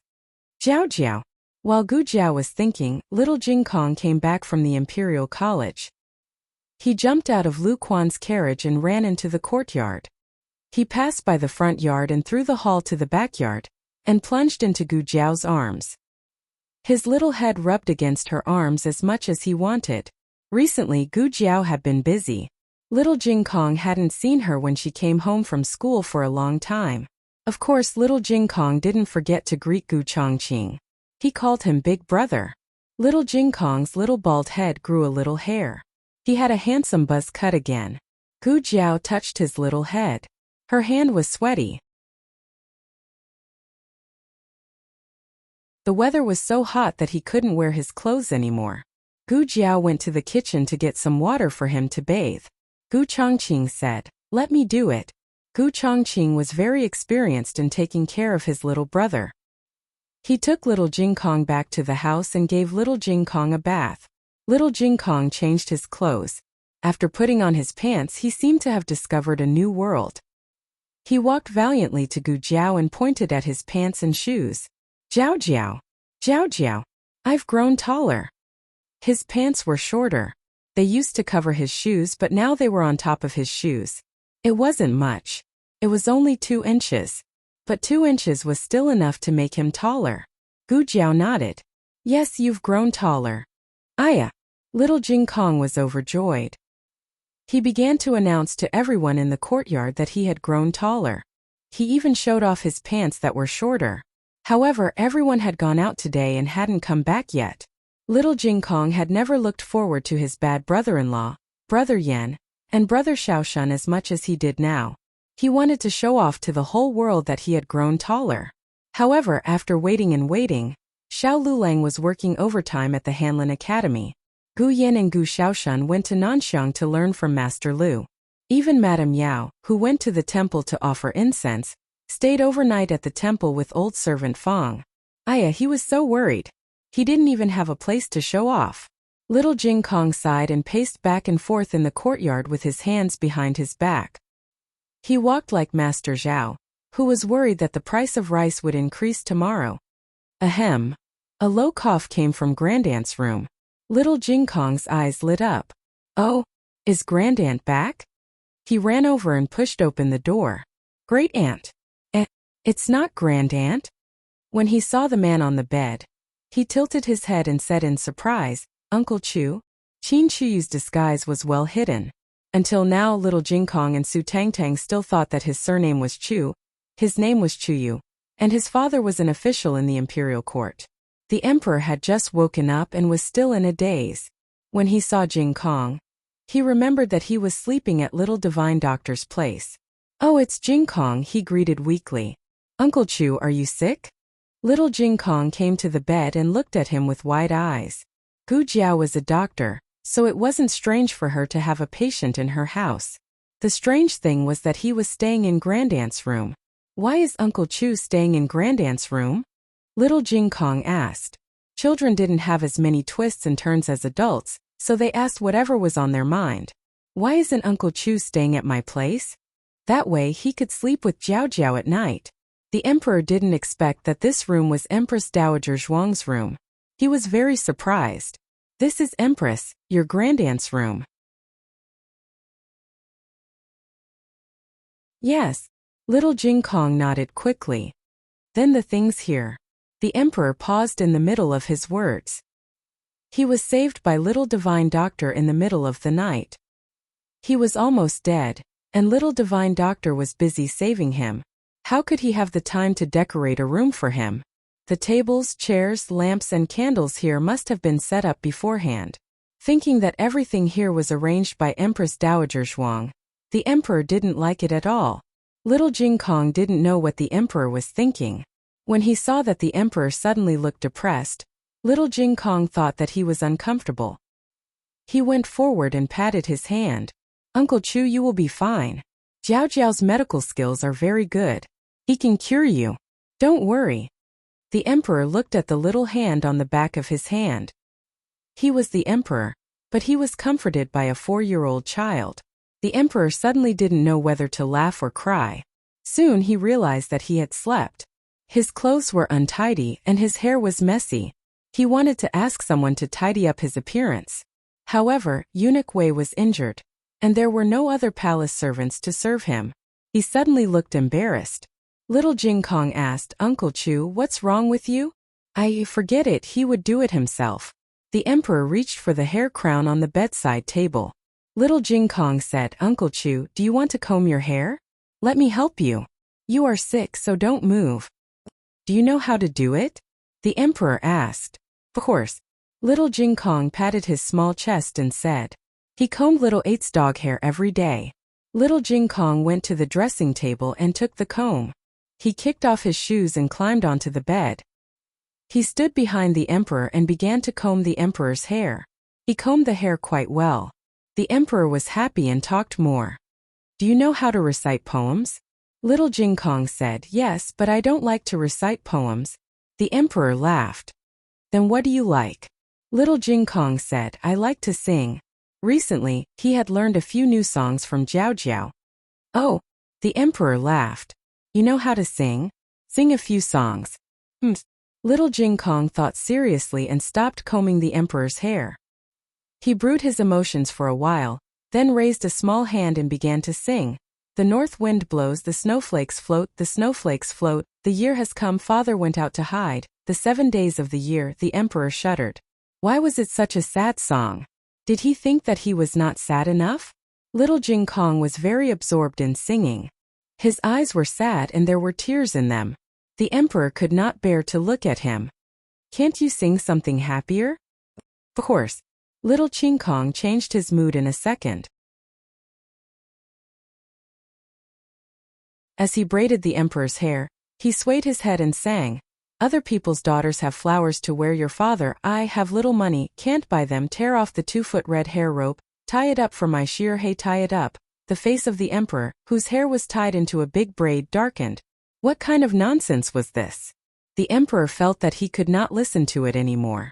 If he did, he would be so angry that he would suffer from internal injuries. I have another song. Little Jing Kong cleared his throat and grabbed the emperor's braid. His small body shook. He used too much force. The emperor's hair was pulled, and his scalp was almost pulled off. Cough cough, I got the melody wrong. Let's do it again. Little Jing Kong gathered his thoughts for a while. He looked serious and used all his strength. Uncle Ba and little uncle, don't show off your wealth, Dad. You didn't say anything about killing his father. You probably came to kill your mother. A bunch of fathers died. Actually, there was no one in the last line. However, little Jing Kong felt that singing this way was not clear enough, so he added a 1. He was really a clever little brat. The emperor did not enjoy it as much as little Jing Kong. What was this little brat singing? He was talking about killing his father and mother. Was it really good to sing such a cruel song at such a young age? He had to go back and ask that old thing Huosian what he taught the children in the Imperial College. Also, he could sing, but could he not pull his hair? Was it easy to keep such a thick head of hair at his age? Be careful not to make him bald. Xiao Lulang came back from the Imperial College first. Little Jing Kong finally stopped damaging the emperor's hairline and ears. He went to show off to his bad brother-in-law that he was tall. After showing off, he sat at the door, stretched out his legs, and placed his trouser leg in the most conspicuous position. He showed off to everyone in the family who came back. Gu Xiaoshun touched his nose and said, "Could it be that you raised your trouser leg?" Gu Xiaoshun pulled little Jing Kong's belt back to his belly button. "See, it can cover his shoes again, right? Little Jing Kong." Little Jing Kong burst into tears. Gu Xiaoshun was the reality of the world. In the end, Gu Jiao measured little Jing Kong's height and showed him his previous data. He was sure that he had really grown taller, but not as much as 2 inches. "You've grown 1 inch taller," Gu Jiao said. Little Jing Kong sat in Gu Jiao's arms and played with Gu Jiao's hair pitifully. "Is 1 inch taller?" Gu Jiao touched his little head. Of course. Little Jing Kong lowered his head and played with his fingers. Then I have to reward you with a kiss." Gu Jiao kissed his head. Little Jing Kong jumped down, covered his head with his little hands, and quickly ran back to the house. At night, when Gu Jiao went to change the emperor's medicine, she asked the emperor if he had seen the tassel. The emperor shook his head. "I haven't seen it." The next day, Gu Jiao went to the imperial palace. Empress Dowager Zhuang went to the court. Gu Jiao took the tassel and asked Eunuch Qin, "Eunuch Qin, have you seen this tassel?" Eunuch Qin shook his head. "I haven't seen it." "Eunuch Qin, is there a place to collect honey in the imperial palace?" she asked. Eunuch Qin said, "There's a bee garden in the southwest corner. Do you want fresh honey? I'll ask someone to collect it." "No, I'll go by myself." Gu Jiao paused. "Can I go?" Eunuch Qin smiled. Of course. Eunuch Qin took a jar and gave it to Gu Jiao. "There are beekeepers there. If you are tired, you can give it to them." "Okay." Gu Jiao took the jar. Eunuch Qin was worried that she would get lost, so he asked the eunuchs of the Runsho Palace to send her there. Gu Jiao decided to wait here for the rabbit. She waited for a whole morning, but no one passed by except the gardeners and the beekeepers. When Gu Jiao was about to leave, several women came from the end of the path. The leader was Princess Ning. Princess Ning was followed by 2 eunuchs with flower baskets, and 4 maids. Princess Ning had a miscarriage a few days ago, so her face was still a little swollen. It was hot in June, but she was still wrapped in a cloak. Princess Rui Wang said that this was the 3rd miscarriage of Princess Ning. Every miscarriage was harmful to a woman, not to mention that she had miscarried 3 times. In ancient times when medical conditions were not developed, it was really difficult for her to get pregnant again. She lived in Prince Ning's mansion outside the palace, so she didn't know why she came to such a remote corner in the southwest. Was she the person she was waiting for? Gu Jiao was in a small wooden house, but her eyes fell on Princess Ning through the window. "Princess, you can leave this to us. Why do you have to do it yourself?" a maid asked. Princess Ning said, "You don't understand. You wasted the good honey. Call the beekeeper here." "Yes." The maid answered, went to the bee garden, and called the beekeeper on duty. The beekeeper bowed to Princess Ning respectfully. "Greetings, Princess Ning." Princess Ning asked, "What honey have you picked today?" The beekeeper replied, "Princess Ning, there is date honey, locust honey, and half a jar of flower honey. Give it to me." Princess Ning said, "Yes." The beekeeper poured a small cup of each of the 3 kinds of honey. Princess Ning tasted them one by one with a spoon and said, "Date honey? How much does Princess Ning want?" The beekeeper asked respectfully. 2 jars. Princess Ning said. The beekeeper filled 2 jars of honey for Princess Ning, and the eunuch next to Princess Ning took them. Then they went to the garden to pick a few potted plants. Looking at Princess Ning's back, Gu Jiao came out and said to the beekeeper, "I picked up a tassel on the ground. Is it Princess Ning's?" "Oh." The beekeeper took the tassel and caught up with Princess Ning. Gu Jiao saw the beekeeper give the tassel to Princess Ning, but Princess Ning shook her head. Her expression didn't seem to be fake. Miss Princess Ning said it wasn't hers. The beekeeper returned the tassel to Gu Jiao. Gu Jiao wasn't dressed like a concubine or a maid, but she was from Renshou Palace, so the beekeeper still didn't dare to neglect her. Gu Jiao took the tassel and asked, "Has anyone else been here?" The beekeeper smiled and said, "There are a lot of bees here, so it's easy to sting. Usually no one comes here." Was the courtesan of Immortal Music House teasing her? Gu Jiao pondered the words Imperial Palace, southwest corner in her mind. Aside from the beehive, there was only the garden in the southwest corner. She had been watching the garden, but there was no movement. Gu Jiao touched her chin. While she was puzzled, someone else came. This time it was the Crown Princess. The Crown Princess had been recuperating in the East Palace since she was beaten up by Gu Jiao. Her injuries had completely healed yesterday, and she walked out of the East Palace this morning. The beekeeper was frightened. It was fine if Princess Ning came, but why did the Crown Princess also come? The beekeeper hurried forward and bowed. "This servant greets the Crown Princess." The Crown Princess nodded lightly. Gu Jiao was standing at the entrance of the beehive. Before she could return to the wooden hut, the Crown Princess saw her. The Crown Princess recognized Gu Jiao. After all, she had seen Gu Jiao from afar. And Gu Jiao also recognized the Crown Princess. After all, she had beaten the Crown Princess deeply. However, in the impression of the two, the other party should not recognize them. This was their first official meeting. As a woman who could charm the Crown Prince, the Crown Princess's appearance was impeccable. It was not an exaggeration to say that she could cause the fall of a city at first sight. In comparison, Gu Jiao, who had a red birthmark on her cheek, paled in comparison. At least in the eyes of others. The Crown Princess was the moon in the sky. Even the beauties in the imperial harem were overshadowed by her, let alone this young girl with a disfigured face. "Who are you? Why don't you kneel when you see the Crown Princess?" The chief eunuch beside the Crown Princess asked. If it was the Crown Princess's female official, she would probably recognize Gu Jiao. Unfortunately, this chief eunuch had never seen Gu Jiao before. The bee craftsman hurriedly said in a small voice, "Gong Gong, this girl is from Renshou Palace." The chief eunuch's expression changed, but it was only for a moment before he raised his voice. "The people of Renshou Palace are the most disciplined. Even Miss Zhuang has to respectfully bow when she sees the Crown Princess." This flattery and trampling was clearly telling Gu Jiao that even Empress Dowager Zhuang's legitimate grandniece had to bow when she saw the Crown Princess. Regardless of her status, could she surpass Zhuang Yueshi? The Crown Princess looked at Gu Jiao. She suddenly wanted to see this woman bow in front of her. But Gu Jiao did not bow to her. As a member of the Eastern Palace, the chief eunuch naturally did not get along with Renshou Palace.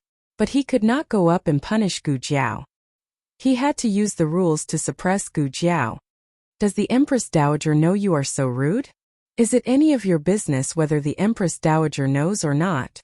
It was Gong Gong Qin. The chief eunuch's expression changed and he lowered his head. They were both chief eunuchs of the master, but he could not be compared to Gong Gong Qin. Only Gong Gong Wei could be compared to Gong Gong Qin in terms of status. The Crown Princess also showed a trace of confusion when she saw Gong Gong Qin. Gong Gong Qin came to Gu Jiao and bowed respectfully. "Miss Gu, the Empress Dowager has left the court and asked why you have not returned to Renshou Palace for dinner." After saying this, he turned around and bowed to the Crown Princess. "This servant greets the Crown Princess." His smile and etiquette were flawless, But he greeted Gu Jiao first before greeting the crown princess. This was already embarrassing the crown princess. A subtle light flashed through the crown princess's eyes, but her expression was normal. Gongongqin, you are excused. Miss Gu, have you picked the honey you wanted? Yes. Gu Jiao nodded. It's in the room. Gongongqin personally took out 2 jars of honey and said with a smile, Miss Gu, is there anything else you want? There are many flowers in the garden. Miss Gu, do you have any flowers you like? Gu Jiao shook her head. I don't grow flowers. Gongongqin smiled. Okay, then let's go back. If we don't go back, the Empress Dowager will be worried. The crown princess could hardly hide the surprise in her eyes. She had known Gongongqin for so long, but she had never seen him so polite to anyone. Even in front of Empress Xiao and noble consort Zhuang, he was just polite. But his politeness to Gu Jiao seemed to be more than just politeness. There seemed to be a trace of love and affection in that respect. During the whole process, Gongongqin treated the crown princess as heir, and only asked Gu Jiao questions. It seemed that he had endless worries. In the past, Gongongqin was not so talkative. The crown princess frowned. The two then left. The moment they brushed past each other, Gu Jiao suddenly pointed at the tassel on the ground and said, Your tassel fell. The crown princess lowered her head to look. It's not mine. Gu Jiao, oh. It was also not the crown princess's. The people that appeared in the southwest corner of the imperial palace today were unrelated to this tassel. Why was it like this? Gu Jiao left with confusion. The crown princess' confusion was no less than Gu Jiao's. She looked at Gu Jiao's back and felt that something was wrong. Isn't she the wife of the new top scholar? Why is she so close to Renshou Palace? Crown Princess. The young palace maid suddenly remembered something and said, Do you still remember the matter of the 5th prince being pushed into the water 2 days ago? Noble consort Shu wanted to punish that person, but she was taken away by the Empress Dowager. That person even sat on the Empress Dowager's Phoenix sedan. This matter caused a stir in the imperial palace. Although the crown princess did not leave her room, she still heard about it. That person was noble consort Shu's niece, the true eldest miss of Marquis Ding and Fu. It was said that she had great medical skills and was treated as a guest of honor by the Empress Dowager. The crown princess's expression was slightly startled. It's her? Xiao Lulang didn't marry a normal peasant girl, but a true Marquis Fu's daughter? In this instant the crown princess's heart didn't know what to feel. The young palace maid muttered, Speaking of which, has this Marquis Fu's daughter gone crazy? Marquis Ding and Fu is His Majesty's trusted aide. Xiao Lulang is also His Majesty's new top scholar. Her father, brother, and husband are all His Majesty's people, but she wants to be with Empress Dowager Zhuang. Is she not afraid of being rejected by her father and brother? Not afraid of being abandoned by her husband? That's right, wasn't she afraid? How could she live so fearlessly, so unscrupulous? Gu Jiao returned to Renshou Palace and personally made a dish of honey crispy duck for her grandaunt. It was similar to the sweetness of the sugar-skin duck, but it wasn't as sweet. It also had a trace of honey's natural sourness, making the taste richer. Without the emperor's annoying son fighting for food, Empress Dowager Zhuang ate happily. After eating, Gu Jiao took out the tassel. Grandaunt, have you seen anyone wearing this tassel? Empress Dowager Zhuang looked at the tassel and frowned. Such an ugly tassel, I've never seen it before. Not ugly, Gu Jiao felt. Wait, it seems like I've seen it before. Empress Dowager Zhuang looked up at the sky and carefully tried to recall. She waved her hand, I can't remember. Great, the clue she had just obtained was suddenly cut off. Where did you get this tassel? Empress Dowager Zhuang asked. Picked it up. Gu Jiao said without a change in expression. This tassel may be related to the assassin who tried to assassinate His Majesty. Humph, Empress Dowager Zhuang snorted, her face full of disgust. You can't even clean up after killing someone. Gu Jiao. Gu Jiao went to the bee garden in the afternoon again, but she still found nothing. At dusk she left the imperial palace. She carried a small basket on her back and walked alone on the bustling street. She was still thinking about the murderer in her mind. Suddenly there was a sound of punching and kicking in the alley. She inadvertently glanced over. She saw a group of burly men were beating a thin and bony man. The man was holding something in his arms tightly, and didn't let go even when he was beaten black and blue. Gu Jiao walked over, grabbed a burly man with each hand, and knocked them down quickly. Several people saw that they were no match for Gu Jiao and ran away in fear. Gu Jiao squatted down beside the man. The man didn't know what happened and thought there would be a new round of attacks. He covered his head with one hand and held the bundle in his arms with the other. Gu Jiao stretched out her slender index finger and poked his shoulder. "It's me." Lu Yixing heard this and removed his hand from his head, looking at her in surprise. Gu Jiao sighed. "Why are you being bullied again?" Lu Yixing awkwardly got up from the ground and said indifferently, "Isn't this normal? It's not the first time you've seen it." There was no one else who could talk about getting beaten up in such a nonchalant manner. Gu Jiao looked at the bundle in his arms and said, "You finally decided to study?"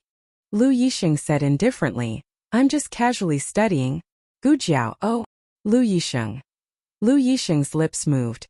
"If there's nothing else, I'll be leaving first." "Here." Gu Jiao threw him a bottle of medicine. Lu Yixing caught it and paused, then wanted to return it to her. "I don't have any money on me."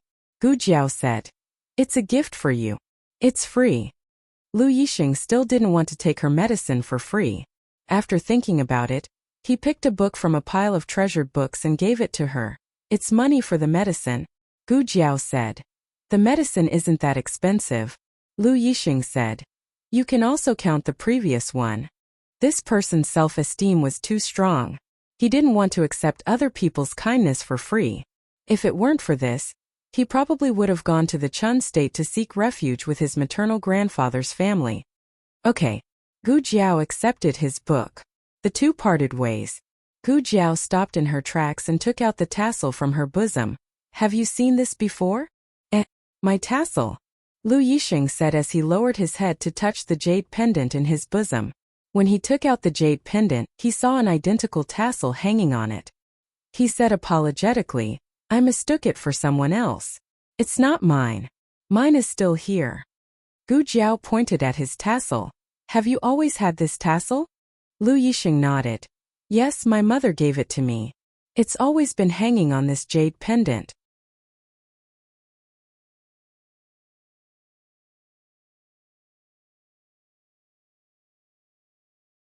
Chapter 311.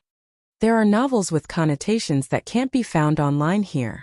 Gu Jiao went to the imperial palace again, and came to the southwest corner again. The beekeeper saw her come so late and hurried forward to ask, "Miss Gu, do you need more honey?" At noon he heard eunuch Qin of Rensho Palace call her Miss Gu. He thought she was just a girl related to Rensho Palace, but the favorite of the Empress Dowager treated her more respectfully than the crown princess, so the beekeeper didn't dare to slight her. At this time the sun was setting, and the sky was gray and blue. Only the red light of the setting sun lit up the last bit of twilight. Gu Jiao's gaze fell on a pavilion shrouded by the setting sun. The pavilion was a bit far away. From her angle, she could only see the cornices. "What's over there?" Gu Jiao pointed and asked. The beekeeper followed Gu Jiao's finger and looked at the roof tiles under the setting sun. He said, "That seems to be the residence of the hostages of the Chun kingdom." The Chun kingdom and the Zhao kingdom had been at odds for a long time. The hostages of the Chun kingdom naturally wouldn't live in a luxurious palace. Instead, they were given a secluded small courtyard, separated from the harem by a beekeeping path. There were guards at both ends. Gu Jiao looked at the cornices that were swallowed by the night and gradually understood the meaning of the imperial palace, the southwest corner. It wasn't that the other person lived in the southwest corner of the imperial palace, nor did the other person go in and out of the southwest corner of the imperial palace.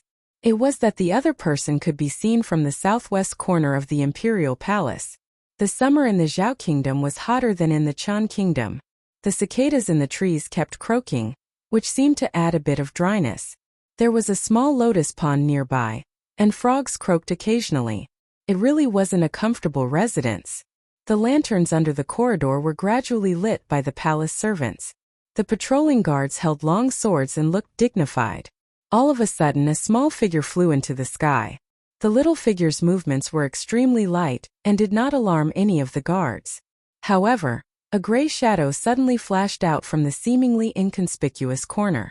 It was as fast as lightning, and in the blink of an eye, a curved blade was placed on the little figure's neck. "All right, Song Yi, let her in. She is this prince's honored guest."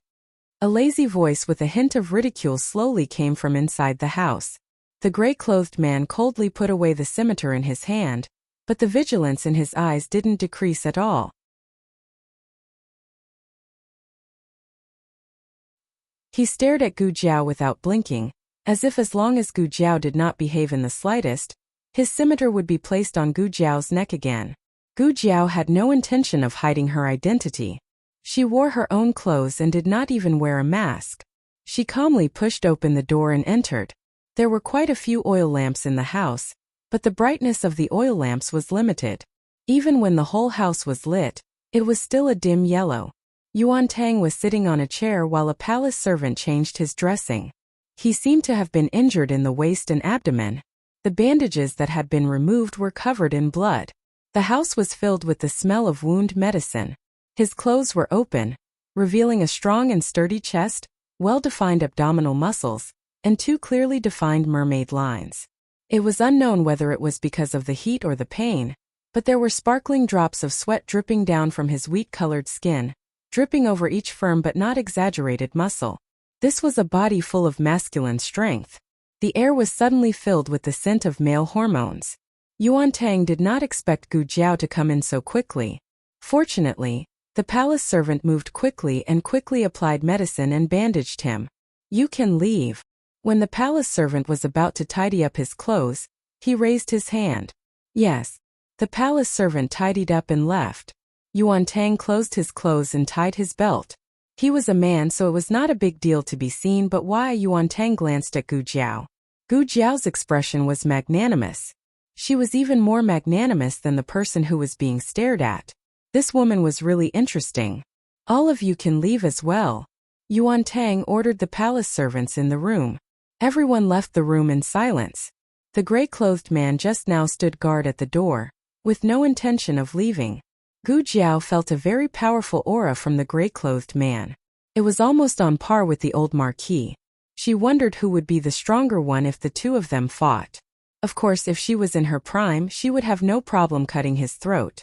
"Don't worry about him," Yuan Tang said with a smile. Gu Jiao had met Yuan Tang once in Lu Yixing's courtyard. At that time, Gu Jiao only felt that Yuan Tang's appearance was handsome, but not absolutely beautiful. At least, compared to his cousin Lu Yixing, he was a bit less exquisite. But after seeing his figure today, she understood that this Chun Empire hostage was also the best among men. Gu Jiao looked at him magnanimously. Yuan Tang couldn't help but laugh. "Should I call you Dr. Gu or Madam Xiao?" "Up to you," Gu Jiao said. "That's good, Dr. Gu." Yuan Tang smiled and said, "You came to see me so late. Is something the matter?" This was a question he already knew the answer to. But between people, there was always a need for a few words of nonsense. Gu Jiao didn't like to talk nonsense.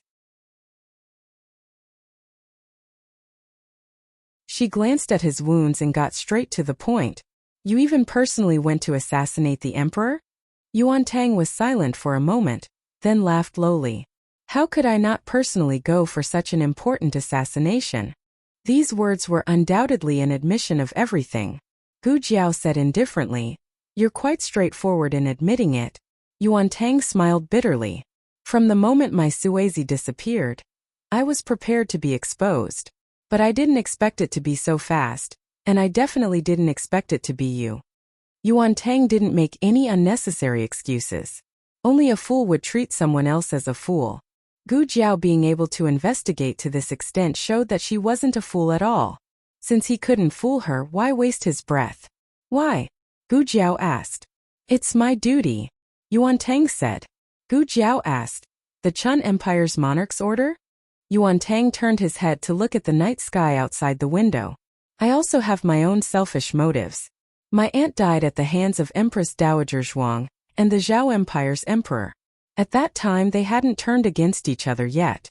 My aunt was forced to death by them, so the two of them are both my enemies." Your aunt was a spy. Killing your aunt was part of their duty. Gu Jiao's gaze fell on his face, not avoiding it at all. A person's strength wasn't necessarily reflected in their martial arts, status, or talent. The strength of their heart was the most undefeatable. This was a woman whose heart was filled with strength. Yuan Tang retracted his gaze and met her gaze. So how can there be right or wrong in this world? It's just that my status forced me to do it. I was born in the Chun Empire and am the Chun Empire's prince. As long as the two countries are at odds, I will continue to fight with the Zhao Empire. Even if my aunt didn't die, I would not let go of Empress Dowager Zhuang and the Zhao Empire's emperor. Gu Jiao asked. The matter of instigating discord between Marquis Ding and Manor and the Marshal's manor was also done by you. Yes. Yuan Tang did not deny it. Gu Jiao continued. The person who went to the military camp to assassinate Gu Chongqing was you? Yuan Tang, yes. Gu Jiao. The person who went to Thousand Sound Pavilion to find Fei Shuang was also you? Yuan Tang, that's right. Yuan Tang admitted to everything. Gu Jiao's expression was very calm from beginning to end. She was not shocked or confused by his straightforward admission. Instead, after a moment of silence, she opened her mouth to ask him, how do you know so many things? Tang Ming's hobbies, Fei Shuang's identity, and even the emperor's whereabouts. Yuan Tang smiled and said, do you think the Chun Empire's ruler would send an incompetent hostage to the Zhao Empire? This was also true. It was just like when the Zhao Empire had sent the very talented and Jun Wang to the Chun Empire as a hostage. A hostage without any ability would only die in a foreign land if they went to the enemy country. Yuan Tang reached out a hand. Can you return the Sui to me? No. Gu Jiao flatly refused. Yuan Tang sighed helplessly. That was given to my mother by my maternal grandmother. It was hung on a jade pendant. There were only 2 pieces in total. One was given to my mother, and the other was given to my maternal aunt. Playing the sympathy card did not work on Gu Jiao. If she did not return it, she would not return it. Yuan Tang saw that Gu Jiao was really determined. He knew that there was an 80% chance that he would not be able to get his Sui back. His heart ached as he accepted this fact. What do you plan to do? He asked. I'll report you, Gu Jiao said bluntly. Yuan Tang. Was she that direct? Yuan Tang said, in any case, I helped you before. Have you forgotten? Gu Jiao said. You speak as if you didn't benefit from it. The corner of Yuan Tang's mouth twitched. Why did my cousin tell you everything?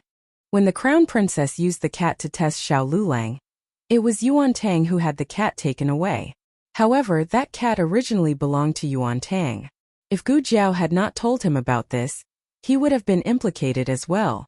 This matter could not be considered as a debt. At most, Yuan Tang was being kind and helping others to benefit himself. After Gu Jiao left, the gray-clothed man stepped in. Your Highness, this subordinate will kill her. Yuan Tang snorted coldly. Do you think it's easy to kill her? The gray-clothed man said, she's still young. Her martial arts are not up to standard. In another 2 or 3 years, I'm afraid that we won't be able to kill her. With the gray-clothed man's ability, he should be able to detect any movement within 100 steps. However, that girl was only discovered when she was right under his nose. Yuan Tang smiled faintly. You won't be the same person in another 2 or 3 years. Why? Are you afraid of her? No. The gray-clothed man said. Yuan Tang covered his wound and finally showed a hint of pain. All right, this girl is a useful talent. Our main goal is to recruit her. It's a pity to kill her. The gray-clothed man thought for a moment and nodded. There's no one in this world that your highness can't win over. Except for my cousin. Yuan Tang snorted and said angrily, I can easily win over people with my means. However, he can't feel it when I treat him with my heart. Gu Jiao returned to Jade Water Alley. Xiao Lulang had already finished his duty at Hanlin Academy, and was tutoring little Jingkong in the study. Gu Jiao did not disturb the two. She first went next door to check on eunuch Wei's injury, and then went to her Greytant's room. The emperor suddenly wanted to eat sugar-coated duck. Gu Chongqing went to the kitchen to help the old chancellor pluck duck feathers. Only the emperor was in the room. Seeing her coming, the emperor's eyes lit up. However, thinking that she was Empress Dowager Zhuang's servant, his eyes dimmed again. He asked calmly, "Didn't you change the medicine today?" "I have something to tell your majesty," Gu Jiao said. "What's the matter?" the emperor asked. Gu Jiao said seriously, "I know who the assassin who tried to assassinate his majesty is." The emperor sneered. "Don't deliberately find someone to take the blame for your great-aunt in order to get rid of the crime. I'm not that bored." Gu Jiao took out the colorful tassel from her arms. "I pulled this from the assassin when I fought with him. I asked your majesty if you knew this tassel. Your majesty said you didn't know. Your majesty, do you know why you don't know? Because the assassin is not from the palace of Zhao Kingdom, but he knows your majesty's whereabouts like the back of his hand." The emperor frowned. "Who is he?" Gu Jiao stared at the emperor and said, "The hostage of Chan Kingdom." Gu Jiao's words were half true and half false. Other than the fact that the tassel was not pulled from the assassin's body, everything else was true. However, Gu Jiao only had this piece of tassel. There was no other evidence. Whether the emperor believed it or not depended on his trust in Gu Jiao. This was one of the reasons why Yuan Tang dared to be honest with Gu Jiao. So what if Gu Jiao knew the truth? It was too far-fetched to convict him based on a piece of tassel. Compared to him, the hostage of Chan Kingdom, the emperor was more willing to believe that Empress Dowager Zhuang was the mastermind. The emperor said coldly, "Do you think that by framing the hostage of Chan Kingdom, you can get rid of the crime for your great-aunt? If your majesty wants to make your loved ones suffer and your enemies happy, then let's just assume that for now."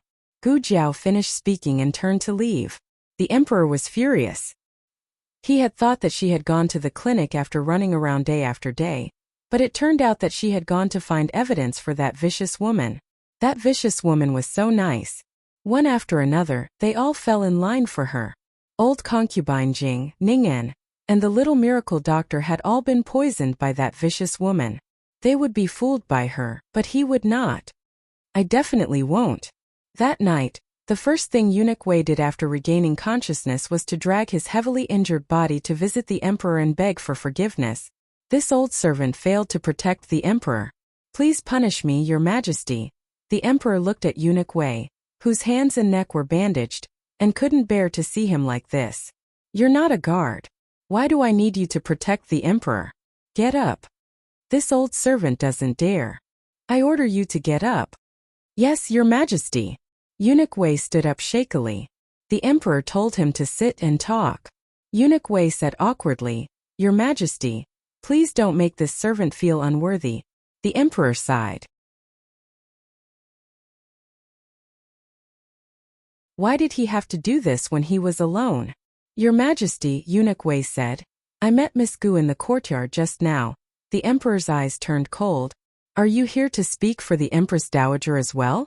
Eunuch Wei hurriedly said, "Why would I speak for the Empress Dowager?" This servant was only thinking that this servant was lying in a pool of blood and was about to die. Miss Gu was alone and this servant had completely forgotten that she was just a woman. This servant did not let her escape but instead asked her to save His Majesty. What kind of feelings did she have when she went without hesitation? She knew how dangerous it was ahead. And she knew that Your Majesty and the Empress Dowager were not on good terms. Gu Jiao had saved the emperor, but she didn't mention any details. The emperor thought that she had met him by chance, but he didn't know that she had risked her life to find him. The emperor's mood suddenly became complicated, and he didn't feel good about it. Eunuch Wei looked at the emperor with tears in his eyes and said earnestly, "Your Majesty, you can choose not to trust the Empress Dowager, but can you not trust the little miracle doctor?" The emperor fell silent. The next day, Yuan Tang was recuperating in his room when several guards from the Dali Temple and the Honglu Temple came to his residence. The official from the Dali Temple said, "Your Majesty was attacked by an assassin." The Dali Temple caught an assassin, and that assassin turned out to be one of the sixth prince's people. We also found the sixth prince's personal belongings at the scene. We asked the sixth prince to come with us to the Dali Temple. Yuan Tang frowned. He didn't expect that Gu Jiao had the ability to make the emperor believe her. That witness was naturally used by the emperor to frame Yuan Tang. After all, a single spike was not enough to hold Yuan Tang. Yuan Tang could say that his spike was lost or stolen. However, the sudden appearance of a witness was a pain in the ass. And that witness was one of Yuan Tang's bodyguards. Not a personal bodyguard but a third-class bodyguard. Yuan Tang's face became very ugly. He actually bribed the people around this highness. This highness really underestimated the imperial family of Zhao country. When he bribed him, Yuan Tang had no way to find out. Fortunately, the other party was only a third-class bodyguard. He didn't have many opportunities to see him, and it was unlikely that he would come in contact with his secrets. But no matter what, he was bitten by this person, and the situation became a bit tricky. The man in gray said with a murderous look, "I'll go kill him. Let's make it so they can't testify." Yuan Tang said coldly, "It's useless. He already confessed and signed the confession. Even if he's dead, the evidence is still valid." Of course, Yuan Tang wouldn't obediently let himself be captured. But being forced to this point, it was impossible not to give an explanation to the Zhao country. In the end, Yuan Tang had no choice but to give up the rook to save the king. He handed over one of his trusted aides. The aide took all the blame on himself, saying that it was his own personal behavior and had nothing to do with Yuan Tang. When he was in the state of Chun, this advisor was a retainer of his residence. He was resourceful and loyal to him. He had given him advice on many occasions and helped him avert danger. When he handed over the aide, Yuan Tang's heart was bleeding. He wanted to hand over a random bodyguard as a scapegoat, but the Zhao country wouldn't buy it. It wasn't that he was greedy for life and afraid of death, but he couldn't die before his great cause was completed. The news of the emperor's assassination caused a huge uproar in the capital. The imperial court was also slightly shaken. However, the emperor didn't do anything. He completely became a hands-off shopkeeper in Bishui Alley. Of course, he didn't say that he lived in Bishui Alley. He announced to the public that he lived in the temporary imperial residence. Although the misunderstanding of the assassination was resolved, the relationship between the emperor and Empress Dowager Zhuang was still as cold as ice. The emperor still didn't like Empress Dowager Zhuang. Empress Dowager Zhuang still ignored the emperor. Empress Dowager Zhuang left after playing cards. At first, Empress Dowager Zhuang played cards secretly from the emperor. Later, when she saw that the emperor didn't leave, Empress Dowager Zhuang didn't bother to hide it anymore. "I just want to play cards. Do whatever you want." The emperor looked at Empress Dowager Zhuang's back as she went to play cards. He gritted his teeth and said, "You don't abide by the virtue of a woman. You have no sense of shame. You violate the rules of the imperial palace. You don't listen to the teachings of the ancestors. You don't deserve to be." Gu Jiao stuffed a thermometer into the emperor's mouth. "Keep it in your mouth. Don't talk," Dr. Gu said seriously. The emperor was speechless. The news of the emperor's assassination caused a stir in the capital. Although he didn't announce his identity to Xiao Lulang and Gu Jiao's family, Little Jing Kong and Gu Xiaoshun were the only two people in the family who didn't guess his identity. Little Jing Kong had already accepted the fact that he was Chu Yu's biological father, Uncle Chu. Therefore, it was difficult for the outside world to affect him. Gu Xiaoshun was pure naive. Even Gu Yan guessed the emperor's identity. After all, there was no one else in the world who had the guts to stare at his great-aunt. The weather was too hot these days. Gu Yan had a heat stroke in the Qinghe Academy. After that, Gu Jiao went to the academy to ask for leave for him so that he could rest at home. In the past, he refused to go to school. Now that he was free, he felt bored. Bored to death, he sat under the shade of a tree in the yard and sighed. Gu Jiao went to the medical center. Xiao Lulang went to the Hanlin Academy. Gu Xiaoshun and Little Jing Kong went to school. He didn't have a playmate. He really wanted to go to school. While he was bored to death, a tall figure loomed over him, blocking the light above his head. Then, an exquisite wooden bow appeared in front of him. Gu Yin was stunned. He looked at the bow and then looked up at the person holding the bow. "It's you." Gu Yin turned his face away. Gu Chongqing went in front of him and pulled the bow in his hand. He said to him, "Do you want to shoot an arrow?" Gu Yin said lightly, "I don't know how to shoot an arrow." Gu Chongqing said softly, "I'll teach you. In fact, Gu Yan had always had a dream of being a Jianghu hero, riding the fastest horse and shooting the farthest arrow. Unfortunately, with his small body, he didn't even have the chance to ride a horse alone, let alone shoot an arrow. He couldn't even pull the bowstring. Gu Yan suppressed the throbbing in his heart and said with disgust, "I don't want to." Gu Chongqing said softly, "Jiao Jiao said that your body is much better than before. You should be able to pull the bow. If you don't believe me, you can try." Of course, he couldn't say that he specially made the lightest bow to take care of his body. Even the 4-year-old little Jing Kong could pull it. Men always wanted to save face, even if it was the 15-year-old Gu Yan. Gu Yan secretly glanced at the bow that Gu Chongqing handed over. It was really exquisite. Every curve and pattern was done in accordance with his aesthetic standards. Most importantly, the bow was inlaid with jade. He was quite moved. Gu Chongqing saw through him but didn't say anything. He handed the bow to him and walked over to set up the target. "Try it." Gu Yan reluctantly pulled the bow. He was just casually trying. He didn't think that he would really pull it. He could pull a bow. Gu Yan couldn't believe it.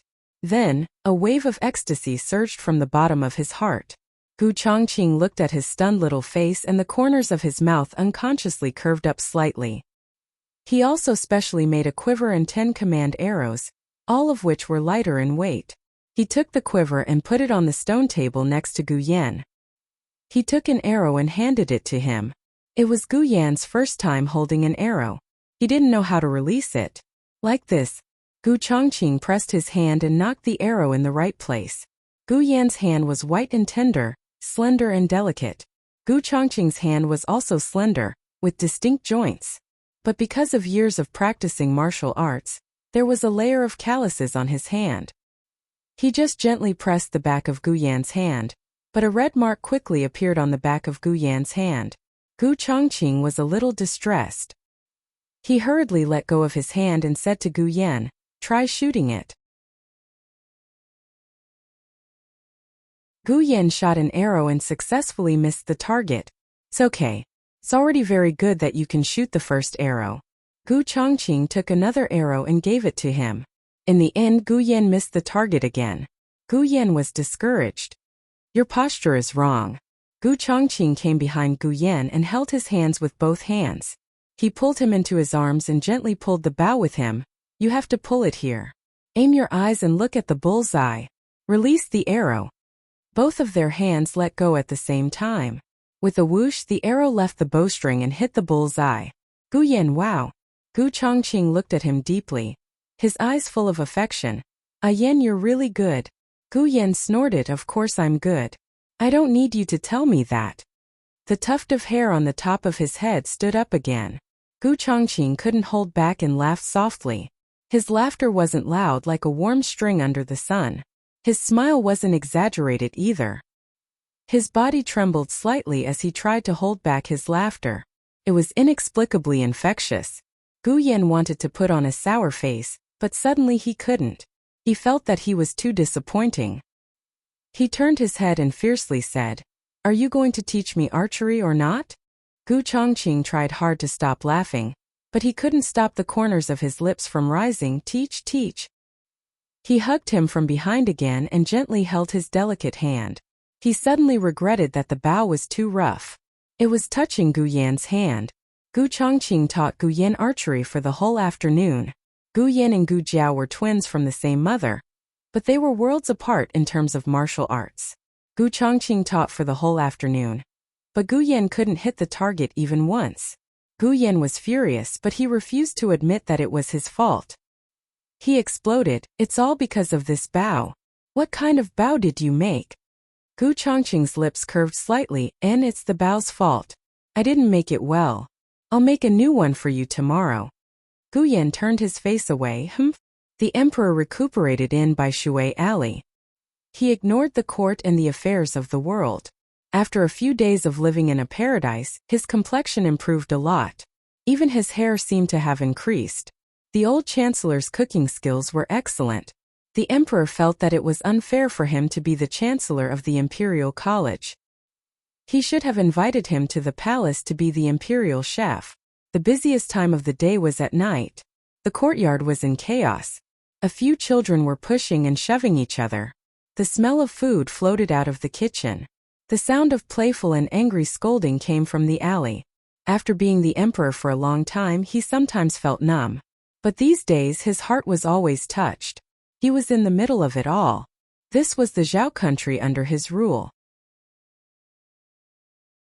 It was the light of the thousands of families that he tried his best to protect. The emperor decided to return to the palace. He couldn't let the power of the court fall into the hands of others. However, the night before he returned to the palace, he suddenly had a high fever and fell ill. No one expected that such a mishap would happen. Gu Jiao went out to see a patient. Xiao Lulang and the old chancellor worked overtime overnight at the Hanlin Academy and the Imperial College, and Eunuch Wei himself was still a patient, so he couldn't help much. Gu Chongqing went to the Miracle Hall to invite a doctor. Empress Dowager Zhuang had just finished playing the leaf card and was about to return to the palace when she heard Yu crying at the door. She walked over and asked, "What's wrong?" Yu cried until she was out of breath. Your master is sick. I didn't take good care of him. Empress Dowager Zhuang didn't want to care about the emperor's life or death. But this girl was crying so sadly. She frowned and went into the room to take a look. After all, she had sold Gu Jiao's medicine. Although she wasn't proficient in medicine, she could barely deal with the emergency. The emperor had a bad fever. His whole body was hot and his consciousness was blurred.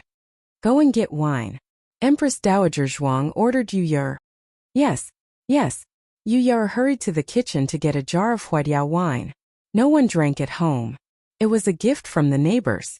Empress Dowager Zhuang dipped a cotton cloth in the wine and wiped the emperor's armpits and forehead. She had seen Jiao Jiao reduce little Jingkong's fever in this way. However, Jiao Jiao didn't use strong wine, but the refined wine in her medicine box.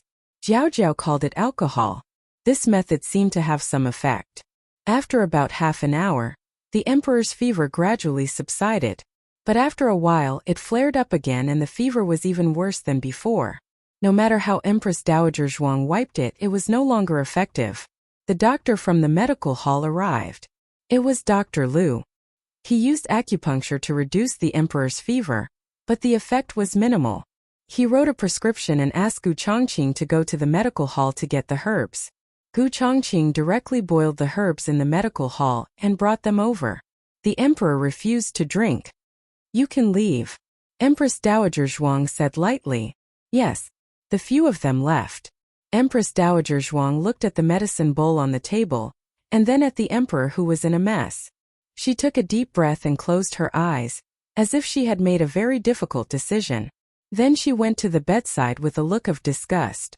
The emperor's fever was fierce and his whole body was uncomfortable.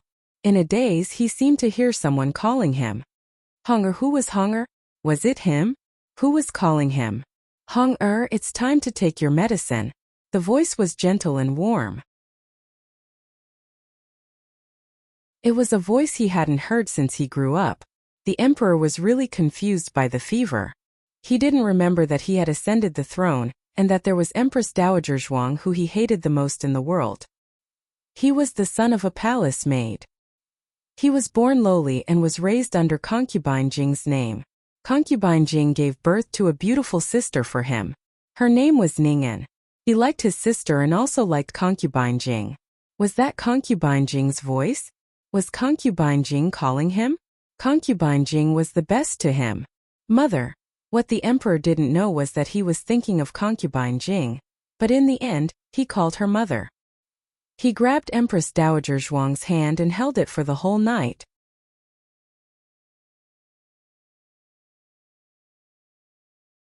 Chapter 312. The emperor didn't calm down until the latter half of the night and fell into a deep sleep. However, even in his sleep, he vaguely heard someone calling him Hong-er. One sound after another. Each sound entered his ears. He also felt a hand so warm that it was burning hot, holding his hand tightly. When the emperor finally woke up, the sky was already bright. The emperor was a little confused and didn't know if it was a dream or reality. The familiar voice called Hong-er came again. The emperor slowly opened his eyes and a figure appeared in his blurred vision. The owner of the figure was sitting cross-legged by the bed. holding his hand and looking at him with a kind gaze. Why does this person look so much like little magic doctor's younger brother? Little Jingkong's little hand patted the back of the emperor's hand. He used the kind tone of Zhao Xiaobao's great-grandmother next door coaxing her great-grandson and called out, "Hunger." The emperor shuddered and woke up from his drowsiness. The emperor recuperated for 7 days in Jishui Alley. The stitches were removed and the wound healed well. Eunuch Wei's injury also recovered well. It was just that he was old and his bone fractures healed slower than young people. However, the other injuries on his body didn't affect him much. Living in Jishui Alley was the most relaxing time of the emperor's life. Ever since he could remember, he knew that he was a lowly prince. Concubine Jing treated him very well, but he couldn't get rid of the shadow brought by his birth. After that, he lived alone and was suppressed by concubine Lu and the crown prince. He was always walking on thin ice. It wasn't easy for him to become the emperor, and he had Empress Dowager Zhuang to govern from behind the curtain. He didn't relax for even a moment. This time it was a blessing in disguise and he enjoyed a few days of leisure. However, he couldn't really hide in Jishui Alley and be a hands-off boss for the rest of his life. He was the emperor of a country, and he carried the country of Zhao on his shoulders. After dinner, the emperor planned to return to the palace. The emperor announced to the public that he was recuperating in the temporary imperial residence.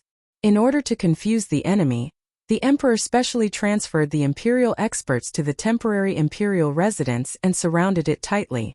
No one could guarantee that there wouldn't be a second assassination attempt, so it was best to be careful. At the same time that the emperor set out from Jadewater Alley, Eunuch Wei quietly headed to the temporary imperial residence.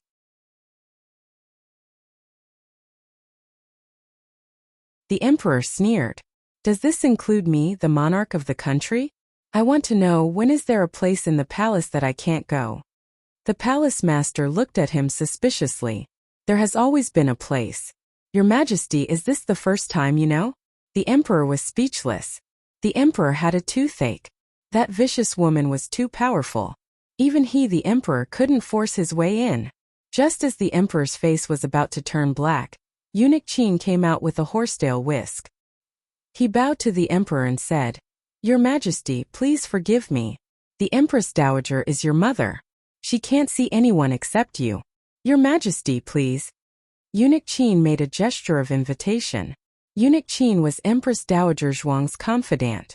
His every move represented Empress Dowager Zhuang. The palace master thought that Empress Dowager Zhuang really woke up and wanted to see the emperor, so he stepped aside and let him pass. Eunuch Qin led the way and led the emperor to Empress Dowager Zhuang's bedroom. The emperor thought that Empress Dowager Zhuang was fine and was deliberately mystifying.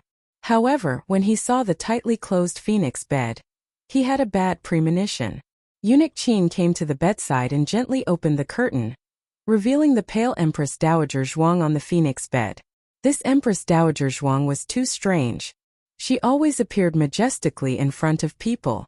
Even in Bishui Alley, she was dressed in coarse hemp and it couldn't hide the fierceness in her eyes. However, at this time she was lying there quietly and her breath was drifting. She was indeed seriously ill. How could this be? The emperor was surprised. Eunuch Qin sighed. "Your Majesty, do you really not know why the Empress Dowager is like this?" These words were somewhat disgraceful. However, the emperor was too shocked and didn't pay attention to the words.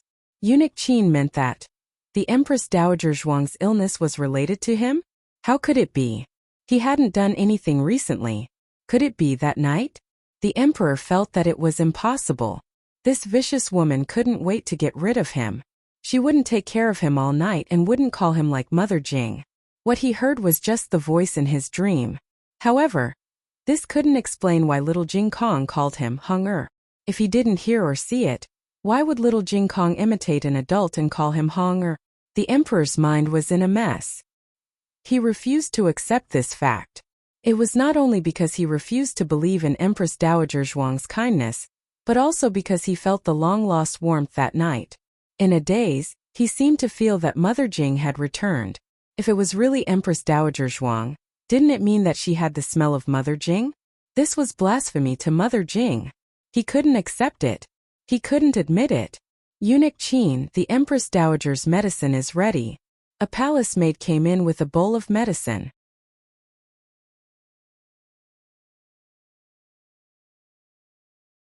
In all fairness, the crown prince's aptitude wasn't bad. Although he couldn't compare to the emperor's eldest son, Ningguang, he was far better than the other princes. However, the crown prince was biased. He didn't like mathematics, but the emperor valued it. The emperor originally just wanted to give it a try. He didn't expect it to be effective. He nodded with satisfaction. Not bad. Next time let him come and teach you. The crown prince's expression changed. Imperial father. The emperor looked at him indifferently. What? Do you have a problem with it? The crown prince realized that he had lost his composure. He cupped his hands and said, This son is just curious. Why would Imperial father let a Xiozhua teach this son? Does Imperial father not value this son? Letting a newly appointed Hanlin official teach the crown prince was a bit perfunctory no matter how he looked at it. The emperor put down the memorial in his hand and looked at the crown prince with a frown. If I don't value you, why would I spend so much effort to teach you? You are the crown prince of a country. Can you not always care about other people's opinions? The crown prince stammered. This son doesn't care about other people's opinions. Then what is it? The emperor asked in a deep voice. The crown prince wanted to say something but hesitated. The emperor frowned. If you don't want to say it, then leave. The crown prince lowered his eyes. He looks too much like my younger cousin. This son will always think of my younger cousin who passed away early and feel sad. The emperor looked pensive. So you have to be sad to learn? The crown prince was startled. Wait, Imperial father, you seem to have misunderstood me. The emperor grunted. Your historiography is also passable. In the future, let Xiao Xiozhua teach you. The crown prince was going crazy. Was it not enough to see him once in a decade? Had he become twice in a decade? He did not want to see Xiao Liulong's face. The crown prince clenched his fists. Imperial father. The emperor had already made up his mind. He waved his hand and said, It's settled then. You can go back. Let little Qi come to my place tonight. He had not seen little Fatty for a few days. He missed him. The emperor was not an ordinary father. He was the emperor first, then the father. However, during these few days when he was recuperating in Bisui Alley, he kept seeing little Jingkong in front of him. He especially wanted to be a father. Of course, he did not want to be a father to little Jingkong. That child was too mischievous. He could not handle him. He wanted to find the sense of accomplishment of being a father from his little Fatty. After the crown prince left the imperial study, the emperor asked someone to summon King Ning.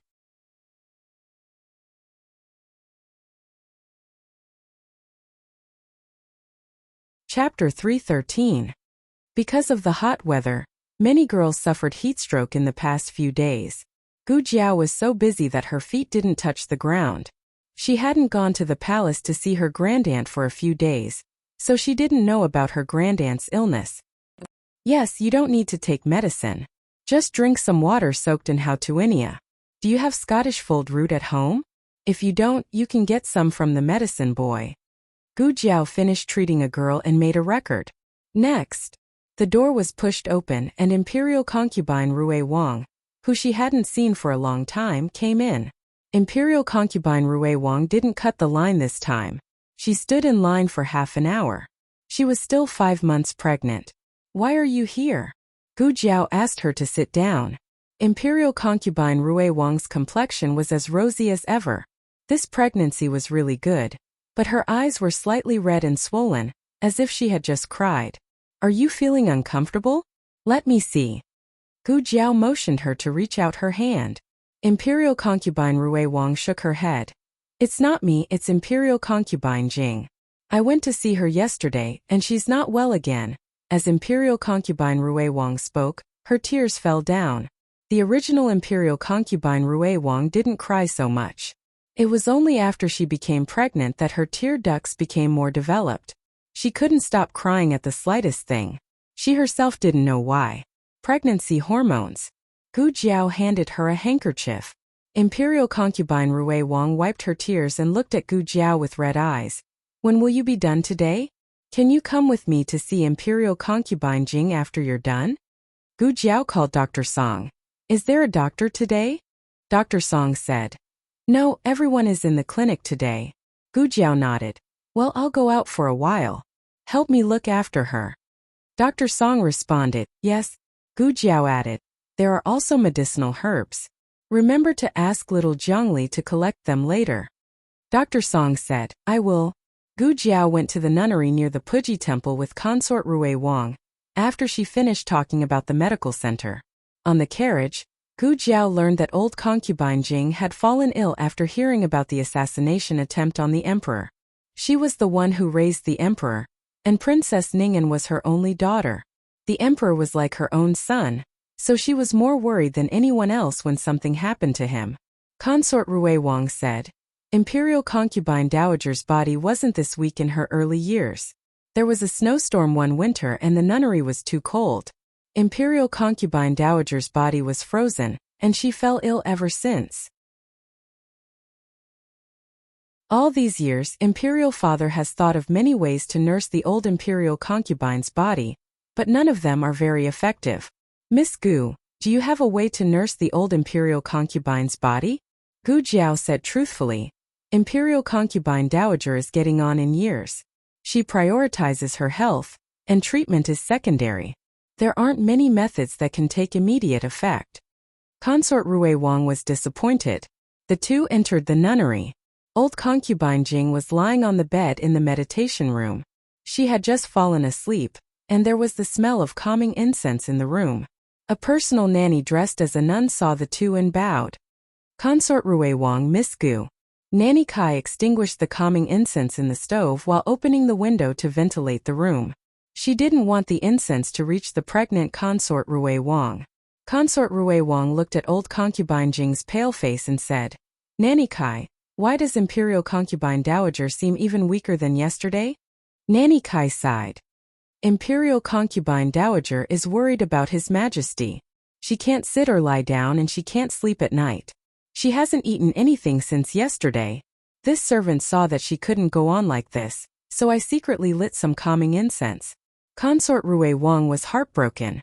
Consort Rui Wang was part of the Ning Prince's faction, and the Ning Prince was on the same side as Empress Dowager Zhuang. The emperor was doing his best to pull Empress Dowager Zhuang off the throne and help old concubine Jing take the position. However, this seemed to be a game between the emperor and Empress Dowager Zhuang, and no one else was involved. Rui Wang and his wife had a good relationship with old concubine Jing. Nanny Kai brought over a chair for the two to sit down. Gu Jiao sat down by the bed and took old concubine Jing's pulse. Old concubine Jing hadn't been sleeping well. She opened her eyes as soon as Gu Jiao took her pulse. When she saw that it was Gu Jiao, a smile appeared on her pale face. Miss Gu, you're here. She then looked at consort Rui Wang, whose eyes were red, and said helplessly, I already said that I'm fine. Why did you come over again? You even troubled Miss Gu to come over? Can't you just stay at home and take care of the baby? I'll have to write a letter to Rui Wang later, and tell him to keep you in check. Consort Rui Wang choked with sobs. His Highness wouldn't forbid me from coming. He's more worried about your health than I am. Sigh you too. Old concubine Jing shook her head, not knowing what to say. Gu Jiao finished taking old concubine Jing's pulse. Old concubine Jing looked at Gu Jiao and said, I'm fine. It's just that the weather is too hot. It's like this every summer. There's no need to worry, Miss Gu. From her pulse, old concubine Jing didn't seem to be suffering from any serious illness. She was just depressed, lacking in blood and qi, and weak in body.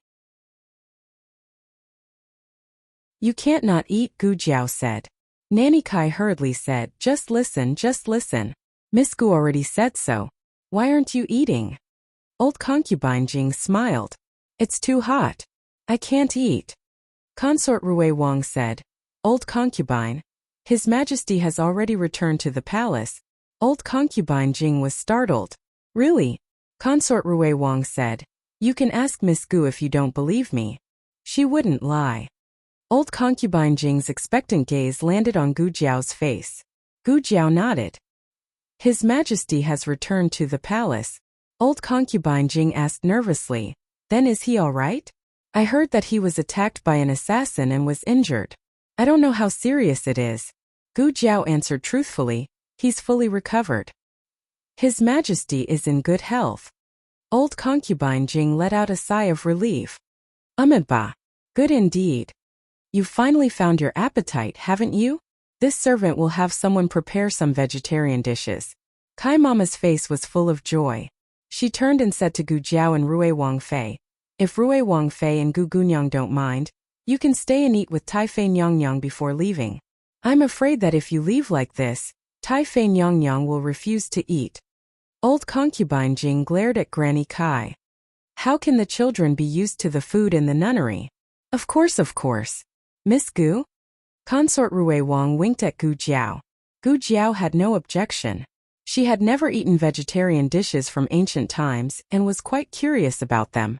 It turned out that Gu Jiao had overestimated the culinary skills of the nunnery. Little Jing Kong was basically a vegetarian at home. However, whether it was Gu Jiao or the old chancellor, the vegetarian dishes they made were not only varied in color, smell, and taste, but also full of childlike taste. Gu Jiao looked at the bowl of boiled tofu, boiled bean sprouts, shallot, and cucumber in front of her. Even though she wasn't a picky eater, she still felt that this meal was too plain. Old concubine Jing had a good appetite, perhaps because she was really relieved. She ate half a bowl of rice, some vegetarian dishes, and drank a bowl of tofu soup. Consort Rui Wang really couldn't get used to the food. She grew up in luxury, so eating this kind of food was like eating dirt. She couldn't eat anymore after a few chopsticks. Old concubine Jing laughed at her. I knew you couldn't get used to it. Consort Rui Wang cleared her throat. I have a bad appetite because I'm pregnant. It's not that I can't get used to it. Old concubine Jing laughed. After the meal, Consort Rui Wang chatted with old concubine Jing for a while. Old concubine Jing was worried that it would be too late, so she urged her to get on the carriage back to the capital with Gu Jiao. In the carriage, Consort Rui Wang said with heartache, old concubine has suffered too much. She has been eating such terrible food all these years. It's not that bad, Gu Jiao said. Consort Rui Wang said sadly, isn't that bad? It's so plain. It's so bland.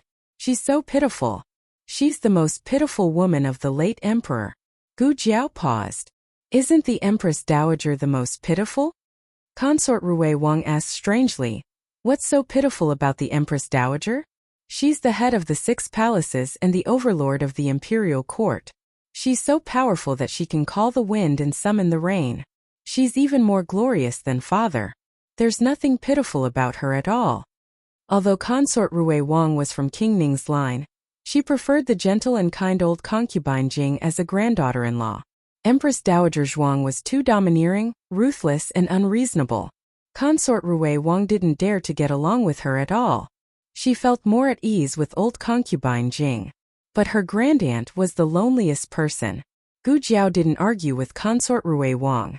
Everyone had their own opinions, and there was no need to impose her will on others. She only needed to dote on her grandaunt more. She would dote on her grandaunt along with the other people's shares. As the carriage moved slowly, Consort Rui Wang gradually became sleepy. She leaned her head on Gu Jiao's shoulder and fell asleep. Gu Jiao was also a bit sleepy. She closed her eyes slightly and was about to take a nap when her ears suddenly twitched. She heard a very subtle and fast sound of something breaking through the air. She suddenly opened her eyes and raised her hand. She reached toward Consort Rui Wang and caught an arrow that had been shot in. Consort Rui Wang was awakened by the arrow. Her body trembled. What's wrong? She opened her eyes and saw a metal arrow shining with a cold light. She then looked at Gu Jiao's hand, which had caught the arrow. Cold sweat broke out all of a sudden. If it wasn't for Gu Jiao's quick reaction, she would have been. Her face turned pale in an instant. Miss Gu. Gu Jiao's eyes turned cold. She grabbed the back of Consort Rui Wang's head with one hand and pulled her into her arms. Then she turned her body sideways. Swish! Swish! Swish! 3 arrows flew past her long hair and nailed into the wall of the carriage that the two of them had been leaning against. Gu Jiao looked coldly at the window that had several holes in it. Then she turned the arrow in her hand and shot it out.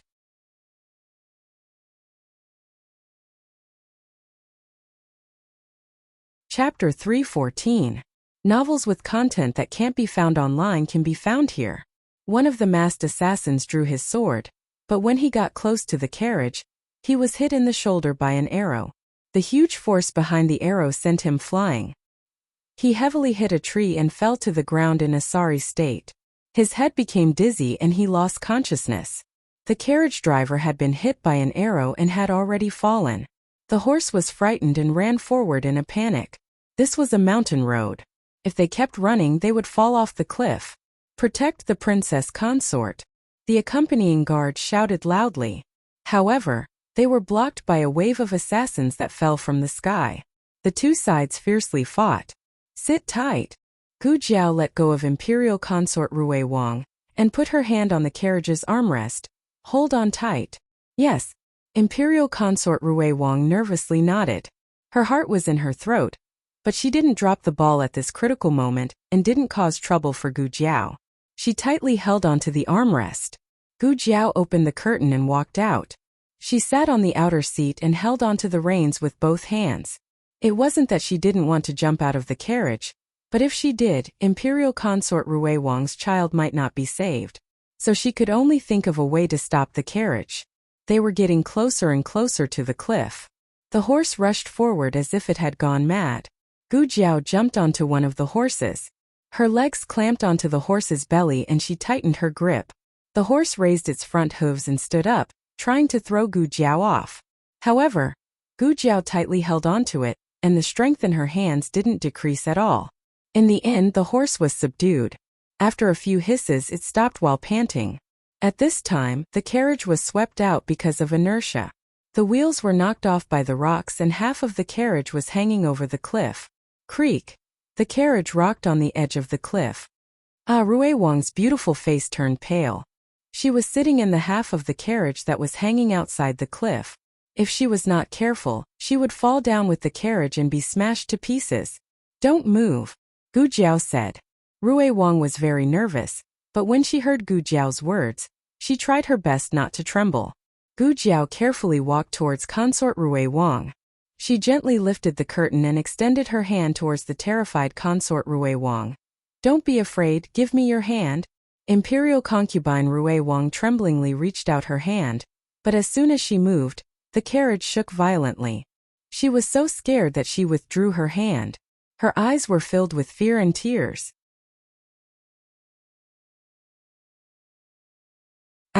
I don't dare. Gu Jiao comforted her. It's fine, I've stepped on the carriage. You can slowly walk over. Imperial concubine Rui Wang looked at Gu Jiao's foot. Seeing that she really had one foot on the floor of the carriage, she gritted her teeth and gathered her courage to slowly move towards Gu Jiao. Every time she moved, she could feel the carriage slide down a bit. I'm scared. Tears streamed down her face. Gu Jiao softly said, Don't be afraid, I'll hold you. Imperial concubine Rui Wang looked at Gu Jiao's determined eyes and her heart filled with courage.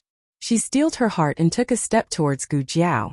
However, when Gu Jiao grabbed her fingertip, an arrow flew through the air and brushed past Gu Jiao's sleeve. Ouch, Gu Jiao gasped. Her palm slipped and Imperial concubine Rui Wang's fingertip slipped out. Imperial concubine Rui Wang fell back to the other side of the carriage, and the whole carriage fell down a lot. Gu Jiao grabbed the shaft of the carriage with one hand and pulled out a dagger with the other hand. She stabbed it into the rock on the slope. Imperial concubine Rui Wang felt that half of the carriage was hanging in the air. She looked at Gu Jiao desperately holding on to the carriage. Her body was about to be torn apart. Her tears flowed out of her eyes. Miss Gu. Let go. You'll fall down too. Gu Jiao did not let go. Come over. Grab my hand. Hold on tight. Swoosh. Another arrow hit the carriage and the huge impact caused a lot of pressure on Gu Jiao. However, this was not the most dangerous thing. The most dangerous thing was that there were more and more arrows. Several arrows were shot beside Gu Jiao, and she did not know which one would hit her. Miss Gu. There's no time. Hurry up. Swoosh. Another arrow flew over and cut off a strand of Gu Jiao's hair. Imperial concubine Rui Wang clenched her teeth with tears in her eyes. She used all her strength and courage and threw herself at Gu Jiao. She hugged Gu Jiao's arm. Almost at the same time, Gu Jiao let go of the carriage shaft and grabbed onto Imperial concubine Wang's wrist. Without Gu Jiao's pull, the carriage fell rapidly down the cliff. Imperial concubine Rui Wang screamed and closed her eyes. She did not fall down. She was caught by Gu Jiao. Just as Gu Jiao was about to pull her up, several masked assassins charged towards Gu Jiao. In the blink of an eye, a long sword appeared out of thin air and pierced one of the assassins' heart. The assassins sensed that something was wrong, but they did not meet the enemy. Instead, they continued to charge towards Gu Jiao. The owner of the long sword flew up and blocked in front of Gu Jiao. The two sides fought fiercely. Gu Jiao hurriedly pulled Imperial concubine Rui Wang up. Imperial concubine Rui Wang was already scared out of her wits. After she came up, her body went limp and she fell into Gu Jiao's arms. She looked at the person and called out, "Prince Ning." Then her vision turned black and she fainted. So it was Prince Ning. Gu Jiao held Imperial concubine Rui Wang and turned to look at the other party. At this time, 3 of the assassins had already been killed by Prince Ning. The last one saw that the situation was bad and fled. Ning Wang ordered, "Catch him. I want him alive." Not far away, the guards of Prince Ning's residence chased after the assassin. Prince Ning wiped the blood on his sword with a handkerchief and put the long sword back into its scabbard. He came to Gu Jiao and Imperial concubine Rui Wang and asked, "Are you okay?" Gu Jiao raised her eyes to look at him. Prince Ning was dressed in an ink-blue brocade robe with a palace sash around his waist. His posture was tall and straight and he was tall and strong. His eyes were clear and bright, and he was full of righteousness. His facial features were 30% similar to Imperial concubine Zhuang, and 50% similar to the emperor. He was the prince that Gu Jiao had seen who was most similar to the emperor. Not only was his appearance similar, but his demeanor also had some of the emperor's shadow. Prince Ning was 26 years old this year, and the eldest crown prince was 3 years old. He had the heroic spirit of a 20-year-old and the steadiness of a 30-year-old. Gu Jiao withdrew her gaze and checked Imperial concubine Rui Wang's pulse. Imperial concubine Rui Wang's pulse was fine. She had only fainted because she was too anxious and frightened. Gu Jiao said, "It's okay. She'll be fine when she wakes up." Prince Ning breathed a sigh of relief. Prince Ning didn't ask about Gu Jiao's identity, but the look in his eyes was clearly not unfamiliar. He knew her. Gu Jiao looked at him strangely. She didn't remember them meeting before. Prince Ning smiled and said, "When there was an accident at the Ministry of Works, I went to the scene and saw Miss rescuing the injured." Gu Jiao made an O sound. That accident was too serious. She only paid attention to the injured people and didn't pay attention to the uninjured people. Prince Ning said, "Miss, you must have been frightened. Where are you and Imperial concubine Rui Wang going? I'll have someone send you there." The guards of Rui Wang's residence had all been killed by the assassins, and the carriage was also gone. Gu Jiao said, "We just came from the nunnery and were planning to go back." Prince Ning paused and asked, "Did Miss accompany Imperial concubine Rui Wang to visit Imperial concubine Dowager?" Gu Jiao nodded. Prince Ning frowned and hurriedly ordered the guards, "You guys, quickly go to the nunnery and see if Imperial concubine Dowager is okay." "Yes." Several guards responded and hurried to the nunnery. Prince Ning said to Gu Jiao, "I'll have someone send you back." Gu Jiao suddenly stopped him. Why did Prince Ning appear here? Prince Ning was shocked by her sharp eyes. "Are you suspecting me?" Gu Jiao said seriously, "You appeared at the right time." Prince Ning smiled helplessly. "Miss, if I came a little later, you too would have died. If I wanted to harm you, I wouldn't have appeared. Besides..." He glanced at Imperial concubine Rui Wang, who was unconscious in Gu Jiao's arms. She is third prince's wife. Everyone knew that Rui Wang was Prince Ning's woman. Was Prince Ning crazy to attack his wife? Prince Ning said, "Father was worried about Imperial concubine Dowager, and asked me to go to the nunnery for him." This was the truth. He did go to the nunnery to visit Imperial concubine Jing on the emperor's orders. Imperial concubine Jing was the emperor's adoptive mother. She would be worried and upset if news of the emperor's assassination spread. Not only did Rui Wang and her husband think of this, But the emperor also thought of imperial concubine Jing in the nunnery when he saw the sickly empress dowager. That was why he sent Prince Ning to go there for him. Gu Jiao made a sound of agreement. This matter was easy to confront, and Prince Ning shouldn't be lying. So the assassination had nothing to do with Prince Ning. Then who could it be? The other party seemed to have come for imperial concubine Rui Wang, but they couldn't rule out the possibility that they were here to kill her. Prince Ning gave the carriage to Gu Jiao and imperial concubine Rui Wang, then rode a horse to the nunnery. Gu Jiao escorted imperial concubine Rui Wang back to Rui Wang's residence. Before the two set off, Prince Ning sent a guard to the imperial palace to inform Rui Wang. Rui Wang was already waiting anxiously at the entrance of the residence. When he saw Gu Jiao carrying someone down, he strode forward and took imperial concubine Rui Wang from Gu Jiao's arms.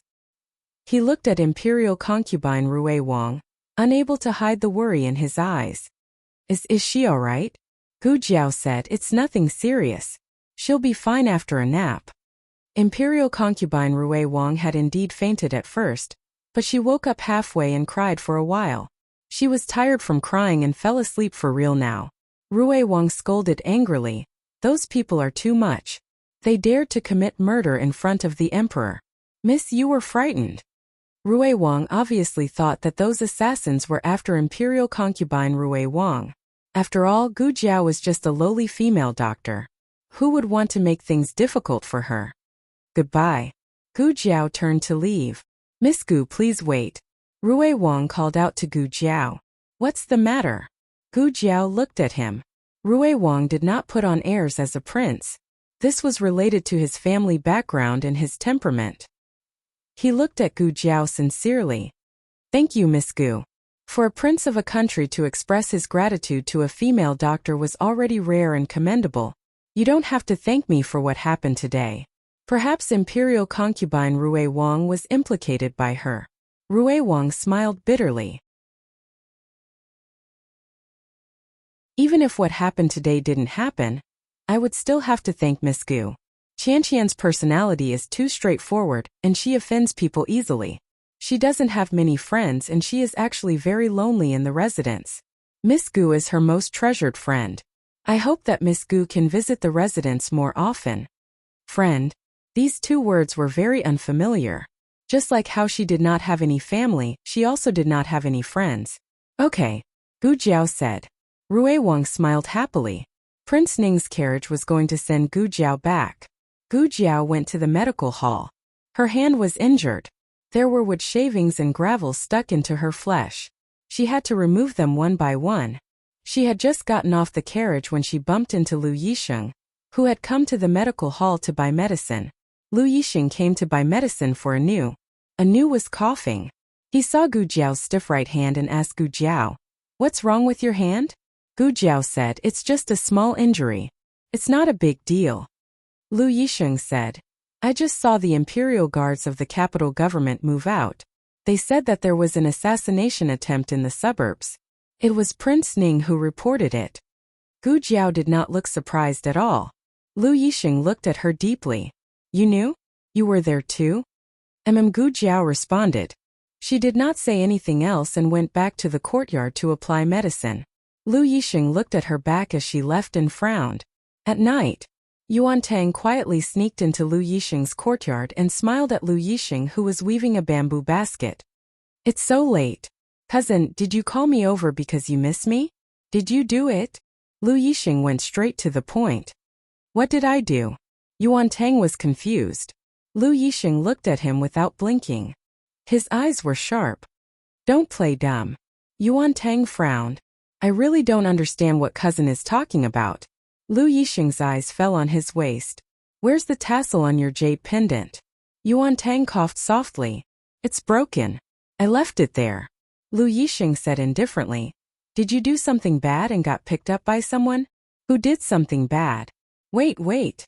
Yuan Tang realized something and widened his eyes. "That girl came to see you? Did she ask you about the tassel? I was wondering why she suddenly guessed it was me. Cousin, how could you betray me?"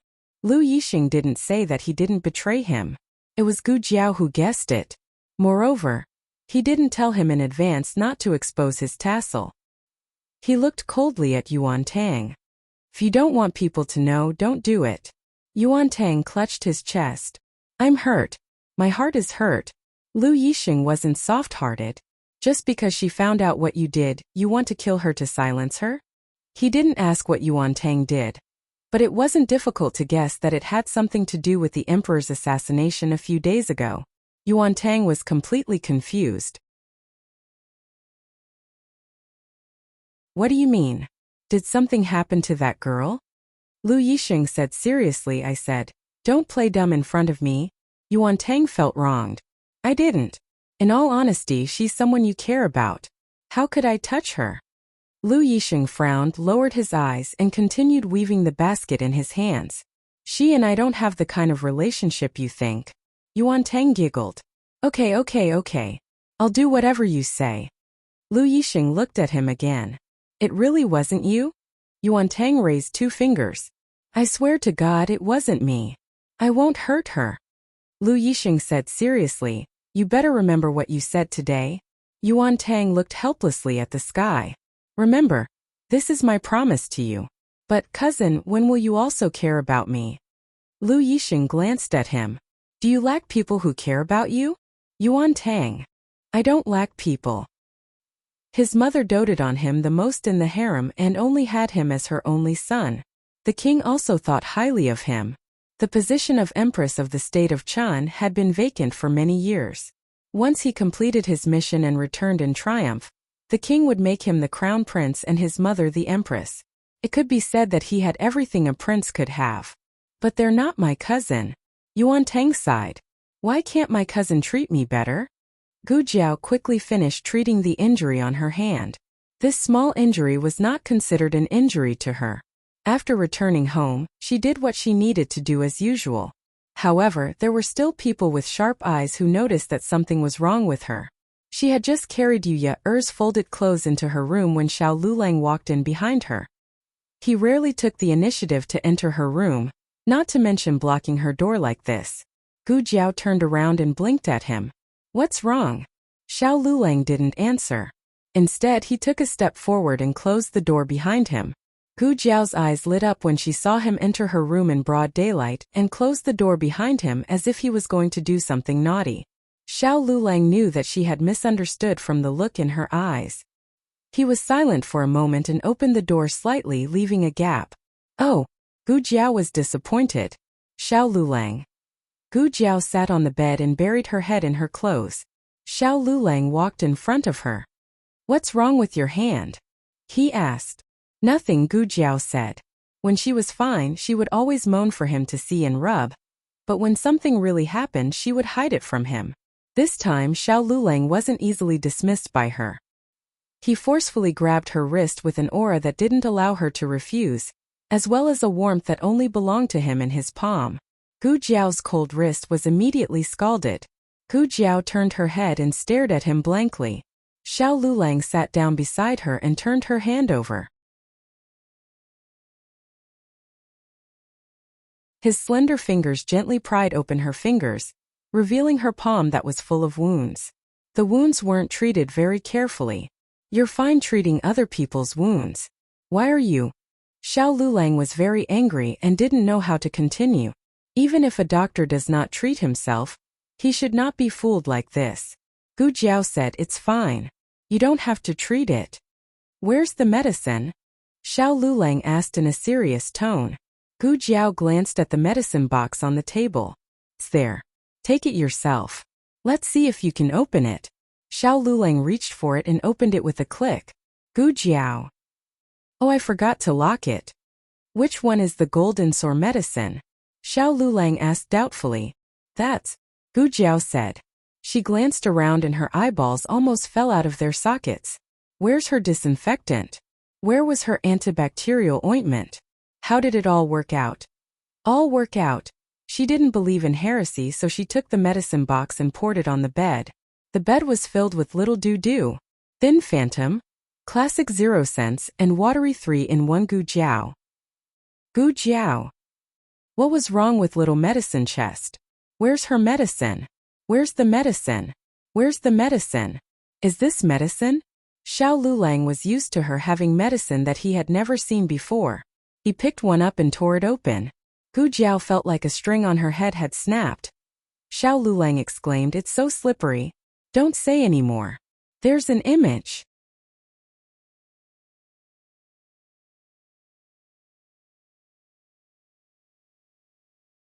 Chapter 315. Xiao Lulang had known Gu Jiao for a long time. Ever since Gu Jiao stopped being stupid, she had never been so embarrassed. He had only touched her golden sword medicine, but she suddenly exploded.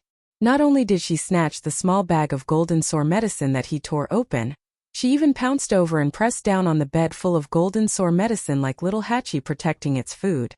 Her little face was red, and her eyes were moist. The corners of her eyes were slightly red, but it was unknown whether it was from anger or embarrassment. Of course it was from anger. How could this small medicine box be so heavy? How could it drop the ball at such a critical moment? Gu Jiao was so angry that the small voice in her mind was about to speak. "Don't touch the medicine here," she said fiercely. However, her angry appearance didn't have much deterrence. Xiao Lulang thought of Gu Yan. The twins usually had different personalities, but when they were angry, they were indeed siblings. Xiao Lulang looked at her calmly. This medicine is very expensive. I don't need such good medicine. There's a bottle of wound medicine on Grandaunt's table. Take that." Gu Jiao was confused by the small medicine box. She had forgotten that Xiao Lulang wouldn't be able to recognize these things at all. On the contrary, her appearance made Xiao Lulang have a strange interest in this slippery little thing. Forget it, it was her medicine. He would listen to her how she wanted to use it. He couldn't steal it back to study it just because he was curious. When Xiao Lulang went to Grandaunt's room to get the wound medicine, Gu Jiao had already cleaned up the scene. The small medicine box seemed to have suffered a heavy blow that it shouldn't have. It was thrown on the table in disdain and was as quiet as a chicken. Xiao Lulang applied the medicine on Gu Jiao. It didn't look like an ordinary scratch. He asked, "How did you get this?" In the past he would never ask about it, but now that he had casually asked about it, he was naturally stunned for a moment. Gu Jiao rolled her eyes and said without a change in her expression, "Just loosening up my muscles and bones. I don't fight." Xiao Lulang said indifferently, "You went to the nunnery to stretch your muscles and bones?" Gu Jiao looked at him in shock. As Xiao Lulang applied the medicine for her, he said unhurriedly, "You have good sandalwood on your body and purple moss on the soles of your feet. This kind of moss can only be found on the road from the temple to the nunnery." Gu Jiao. His persona had collapsed again. Consort Rui Wang came to visit and invited me to the nunnery for a visit. On the way back, I met a few rascals and taught them a lesson. Gu Jiao avoided the main point and talked about the trivial. Hearing that she had been invited to the nunnery by Consort Rui Wang, Xiao Lulang frowned. "Was it the nunnery near the Puji temple?" "Yes." Gu Jiao nodded. Xiao Lulang asked again, "You went to see Consort Jing Dowager?" "Yes." Gu Jiao nodded again. She didn't ask how he knew that Consort Jing Dowager lived in the nunnery. Xiao Lulang suddenly fell silent. Gu Jiao looked at him. Her injuries really were fine. Xiao Lulang finished applying the last wound and said to her, "Don't go to the nunnery for a visit in the future." "Why?" Gu Jiao didn't understand. Xiao Lulang thought for a moment and said, "It's better to have less contact with the imperial family." Gu Jiao, "Oh." On the other side, King Ning returned to the palace to report to the emperor after visiting Consort Jing Dowager. "Mother, are you all right?" the emperor asked worriedly. King Ning said, "Consort Jing Dowager was sad for a few days when she heard that you were attacked by an assassin. Today, third sister-in-law went to visit her and said that you had recovered and returned to the palace. Consort Jing Dowager was relieved. She's fine now." The emperor let out a long breath. "I knew she would be worried. Third brother and his wife are very considerate." King Ning said, "Father, there's one more thing." The emperor looked at him. "What is it?" King Ning cupped his hands. "Third sister-in-law was attacked on her way back." The emperor frowned. "Was she hurt?" King Ning shook his head. "No, she was just a little frightened. Third sister-in-law and the baby in her belly are both fine. Third brother's wife is blessed." The emperor couldn't help but sigh when he thought of consort Ning, who had just had a miscarriage. First brother, second brother, and third brother were all married, but they didn't even give birth to an imperial grandchild. It would be a lie to say that he didn't regret it. However, having children was fate and couldn't be forced. "Did you catch the assassin?" the emperor asked in a low voice. King Ning said with shame, "It wasn't easy to catch one alive, but he took poison and killed himself before we could interrogate him." The emperor thought for a moment. "Go investigate the hostage of Chun's state." King Ning said thoughtfully, "Father, you suspect him? He's still in the limelight for assassinating you. He wouldn't do it again so soon, would he?" The emperor said, "He has a criminal record. He's very suspicious. Besides, we didn't get any concrete evidence last time. We only killed one of his aides. If it's really him this time, we can't let him get away with it no matter what." King Ning hesitated for a moment before cupping his hands. "Yes, I'll go investigate right away." After King Ning left the imperial study, the emperor summoned Eunuch Wei. Eunuch Wei's left arm and neck were still in bandages, but he couldn't stay idle and came to work early in the morning. He bowed and said, "Your Majesty, I remember that there's 1,000-year-old ginseng in the storehouse. Send it to concubine Jing to nourish her body." Eunuch Wei hesitated. "Your Majesty, the Empress Dowager is also sick." "Do you think?" The emperor interrupted him coldly. "Do you think what? Send the ginseng to her? Half of Zhao State is hers. Her Renshou palace won't lack ginseng." Eunuch Wei sighed and said, "Yes, I'll go get it. I'll send it to concubine Jing tonight." The emperor added, "Also call Eunuch He here. Recently, I've been in trouble one after another. I'm worried that the other party won't give up and will plot against my mother. I'm going to send some secret guards to my mother." Sigh. If you were half as attentive to the Empress Dowager as you are to concubine Jing, your relationship with her wouldn't be like it is now. Eunuch Wei had a deep prejudice against Empress Dowager Zhuang in his early years. But in the past few days when he was recuperating in Bisui Alley, he saw how Empress Dowager Zhuang interacted with the little miracle doctor's family, how she interacted with the neighbors, and even how she took care of the emperor that night. He felt that Empress Dowager Zhuang might not be as they thought. Of course, this didn't mean that Empress Dowager Zhuang was a good person, but at least she wasn't that vicious.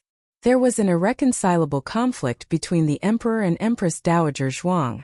As long as Empress Dowager Zhuang didn't give up on interfering with the court, the emperor and her couldn't be reconciled. Eunuch Wei didn't think that the emperor had to reconcile with her to be satisfied. But could the emperor find another way to deal with her? Empress Dowager Zhuang was clearly amenable to coaxing but not coercion. "Your Majesty, what's wrong with coaxing her? Lower her vigilance, numb her emotions, coax her until she's dizzy, and then close the net in one fell swoop. Isn't that great?" As a loyal servant, Eunuch Wei felt that he needed to share his master's worries. He went to the warehouse to find the 1,000-year-old ginseng, and sent it to old concubine Jing. Then he found a box of valuable snow lotuses that weren't 1,000-year-old ginseng, and sent them to Empress Dowager Zhuang, saying that it was a gift from the emperor to Empress Dowager Zhuang. Gu Jiao was tired during the day, so she slept soundly at night. Xiao Lulang wasn't so lucky. He had been busy all day, but for some reason he felt very hot inside. Now that life at home wasn't so bad, the original cloth curtain was replaced with a gauze curtain, which was actually very breathable. The children and little Jing Kong, who were so afraid of heat, all fell asleep. Xiao Lulang tossed and turned in bed, and didn't fall asleep until the latter half of the night. However, he didn't sleep for long before he had an indescribable dream. Everything in the dream was so real that it almost killed him. But he hadn't really experienced it, so he didn't know how to do it and didn't know how to do it, so he woke up in a daze. After waking up, Xiao Lulang secretly scolded himself for being a beast. How could he do that to her in the dream? Xiao Lulang got up and copied the Buddhist scriptures. He didn't lie back on the bed until he was completely calm. But it was destined to be a night of many dreams. He had another dream, but it wasn't about Gu Jiao, but about himself when he was young. In the dream, he was about the same age as little Jing Kong. He was a little bean, walking on a small path paved with stones and entering a courtyard full of beauties. He was too young at that time, so he didn't know many people in the palace. A kind voice sounded above his head. Do you want to eat it? It's very delicious chestnut cake. He took a piece of chestnut cake, and after eating half of it, his eyes went black and he collapsed. Xiao Lulang woke up with a start. This was the memory of being poisoned by Empress Dowager Zhuang when he was 4 years old. This memory had long been blurred, but subconsciously, he would reject things made of chestnuts. Maybe it was the first dream that stimulated his mind, and it actually made him recall the dusty memory of his childhood. He didn't dream of that person's face, but he saw the person's hand clearly. It was a left hand and there was a mole on the left wrist.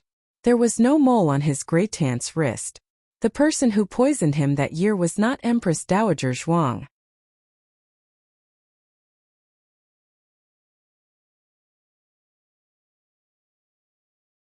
Chapter 316. Xiao Lulang didn't sleep well that night, so he woke up 15 minutes later than usual the next day. In just 15 minutes he was informed that Gu Jiao had left. Gu Jiao had gone to visit her grandaunt. Just like how the emperor would wonder if concubine Jing was also sick when he saw Empress Dowager Zhuang, Gu Jiao also remembered how her grandaunt had stayed up all night to watch over the emperor when she saw concubine Jing fall ill. Her grandaunt was old, and staying up all night was very harmful to her health. Gu Jiao didn't just have Empress Dowager Zhuang's token. She also had the emperor's token. She casually took out a token, stunning the guards outside the palace. No, didn't you have the Renshou Palace's token a few times ago? How come it's the Pure Flowers Palace's token now? Is it wrong? Gu Jiao flipped through her pockets and took out another token. The guard took it and almost fainted when he saw it. This was the previous emperor's token. That one seemed to have been given to her by her grandaunt. Gu Jiao flipped through her pockets again. There seemed to be more. The guard's face paled. Stop flipping. Who knows what you'll find later? Hurry up and go in. Hurry up and go in. The guard returned the token to Gu Jiao. Gu Jiao went to Renshou Palace. Eunuch Qin was surprised to see her, but he also felt relieved. Miss Gu, you're finally here. This servant didn't know what to do if you didn't come. What's wrong? Is grandaunt sick? Gu Jiao asked when she saw Eunuch Qin's worried expression. Eunuch Qin sighed and nodded. She's been sick for a few days, but she refused to tell anyone about it. She also refused to let this servant invite Miss Gu over. The Empress Dowager said it was a small illness and she'll be fine after some rest. Small illnesses at this age were difficult to bear and dangerous. Gu Jiao hurried to her great-aunt's bedchamber. Empress Dowager Zhuang just caught a cold from overworking. However, just as Gu Jiao said, an illness at this age was not an illness. It could take one's life at any time. Empress Dowager Zhuang lay withered on the phoenix bed. It was as if half of her vitality had been sucked out overnight. Great-aunt. Gu Jiao stepped forward and placed the food box on the table. Then she sat by the bed and began to take her great-aunt's pulse. Empress Dowager Zhuang weakly looked at Gu Jiao, and then looked at Eunuch Qin behind Gu Jiao. She rolled her eyes and said, "Who told you to call him here?" Eunuch Qin was embarrassed. Gu Jiao pulled up the quilt for her great-aunt and said, "Eunuch Qin didn't call me. I came by myself." Empress Dowager Zhuang snorted. "Have you taken your medicine this morning?"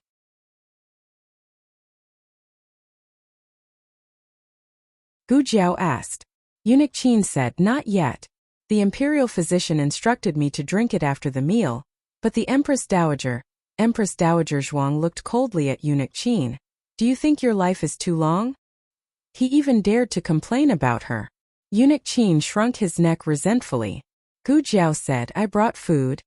Yes. Eunuch Qin hurried to the table and opened the food box that Gu Jiao brought. A familiar fragrance of chopped green onions floated out.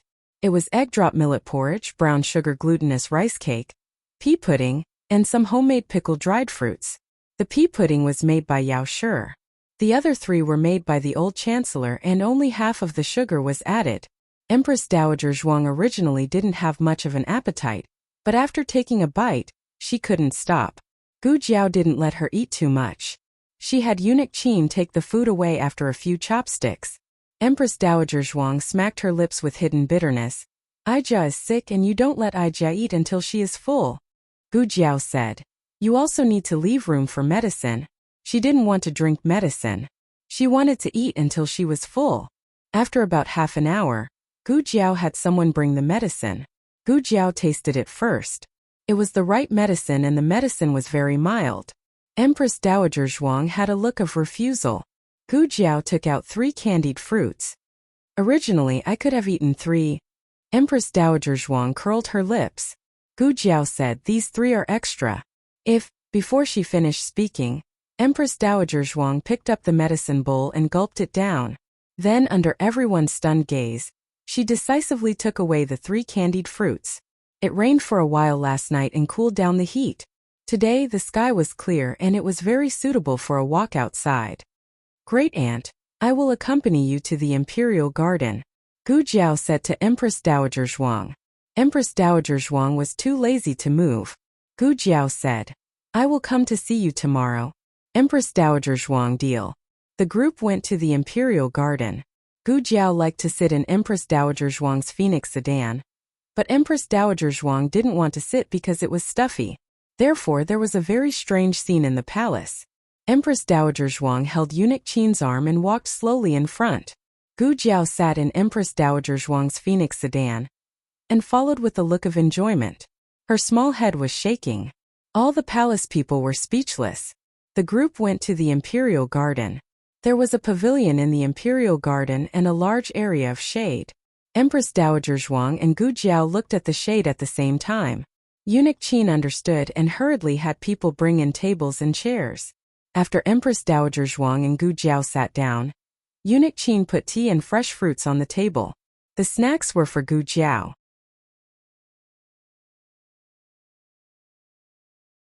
Gu Jiao was at the age of growing and got hungry quickly.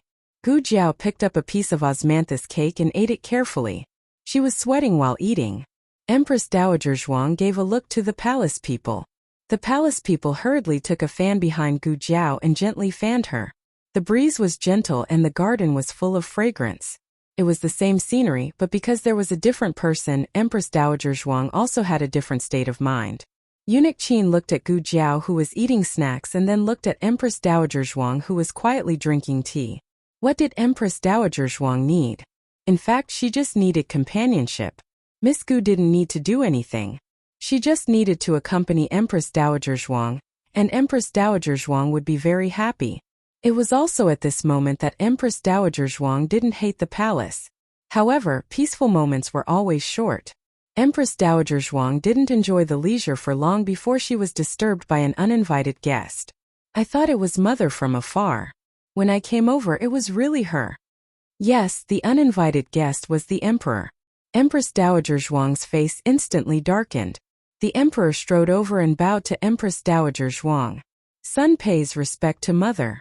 And you bastard. Empress Dowager Zhuang rolled her eyes. She didn't want to have a good moment with Jiao Jiao to be interrupted by this annoying guy. The Emperor was not alone. Prince Ning was with him. Prince Ning also bowed to Empress Dowager Zhuang. Imperial Grandmother. Empress Dowager Zhuang finally showed a good face to Prince Ning. Yes. She responded. Eunuch Qin and others bowed to the two of them. Your Majesty. Greetings, Your Highness. Prince Ning looked at Gu Jiao next to Empress Dowager Zhuang. Gu Jiao was eating half of the snacks and there was still foam at the corner of her mouth. She raised her head slightly and nodded to greet the Emperor and Prince Ning. Your Majesty, Prince Ning. Her expression was cold, but the foam at the corner of her mouth was too eye-catching. She looked like a little adult. Prince Ning wanted to laugh. The Emperor didn't mind that Gu Jiao didn't kneel to greet the Emperor and Prince Ning. Prince Ning naturally didn't mind. Eat your food. Empress Dowager Zhuang said to Gu Jiao. Oh. Gu Jiao continued to eat. Empress Dowager Zhuang and the Emperor didn't expect that Gu Jiao could accurately call out Prince Ning's name. They only thought that she knew Prince Ning's identity because she heard the palace people greet him. The Emperor automatically ignored the disdain on Empress Dowager Zhuang's face. He walked over and sat down on the other side of Gu Jiao, facing Empress Dowager Zhuang. Empress Dowager Zhuang didn't even give him a look. The Emperor looked at the snacks on the plate and said, What's so good about osmanthus cakes? Are the cooks of Runshou Palace so negligent?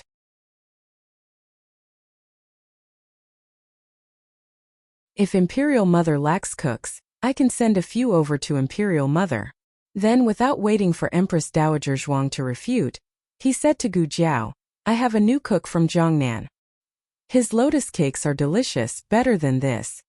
He acted like a human trafficker who wanted to kidnap a child. Empress Dowager Zhuang said angrily, Jiao Jiao doesn't like lotus cakes. When Prince Ning heard this, he looked at Gu Jiao in astonishment. The emperor continued to guide Gu Jiao patiently. Then there are other crisps. The desserts made by that chef are very delicious. See what Jingkong and the others like to eat and bring some back for them. These words directly hit Gu Jiao's heart. Gu Jiao didn't have much obsession with food, but her younger brothers were all foodies. Empress Dowager Zhuang felt a sense of crisis and used her unique skill. Jiao Jiao is sick. Jiao Jiao wants to treat Aijia's illness. The emperor said, What a coincidence. I am injured. The little magic doctor came just in time. By the way, Eunuch Wei, I don't know how his arm is. Eunuch Wei, my arm is very good. The emperor glared at him like a knife. Eunuch Wei said with a strong desire to live, Ouch, it hurts. It hurts so much. Gu Jiao, Prince Ning, Empress Dowager Zhuang. The emperor and Empress Dowager Zhuang's murderous aura filled the entire imperial garden. It was as if they were going to draw their swords in the next second. Gu Jiao looked at her grandaunt and then at the emperor. How about a rock-paper-scissors game? Ha! Everyone laughed. Girl, you are still too naive. Do you know who these two are? One is the emperor of Zhao country, and the other is the uncrowned overlord. Would they play rock-paper-scissors with you? Ha ha ha. The next second, everyone was slapped in the face. The two top bosses of Zhao country actually rolled up their sleeves and played rock-paper-scissors in the imperial garden. The result was obvious. Empress Dowager Zhuang won for sure. The emperor gritted his teeth. 3-3, 2 out of 3 wins. The emperor gritted his teeth again. 5-5, 3 out of 5 wins. Empress Dowager Zhuang looked at him as if he was an idiot. Aijia has already won against you 3 times in a row. The emperor who had 10,000 arrows in his heart. Jade Water Alley's #1 gambling god was not casually called. Empress Dowager Zhuang had never lost in rock-paper-scissors games. Humph! Empress Dowager Zhuang valiantly brought Gu Jiao back to Runshou Palace. The emperor's mouth fiercely twitched. Cough! Prince Ning cleared his throat and asked, Father Emperor, that Miss Gu is? She is my benefactor. The emperor sighed as he spoke. He was still wringing his hands from losing to Empress Dowager Zhuang. She cured my illness. This assassination attempt was also thanks to her help. Also, the emperor paused and said, the glutinous rice mortar and the bellows were also made by her.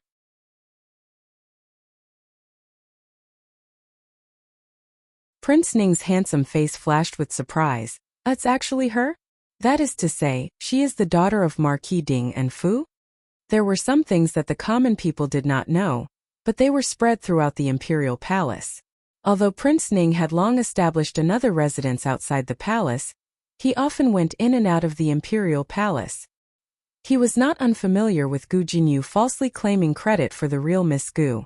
Prince Ning's face was filled with realization. Sun saw her at the scene of the accident. She was saving a patient. In order to save a patient, she was almost caught in the explosion. Military officer Gu bravely stepped forward. No wonder she was so familiar with military officer Gu. Turns out they were siblings. Sun heard that she grew up among the common people, but I did not expect her to have such ability. The emperor said. Zhen once asked where her master was. Zhen originally wanted to ask her master to leave the mountain, but her master had already passed away. Prince Ning regretfully sighed. That's right, what about the matter I asked you to investigate? The emperor asked. Prince Ning asked the emperor tomorrow about the assassination attempt on consort Rui Wang. He had entered the palace today to report the results to Father Emperor. He said, Sun has investigated. It was not a hostage from the country of Chun.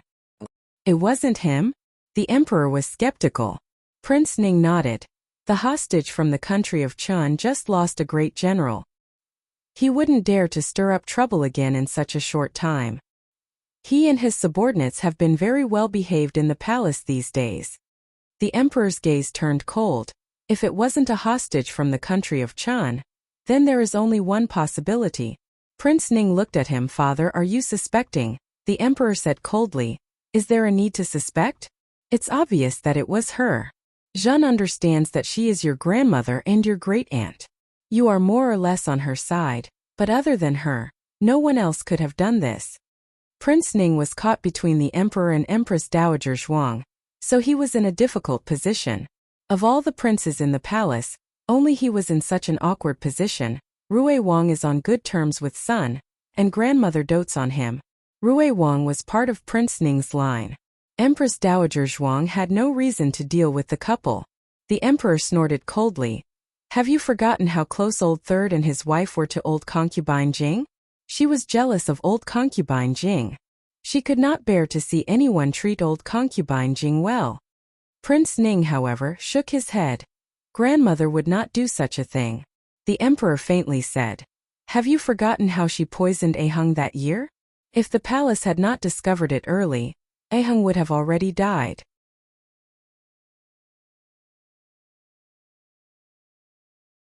The emperor had never said a single bad word about Empress Dowager Zhuang in front of the crown prince. On the contrary, he did not have any qualms in front of Prince Ning. How could Prince Ning not understand that this was a form of respect and also a form of probing? The emperor was probing his feelings, as well as his filial piety and sincerity. Prince Ning persisted, saying, It was not grandmother. Son is certain. The emperor was unhappy.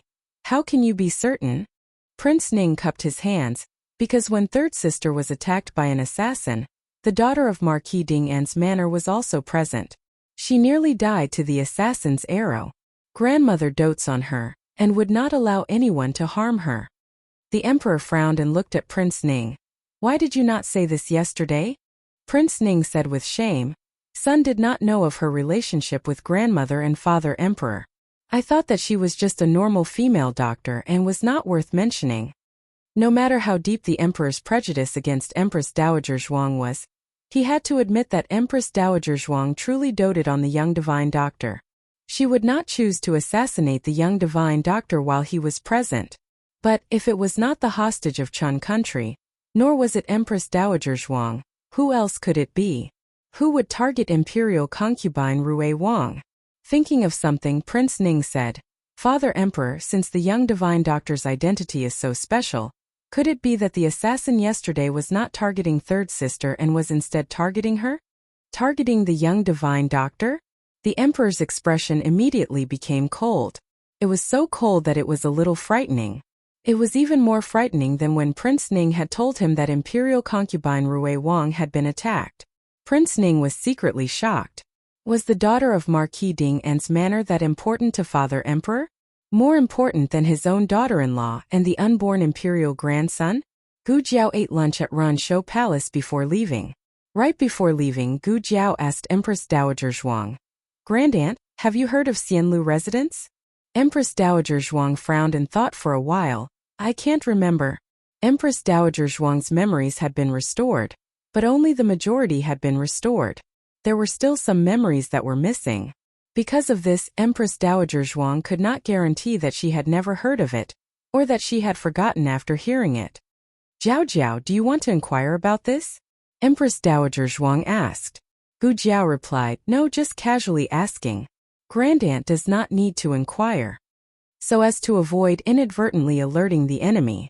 For Xianlu residents to know about the Chun country's assassination, it meant that Yuan Tang had some dealings with Xianlu residents. Yuan Tang knew the emperor's whereabouts like the back of his hand, so he must have spies in the palace. But whether the spies were arranged by Yuan Tang himself or through Xianlu residents, it was unknown. When the limelight passed, she would go to Xianlu residence again. Gu Jiao returned to the medical hall. Lu Yixing was also there. He waited for a long time. Xiao Sanzi whispered. He made a special trip to wait for you. I know.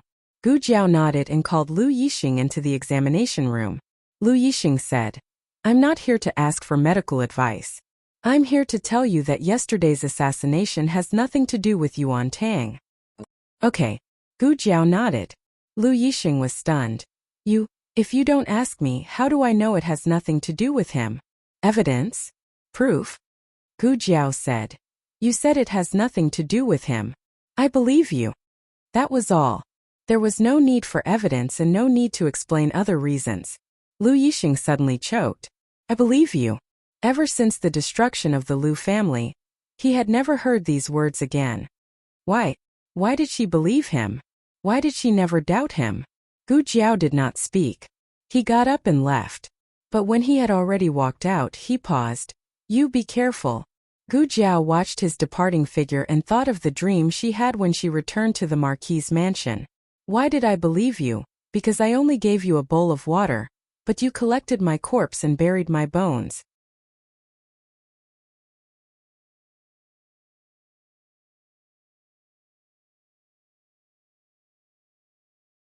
Chapter 317. In the afternoon, a soldier came to the barracks to pass on a message for Dr. Lu. There seems to be a problem with the golden sore medicine in the barracks. Dr. Lu would like to invite you over. This was a big matter. The medicine shipped to the barracks was not just a few bottles but hundreds and thousands of bottles. If something went wrong, thousands of lives would be lost. I'll go too, the second boss said. Gu Jiao nodded and got on the carriage with the second boss to the barracks. Medical officer Lu waited anxiously in the military tent for a long time. When he finally saw Gu Jiao lift the curtain and enter, he took a few steps forward and said, Miss Gu, quickly come and take a look. After I gave him the golden wound medicine from your medical hall, he became like this. As Dr. Lu spoke, he brought Gu Jiao to a wooden bed for a wounded soldier. This bed was very narrow, just enough for a patient to lie down. The wounded soldier was about 17 or 18 years old. His leg was injured, but his face was red and swollen. He had fainted and his breathing was not smooth. Gu Jiao took out a stethoscope from the small medicine box and listened to his heart rate. She then unbuttoned his clothes and checked his body. Did his face become red and swollen and he fainted after using the golden sore medicine? Yes, Dr. Lu said. He accidentally cut his leg with a sword. I saw that the injury was not serious, so I didn't stitch him up. I only cleaned it up and applied some golden sore medicine. But in the time it took me to go to the toilet, he fainted on the ground and became like this. He doesn't have it on him. Gu Jiao paused and closed his clothes. Let me see the golden sore medicine he used. Dr. Lu handed the half-used bottle of golden sore medicine to Gu Jiao. Gu Jiao first sniffed it, then dipped it in a little and smeared it on her injured palm. Aya! The second boss did not have time to stop her. This girl was too fast. Gu Jiao did not have any adverse reactions. Therefore, there was nothing wrong with the golden sore ointment. Could it be that he's allergic to something? The second boss asked. It doesn't look like it, Gu Jiao said. Did you eat something bad? The second boss asked again. It doesn't look like it either. Gu Jiao's gaze fell on the patient's swollen face. She thought of something and went to the patient's head. She bent down and untied the patient's headband. She began to carefully examine the patient's hair and scalp, not letting go of a single hair stubble. I found it. It's here. Gu Jiao pushed aside the patient's hair near the Baihui acupoint.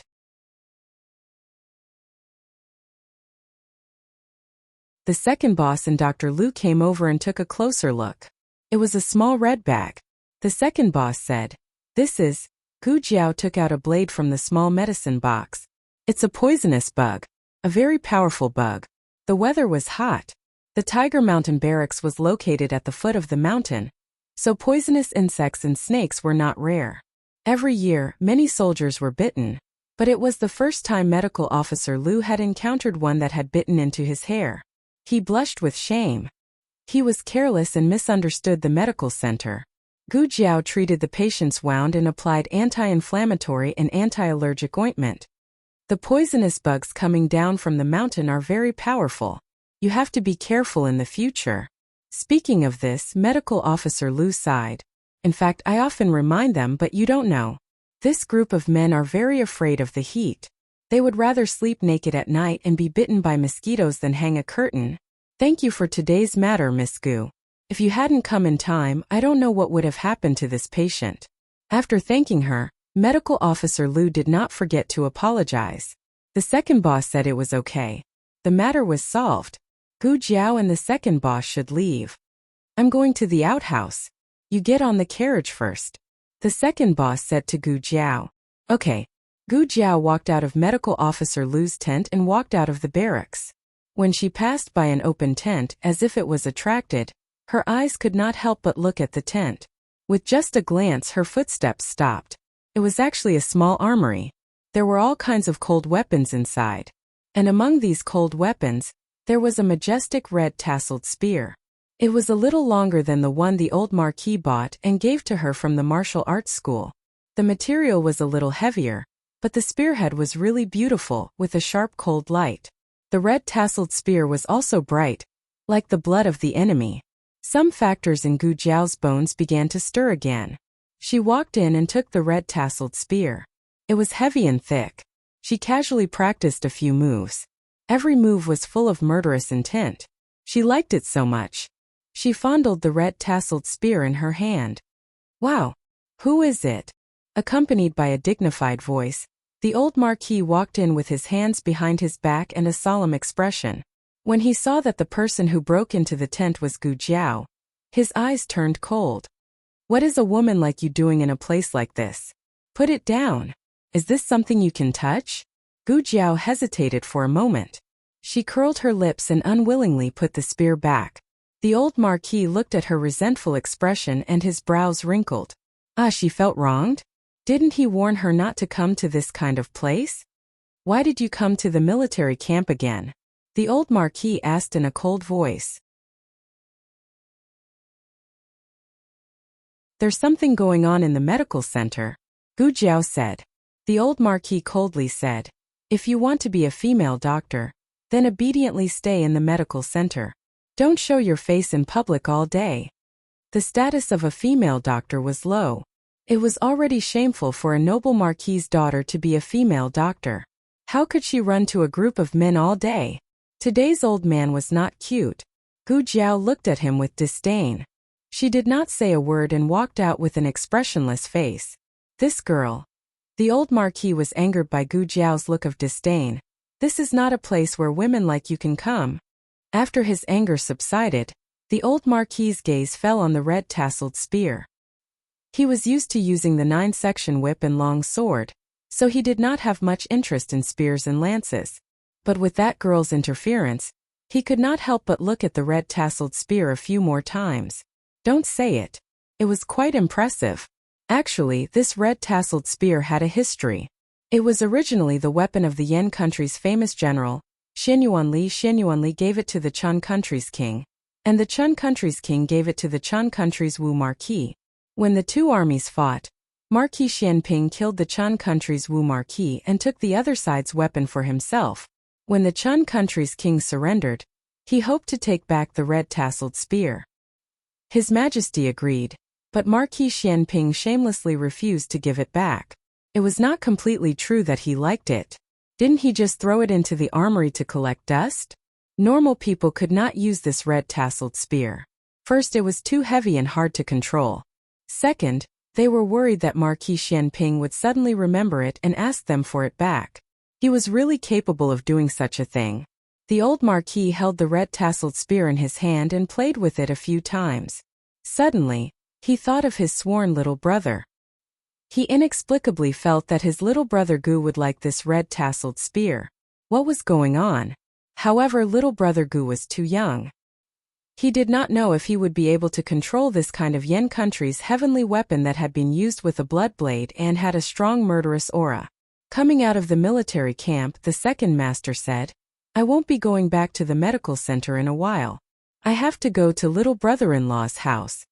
He told Xiao Sanzi the address and coincidentally, it was not too far from Immortal Music House. Gu Jiao's original plan was to wait for the limelight to die down before going to Immortal Music House. But now that they were already at the door, it seemed that there was no harm in going. After the second master got off the carriage, Gu Jiao took out the men's clothing that was prepared in the carriage and changed into it. She also put on the mask. Okay, just stop here. Gu Jiao said to Xiao Sanzi. I will walk there myself. Okay. Xiao Sanzi agreed. Gu Jiao got off the carriage, crossed a street, and arrived at the entrance of Immortal Music House. But Immortal Music House was closed. Gu Jiao was puzzled. She stopped a young man who was selling oranges on the side of the road and asked, Why is Immortal Music House closed? The young man said, I heard that today is Immortal Music House's courtesan's birthday. Immortal Music House closed the door for a day and rented the largest pleasure boat on the lake to celebrate her birthday. If you want to see them, go to Li Lake. I don't know if the boat has left yet. Many thanks. Gu Jiao thanked him. It was good that they did not close the business and run away. She would not go to the pleasure boat. She would come back another day. Gu Jiao turned around and walked back. She was used to walking on the right side of the road. The left side that she came from was now her right side. When she walked halfway, she saw an old beggar lying on the side of the road. The old beggar had fallen asleep and his face was covered with a tattered straw hat. In front of him was a chessboard. The chessboard was very old. It was drawn on a wooden board and the chess pieces were made of stone. They were randomly smeared with ink to make them black chess pieces. On the edge of the chessboard there was a rag with a stone. On the rag, there was a line of crooked words. One game, one tail. The implication was that one had to pay one tael to play a game of chess with him. The people passing by all laughed at this beggar for being crazy. He was offering one tael to see if anyone was willing to play with him. There was also a line of crooked words. One loss, 10 taels. In other words, whoever won against him would be able to take 10 taels of silver from him. Everyone wanted to laugh even more. Did a stinky beggar know how to play chess? Still boasting shamelessly, one loss, 10 taels. Who did he think he was? The chess saint of the 6 countries? Besides, with his poor appearance, they were afraid that he did not even have 10 copper coins on him. This was a madman. Gu Jiao looked at the chessboard, took a black chess piece from the chess box, and placed it down. Then she left. The old beggar slept until the sun was setting in the west before he woke up. Today was another day that he did not open for business. The old beggar yawned. Just as he was about to pack up his things and go back, he saw that the chessboard he had placed outside had been touched. He thought that it was another child who was bored. But when he took a closer look, he was dumbfounded. His chessboard had been broken by someone. Novels with connotations that could not be found online are all available here. https://www.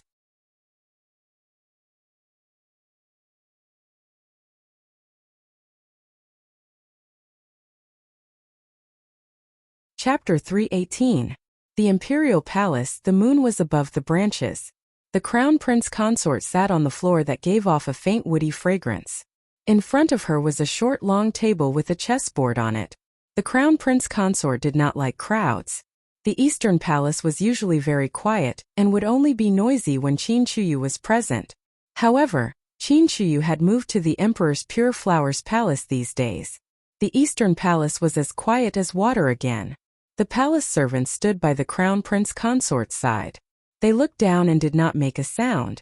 Suddenly, with a clap, a chess piece landed on the chessboard. The Crown Prince Consort smiled in relief. It's done. Only then did the palace servants dare to look at her. The personal female official asked with a smile, Crown Prince Consort, what is done? The Crown Prince Consort smiled. I finally solved this chess game. Which game did you solve? The Crown Prince strode into the room. The female official and the palace servants all bowed. Your Highness the Crown Prince. The Crown Prince Consort also wanted to stand and bow, but the Crown Prince quickly walked up and stopped her. The Crown Prince held her hand and sat down next to her. He looked at the chessboard on the table and said, You played again? I had nothing to do, so I played casually, the Crown Prince Consort said. The Crown Prince said with a smile, We see that you play every day. Do you like playing chess that much? You spend more time looking at the chessboard than you do with us. The Crown Prince Consort said warmly, Crown Prince is joking. We are not joking. We are really jealous. Although the Crown Prince said this, his gaze and actions towards the Crown Prince Consort were full of affection. He held her hand tightly and asked, You still have not answered our question. What game did you solve? The crown prince really did not have much interest in playing chess, but if it was related to the crown prince consort, then he would be very attentive. The crown prince consort used her other hand that was not held by him to point at the chessboard and said, "It's this, the Kuan game." The crown prince stilled. Kuan game? Which Kuan game? Sir Ming's Kuan game? In the chess world it seemed that only Mr. Ming's game could be called a Kuan game. No matter how much the crown prince disliked playing chess, he had heard of old Mr. Ming's reputation. He was undoubtedly the chess sage of the Six Nations. He had set up countless chess games in his life, of which the 8 chess games were the most famous.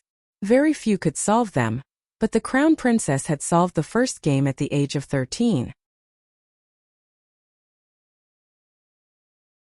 In the next few years she solved 5 more rounds.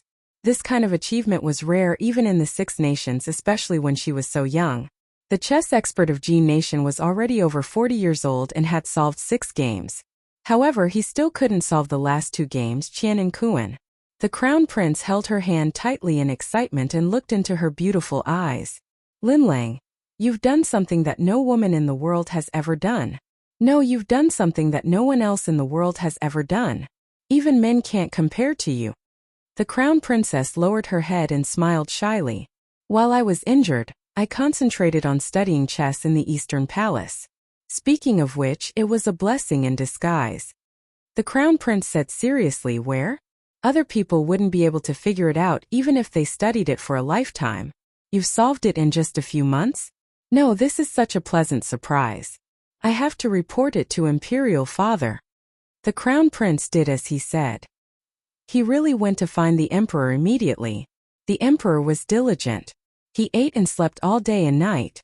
It was already late at night, but he was still reviewing memorials in the imperial study. His expression didn't change much when he saw the crown prince. He just pinched his tired forehead and asked, "Why are you here so late?" There was a small couch for the emperor to rest on behind the screen. At this moment there was an even snoring sound. Apparently, Qin Shuyu was tired from playing in the imperial study and fell asleep on the couch. The crown prince looked away and asked, "Imperial Father, do you want me to bring little Qi back? I don't want to disturb you." That little snoring was too rhythmic. The emperor said, "No need. Tell me, what is it?" "It's like this. Linlang solved old Mr. Ming's chess game just now." The crown prince couldn't hide his pride. It was the Kuan game. The emperor's hand paused as he read the memorials. Surprise flashed across his eyes. "Really? Really? If Imperial Father doesn't believe me, you can call Linlang here." The crown prince patted his head with a smile. "I left in a hurry and forgot to bring the chessboard. Guards, go to the Eastern Palace and bring the crown princess's chessboard here." "Yes," a eunuch outside the imperial study answered. The eunuch quickly brought the chessboard and presented it to the emperor with both hands. The emperor's chess skills were much better than the crown prince's. He looked at the game on the chessboard and immediately understood the mystery. He couldn't hide the amazement in his eyes. "So that's how it was solved. Why didn't I think of it?" The crown prince smiled with pride. "Imperial Father, you are busy every day and don't have much time to play chess. Linlang has been recuperating in the Eastern Palace these days. When she has time, she carefully studied chess."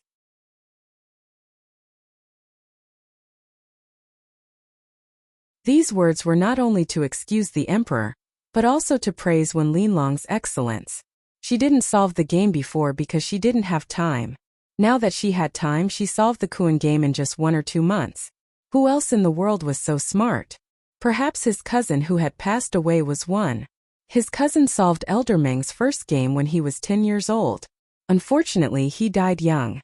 However, even if he was alive, he might not be able to do better than Linlang.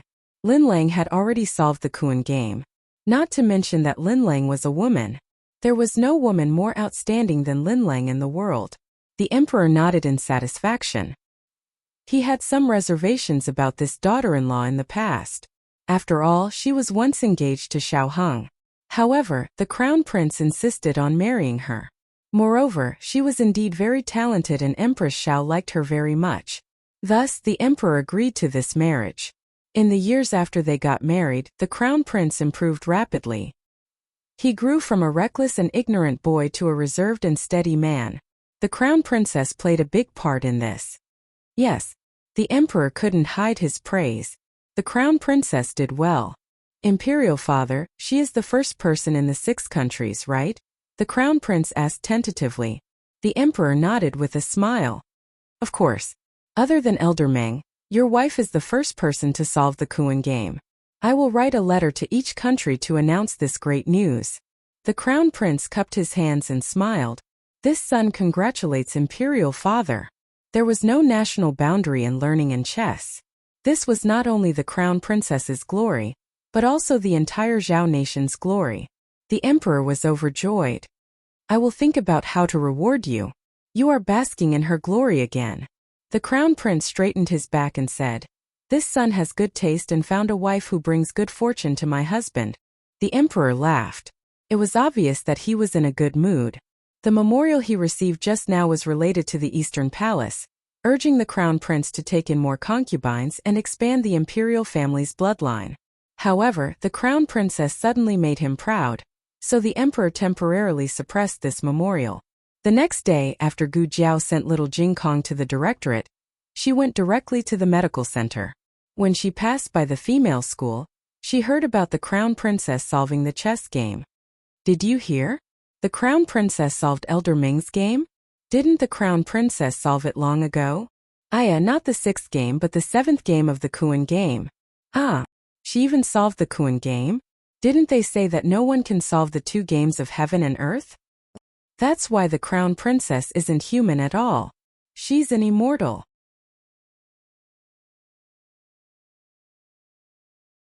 Of course, there were also those who were still brooding over the crown princess's broken bridge accident on the first day of the new year. Why are you so happy that she solved it? It's as if you solved the chess game. Moreover, how do you know if she really solved it or not? How can this kind of thing be faked? Just wait and see. It will be posted on the imperial list soon. Gu Jiao's expression was indifferent as she walked past the girls who were quarreling. She had no feelings for the crown princess and had no interest in her glory and achievements. She had recently obtained some saltpeter and wanted to try making something. She had never done it before, so she was a little unfamiliar with it. She poured out the saltpeter, sulfur and charcoal and placed them on the ground. She wanted to make gunpowder. She needed weapons to make up for her lack of martial strength. Before she recovered the strength of her previous life, she really needed something powerful. If she had gunpowder last time when the assassination happened on the cliff, she wouldn't have been forced to almost fall off the cliff.